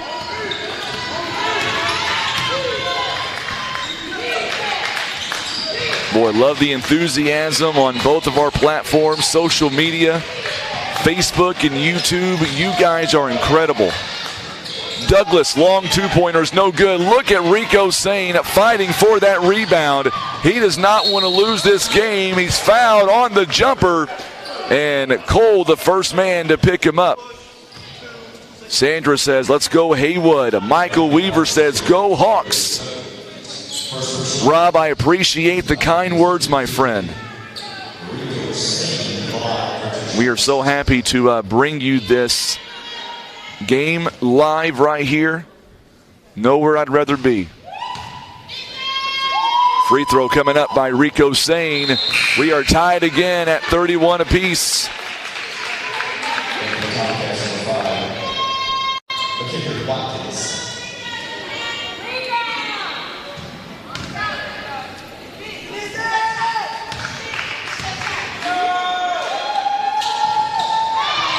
So now, free throw no good. Rebounded by the by the Tomcats rather. Jabrian Snipe on the other end. 33-31. Now it's 33-33 as Jalen Cole makes a big shot on the other end. Chapman, this has been really turned up now. These two teams going back and forth. Rico Sane gets it out to Cole. Cole was going to lose it off his leg, but Rico Sane there to bail him out. Long three-pointer by Rico Sane is no good.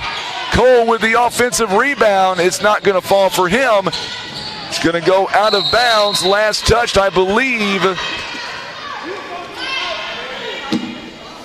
Well, we didn't see exactly.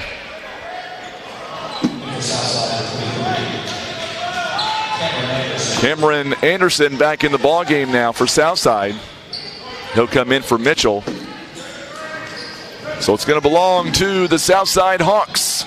Jalen Cole, nice pass to Rico Sane, and Rico couldn't make the shot, but a loose ball rebound, or a loose ball foul rather, is going to be called. It's going to be on Southside. It's going to be on Cameron Anderson, his first, team foul number 4. 3:57 left to play here in the third. We are all tied up. All tied up here on a Wednesday night. This has the making of a championship ball game. It really does. I don't know much about these two teams other than what we were prepped with in the Showdown banquet. But just by watching these two teams all week, this has the feeling of playoff basketball. Three-point basket is no good. Rebounded by Jeremiah Smith. On the other end, Baker's shot is no good. Too strong off the backboard. It's going to go out of bounds. Last touch by Snipe, but good hustle there by Haywood. It's going to stay with Southside.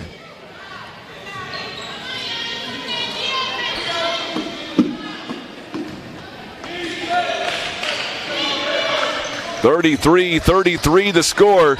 Baker for a three, money. Baker, big-time three-pointer. 36-33.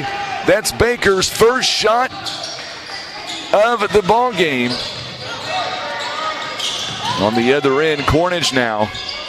Jakari Cornish outside to Jabrian Snipe, who's got 17 points in this contest. Cornish thought about taking a three-pointer. Spin move there, takes it off too strong. Rebounded by Southside. Here comes the Hawks. Cole drops it off inside to Anderson. What a move by Cameron Anderson. Are you kidding me? 38-33 the score. What a move. Three-point basket. Just like that, comes right back with a big three. 38-36.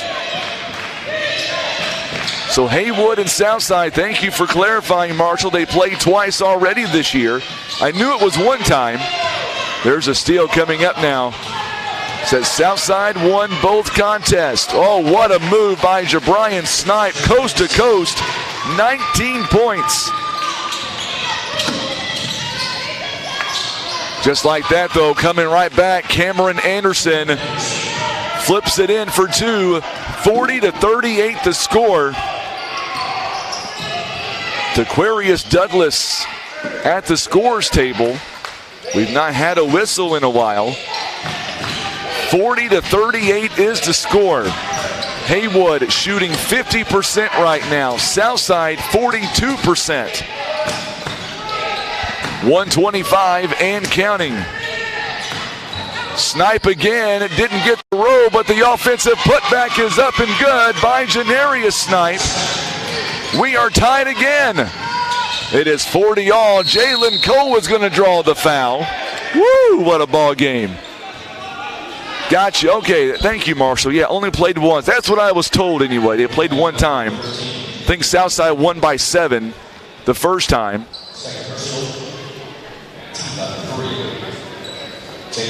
So Jabrian Snipe is going to get called for the personal foul, his third. Jalen Cole at the free throw line. This one rims out on him. Amari Goodman's going to come in for Jeremiah Smith. Jabrian Snipe is going to come out for Haywood. 40-all is the score. Missed them both. Douglas quickly back in the fray. So Southside, looks like Southside and Haywood is going to play again here pretty soon after this contest. Bryson Baker picking up foul number 2. So Chapman 11 points in the ball game. Right now, the leading scorer, Jabrian Snipe for Haywood, is on the bench right now for this last minute in the third quarter. What a game. 40-40 is the score. There's a quick steal. Baker out in front. You betcha. What a good move. What a steal by Anderson. And Baker in transition. It is 42-40 now. A long two-pointer there by Chapman. He's got 13 points. We are tied at 42. Cole steps inside the paint. He gets his own missed shot, goes back up and scores. He's got 11. 44-42 now is the score. What a game. Long two-pointer by Chapman is no good. Rebounded by Baker. Baker's going to push the tempo. Oh my goodness, what a stop by Taquarius Douglas. As Baker goes up, Douglas gets the block. And we're going to get some subs now. Jabrian Snipe, he's going to come in for Taquarius. Baker is going to get called for the foul, and Baker will take a seat. 2 seconds. Chapman for 3. It's going to be short. It hits the front end. At the end of 3 quarters, we've got ourselves a dandy here, 44-42. The last 2 ball games have been great here today. Southside won last time 66-57, so a 9-point win last time. Right now they're up by 2. We'll take a 30-second break. You're listening to live coverage of the final day of the 34th Annual Poplar Bluff Showdown, sponsored by First Midwest Bank. Some things have changed since 1952. We changed our name, expanded our territory, and added branches in the communities we serve. But the most important thing remains the same. We treat our members like family. Experience the credit union difference. Ozark Federal Credit Union. Membership eligibility required. Insured by NCUA. Christian Automotive and Tire. Quality name brand tires that you know and trust. They also have ASE certified mechanics that have the training, tools, and knowledge to fix your vehicle right the first time. Business 67 South. All right, so here we go as we get ready for the 4th and final quarter. It is a 2-point lead right now for the Southside Hawks.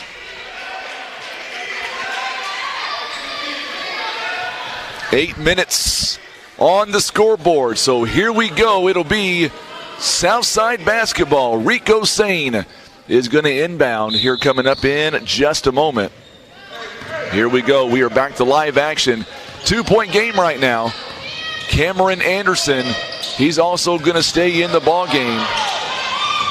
This one is going to be last touch, I believe, by Haywood. It's going to stay with Southside.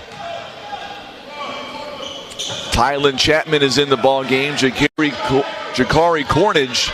Kevion Davis is also in. Same 5 starters pretty much. Cameron Anderson is going to be called. It's going to count the basket. Good shot there by Cameron Anderson. 46-42. Kevion Davis is going to be called for his 4th. 46-42 now. Anderson with 6 points. Misses the free throw. It's going to be last touch by Southside. They're going to say that Jamarian Burns was the last one that touched it. It is back to a 4-point lead again.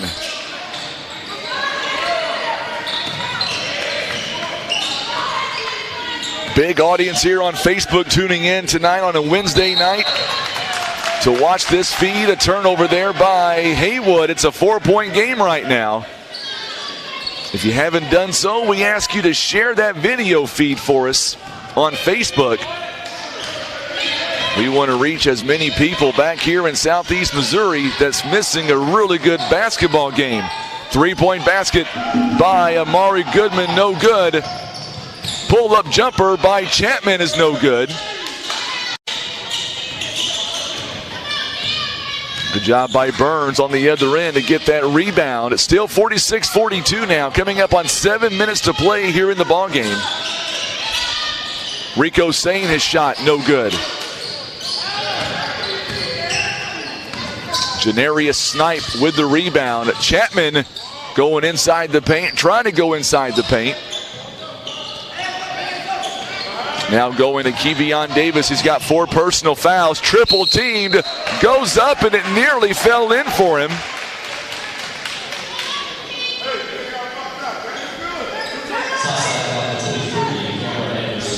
So Cameron Anderson is going to be called for the foul.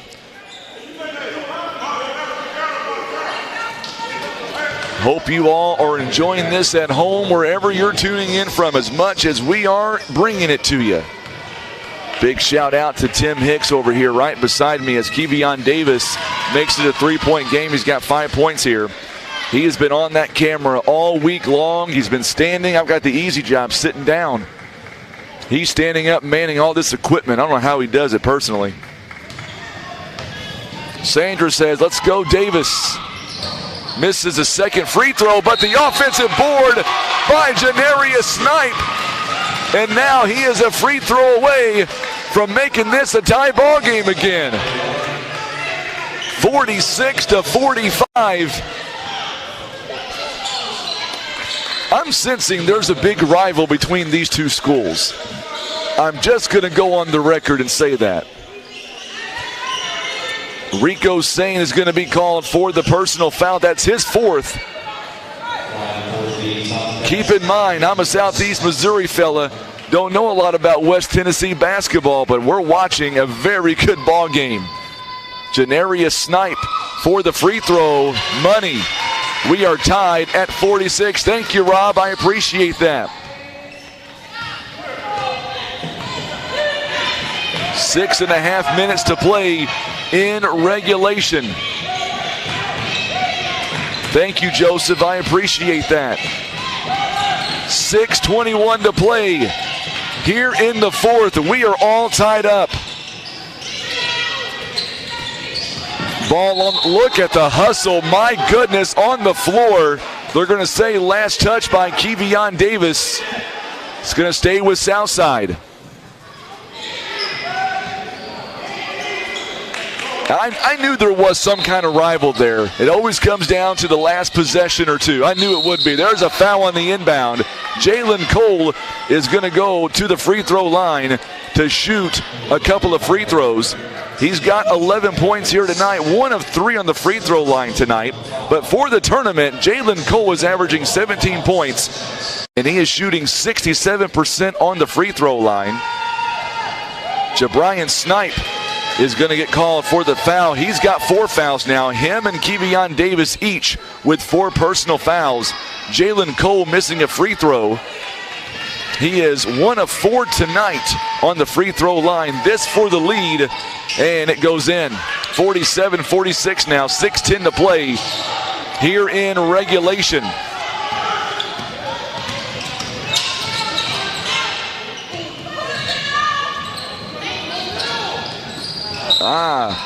Eddie tuning in from East St. Louis, the fire department up there. Thank you for your service, my friend. Absolutely. Love to have you alongside tonight. Team foul number 8 now for Southside. We're going to shoot a 1-and-1. Jeremiah Smith now is going to come in for Amari Goodman. So we've got a 1-and-1 now for Janarius Snipe. He's got 7 points. He is 1 of 1 on the line tonight. He is 4 out of 7 for the tournament on the free throw line. It is up and it is good. We are tied yet again at 47. Cam Anderson is also a great football player for the Hawks. He is committed to Lane College. That's awesome. Thank you, Christy. So, yeah, Cameron Anderson. He's built like a football player. He really is. Thank you for sharing that information with us. Second free throw was no good. Anderson went in for the rebound and a foul. If that's on Jabrian or if that's on Kevion Davis, that's number 5 on him. Nope, they're going to say 13. So it is going to be on Jabrian Snipe. Is that 4 or 5? Nope, it's going to be his 4th. So now he's going to have to come out following that foul. I thought that was already 5 on him. It's only 4. 9 team fouls to 5. So Jabrian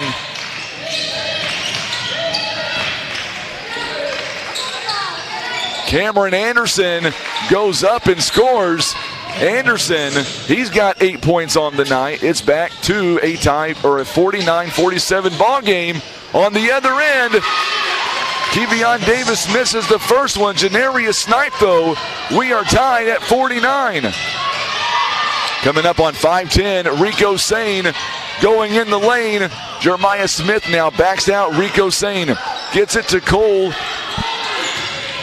Cole now inside the paint. Shot is not going to fall. Rebound by Kevion Davis, and here come the Tomcats. Tylen Chapman, 13 points. There's a steal by Anderson. Here comes Rico Sane off the glass. He's got 16 points. What a move by Rico Sane. Marquinnis is tuning in from South Carolina. That was the weather near the coast. Going to get a foul on Southside. I believe it's on Jalen Cole. It's his 4th. We're going to see Bryson Baker now coming in for Burns.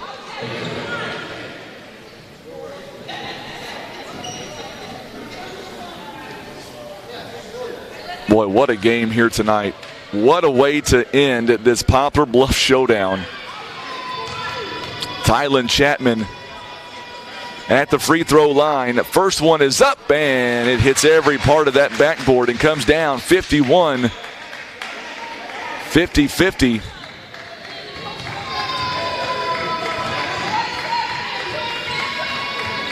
And we're going to stay at 50. 50-50 is the score.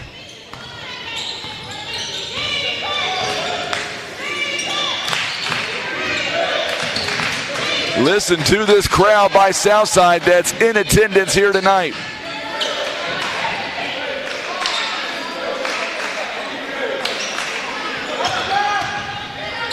Rico Sane powers his way inside the glass, can't finish, doesn't fall for him. We're going to get a foul, I believe, on Cam Anderson is going to be called for the personal foul. Rico Sane did everything right on that last shot attempt. I mean, what else can he do? Tim is shrugging his shoulders like, I don't know what it can do differently. What a ball game here tonight. I'm still confused on who's going to take second place in this whole tournament. I really am. I have no idea now. Free throw is up, and it's no good by Janarius Snipe.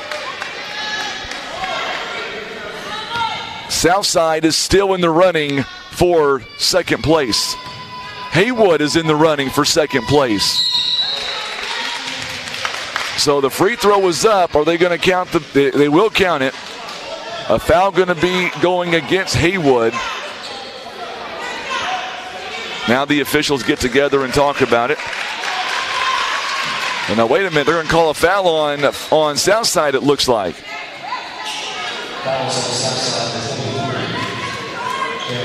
So Cam Anderson with a foul. Cam Anderson with the foul. And we're going to put timeout called for Southside. 51-51. What a finish. What a finish.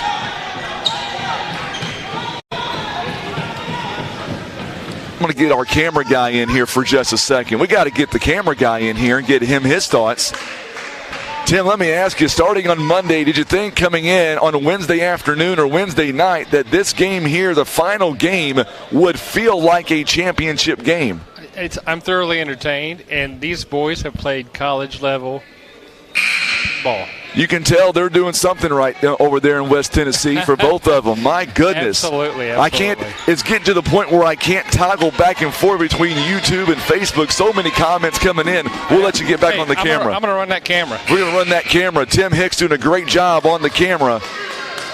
It's Tim and I. We've been doing this now for a year streaming-wise, and we're getting better at this.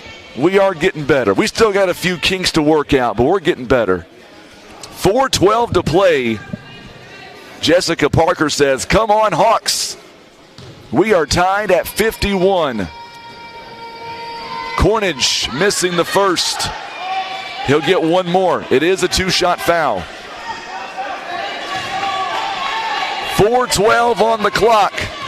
They always say when these two teams meet, it comes down to the last possession. Missed shot there, rebounded by Christian Mitchell. So here we go. Jalen Cole now is going to run the offense. Oh, if you're Coach Fuller, who do you want to have the ball? Baker driving inside the paint, knocks it down.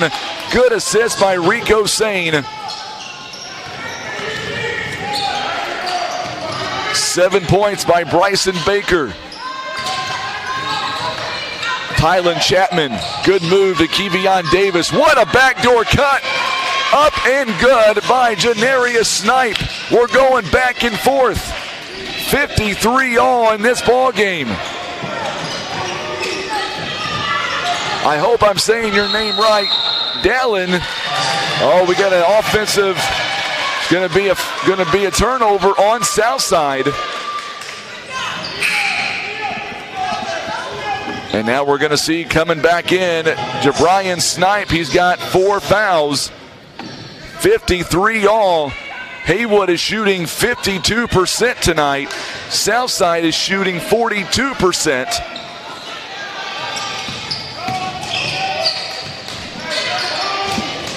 So now it's Aquarius Douglas, top of the key. Works it around. We're coming up on the 3-minute mark. What a block. Oh, I thought that was a good, clean block. Rico Sane is going to commit his 5th foul. He went up. We've got the replay. Oh, man, that was close.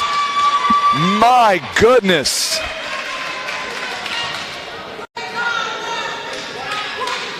Rico Sane going to be a timeout here by Southside. So Rico Sane has just fouled out. It'll be a full timeout. That is a big, big loss for Southside. I know you don't have replay at home, but we've got a second monitor. We were watching it up here, and that could have went either way. That was a good defensive play by Rico Sane. That was a great play. I know they called a foul on him, but that was a really, really good play. T. Hendricks has it right on spot. 53 all, 306. Rico Sane, no doubt about it, one of the captains on this team for Southside, has just fouled out.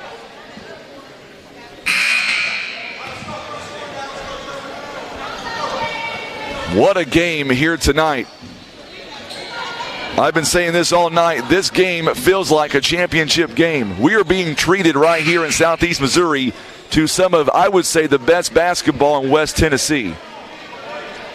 And we get to bring this to you free of charge, too, by the way. That's what's incredible about this. So many folks on YouTube, so many on Facebook.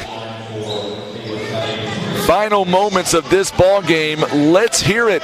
I know there was some chatter on YouTube earlier about roll call. Let's do a roll call here. What team are you going for? First free throw is no good by Janarius Snipe. So Rico has fouled out. 16 points, 8 rebounds, and 3 assists.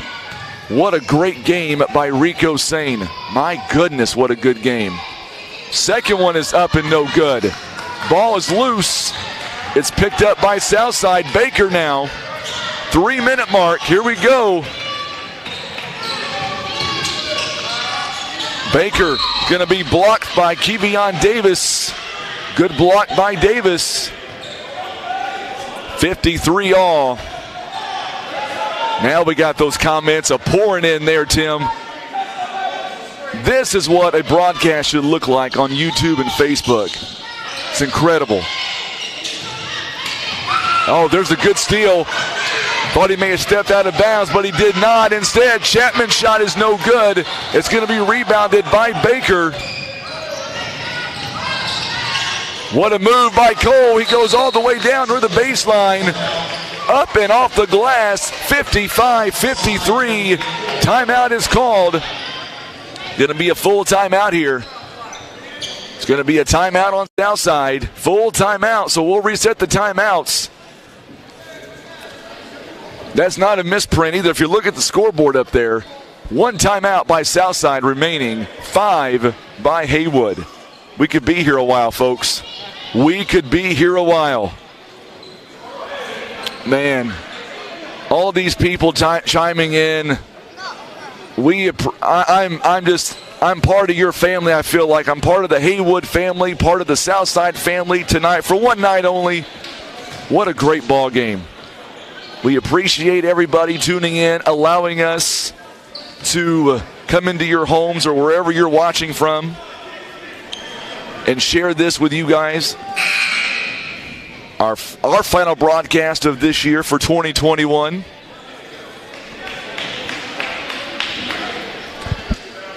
If you're enjoying this broadcast and you have been all week long, give us a thumbs up. Let us know about that. We'll share the information with the administration for Poplar Bluff R1.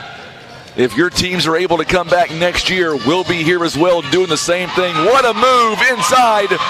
Janarius Snipe, Tylen Chapman. We are tied yet again. My goodness. 2:23. We've got a whistle and a foul coming up, I believe, on Southside. It is on Southside. It's Christian Mitchell.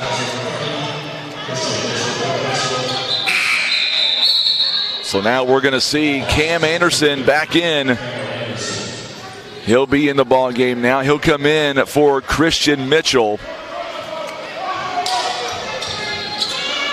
2:20 left to go here in the ball game. We're not going to see overtime, are we, guys? Could we see some overtime basketball? I'm not ready for this to end just yet. I'm going to be honest with you. I know people are watching at home are on pins and needles, but man, I'm having a great time tonight. Now we're going to get a timeout by Haywood.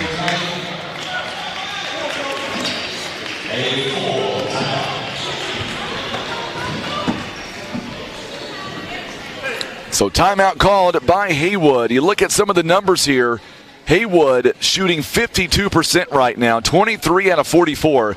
only 11 turnovers. Southside shooting 43%, 12 assists. They've got 15 turnovers. This game could really go either way right now. We are all tied up at 55 apiece. It has been a back-and-forth game all night.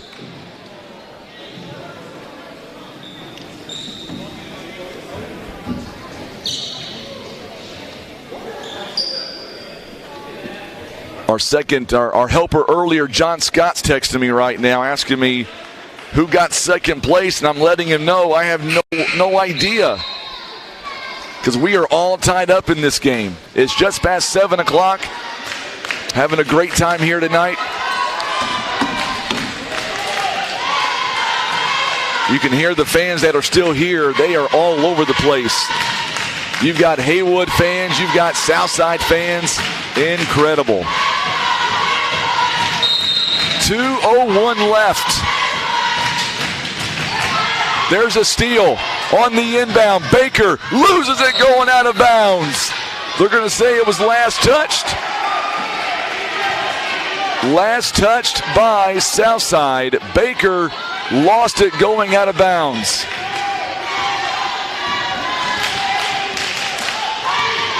Boy, every possession now matters. Cam Anderson, Jeremiah Smith on the offense. Taquarius Douglas, Tylen Chapman, Janarius Snipe, Kevion Davis, Jabrian Snipe, all on the floor for Haywood right now.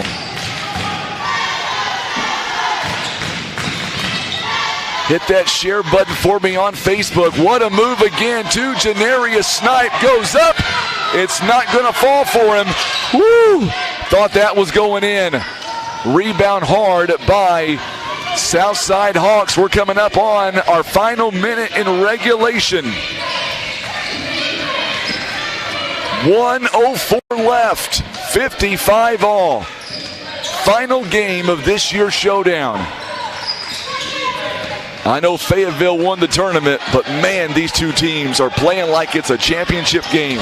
You can tell there's a big rival between these schools, and I'm glad it's on full display right here in the gym. Jalen Cole going inside the paint, and we're going to get a whistle here and a foul coming up on Haywood. It might be on Jabrian Snipe. It is. He has just fouled out with 5 fouls.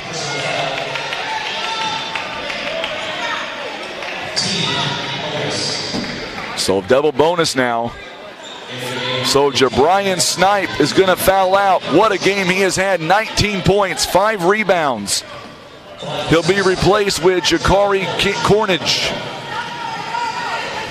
So Tylen Chapman with 14 points still on the floor. Kevion Davis, he's got 5. Janarius Snipe with 15. Cole for the free throw.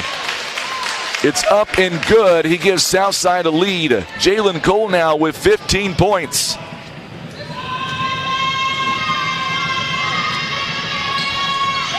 Knocks them both down. Those are big free throws. 41 seconds now. 2-point game for Southside. Who is going to win this game?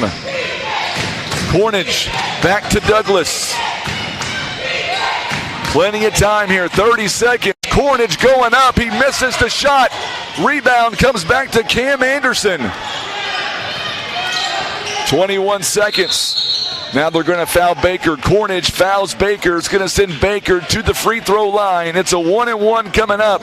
Bryson Baker has not been at the charity stripe here tonight. He has not been at the charity stripe all tournament. Needs to make one to keep the pressure on on Haywood. He misses it.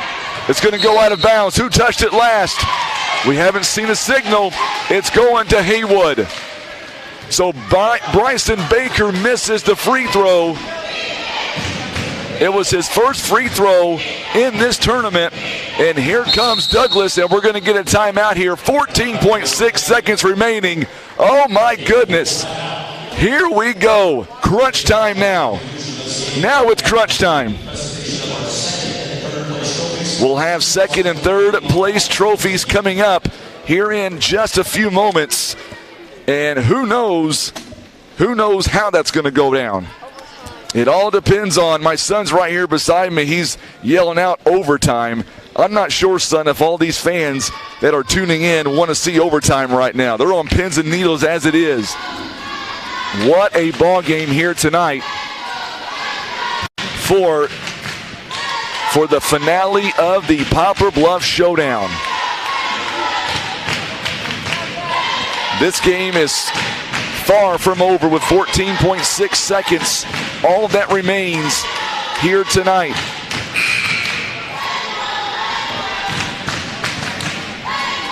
On the floor, you've got Taquarius Douglas, Tylen Chapman, Janarius Snipe, Kevion Davis, Jakari Cornage.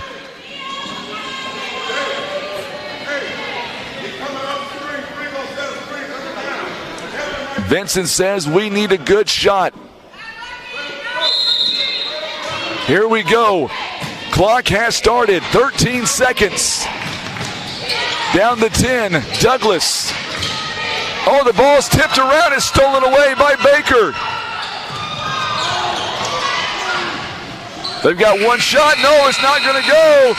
And the final score is Southside hangs on to win by 2 points. Oh, my goodness. They've got nothing to be ashamed about. Southside, Haywood, they were incredible tonight. It was fantastic finish. And you see the respect on the court tonight. They're going to get my applause here tonight. What a great ball game by both teams.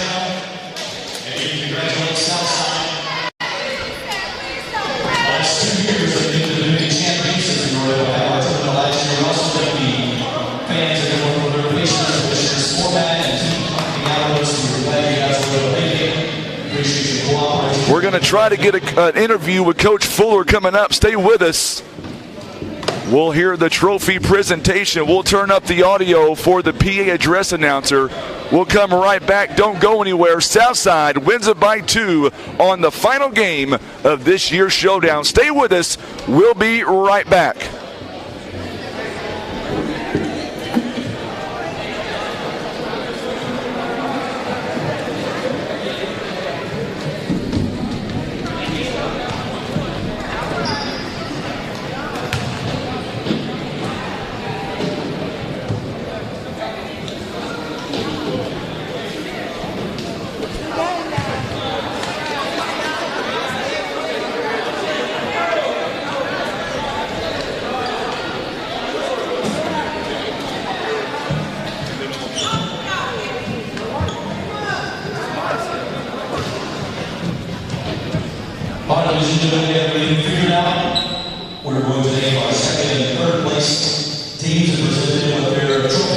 All right, so here we go.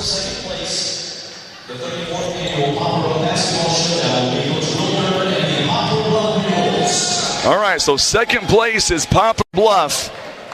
Poplar Bluff receives at second place because it was a 2-point victory by Southside. Receiving the trophy is Darian Webb. Fentress and Torrance Williams are going to receive the trophy for Poplar Bluff. Second place belongs to the Mules. How do you type that? Congratulations to the Mules, but after what we just watched, what a ball game. By the way, we are going to be interviewing, I believe, Coach Fuller in just a moment. I'm going to catch my breath for just 1 sec.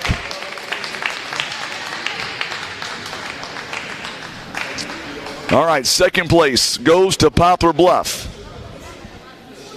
Third place for this year's showdown. This year's showdown will be the Overton Wolverines. Overton Southside retired the 2-1 record, but the second, after the loss record, the next matchup is head-to-head, and Overton defeated Southside by a tournament, 71-50. So Overton is going to wind up and take third place in the showdown this year. It was a tie between Southside and Overton. It came down to points scored in the games, which is why Southside did not get third.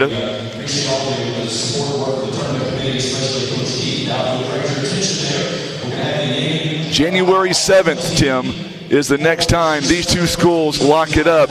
You and I might be packing up, and we may be going to West Tennessee January 7th. We might be having to do that. January 7th, they say. So now we're doing the all-tournament team. It's Aquarius Douglas making the all-tournament team for Haywood. Keyshawn Washington making the all-tournament team.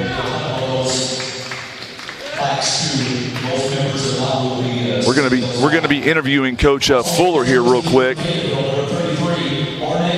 He's coming up the stairs right now.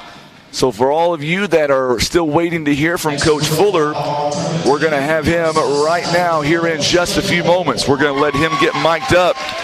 Jalen Cole, well-deserved, by the way, on this all-tournament team. And our final 3 members of the all-tournament team were the only 3 unanimous picks from Fayetteville, number 3, Landon Glasper. Coach, first off, congratulations on the win tonight. I felt like I was part of West Tennessee basketball all night. You look at all these comments on Facebook and YouTube. You've got some loyal fans back home. What a ball game, first off, Coach. Yeah, man. Haywood always comes in and they give us a tough game every year. And we're just glad that we came out with a win tonight. Talk about the foul trouble that you guys had. We'll let Tim get that camera turned back around on Coach Fuller real quick. Talk about the foul trouble that you guys had. You guys lost Rico Sane with foul trouble, but your team never gave up and they maintained their composure. Yes, we just try to we try not to lean on one player due to injuries or whatever may happen. So the guys were resilient and pulled together and did what we had to do to get a win. Let me ask you, at halftime, you kept your team on the floor, and you were just basically telling, I made a comment about this at halftime, you were telling them, we want you to do this and this and this, and they responded in a very big way. That was very unique. Why were they able to respond the way they did going into halftime? We got coachable kids, and we just try to show them what they need to see. Sometimes they see things that look a little bit different to them, so we were just showing them that it wasn't no different. They just need to do the things that we do to beat the zone. I did not realize until your loyal fans told me just how much of a rival this is for you guys. And in that second half, I mean, it was going back and forth. Your team was able to make stops on the defensive end, come back in. Walk us through the last shot for you guys to get the big win here tonight. Was that play designed the right way? Yes, it has some wrinkles in it, but we designed it to try to get it done. With Rico not being at the one, we leaned on some more players that we made sure that they can get the job done. Let me ask you guys will face off, I believe, if I'm correct, you guys will see them again coming up on January 7th. What does this win mean for not only tonight, but for your team in general on your quest to get better as a team? We lost one of our guys to COVID, and the guys pulled together. We hadn't had any practice without him. And hopefully he'll get back in there, and then we can get a little bit more firepower. But at the end of the day, Brownsville will always be a tough opponent for Southside, just as well we'll be one for Brownsville. But we hope our fans will come out next week. We know their fans will be in there next week, and we hope we can give them a good game. Speaking of the fans, we've got a ton watching right now. So if you don't mind for me, that camera right there, looking at that camera, and whatever you want to say to your fans who have listened to us all week for your team, what is your message, my friend? Hog Nation, we appreciate you, everything that you do. God bless us. Pray for us as we head back, and we'll get Friday night. We'll get Haywood again, and we'll try to do what we do. You may have to take us with you on Friday night because you guys did a really good job tonight, my friend. Thank you so much, Coach. Congratulations and safe travels back home. Yes, y'all do a great job with the tournament, and we appreciate y'all. Thank you so much. You going to come back next year, maybe? Yes, sir. I'll be back. Yes, I like that. Coach Fuller joining us live here. Always a class act. Love having him on the air. He did a phenomenal job. His team did a phenomenal job as well. And Haywood has nothing to be ashamed about this basketball game tonight. I tell you, it was like watching a championship game in the making. These two teams, they brought the house down. I told you the second to last game, I thought, between Overton and Forrest City was going to be the best game. I was dead wrong. This game tonight, this last game, was the best game of the entire tournament. Congratulations to Southside Haywood on an amazing ball game here tonight. We're going to get off the air. Finally, this tournament comes to an end. I've got to say thank you again to a few people. First off, First Midwest Bank, the Poplar Bluff R1 School District, Dr. Scott Deal, the Poplar Bluff R1 Superintendent. We also want to say a big shout out to the Mules Athletic Director, Kent Keith, and all of his staff for for putting this amazing tournament on. A big thank you to John Scott, the school board president, for stopping by, helping us out this week a little bit. Tim Hicks, he did a phenomenal job on the cameras all week long, never complained. He stood up literally every day for that matter. And, of course, to all the fans who joined us, Fayetteville, Overton, Forrest City, Poplar Bluff, and then, of course, tonight, Southside, Haywood. You all are so amazing. We're so glad that you allowed us to come into your homes or wherever you listened at. You chimed in, you let us know what you thought about this game, and you put up with me all week long. The voice was going out, but I was able to thrive on your energy. We appreciate you so much. We look forward to coming back next year for the 35th Annual Poplar Bluff Showdown. I'm Frankie Castile signing off. Once again, thank you so much for tuning in as Southside picks up the win 57-55. Congratulations to both teams. God bless everybody. Have a safe new year. We'll see you back here next year. You've been listening live to the 34th Annual Poplar Bluff Showdown. It's been brought to you by First Midwest Bank.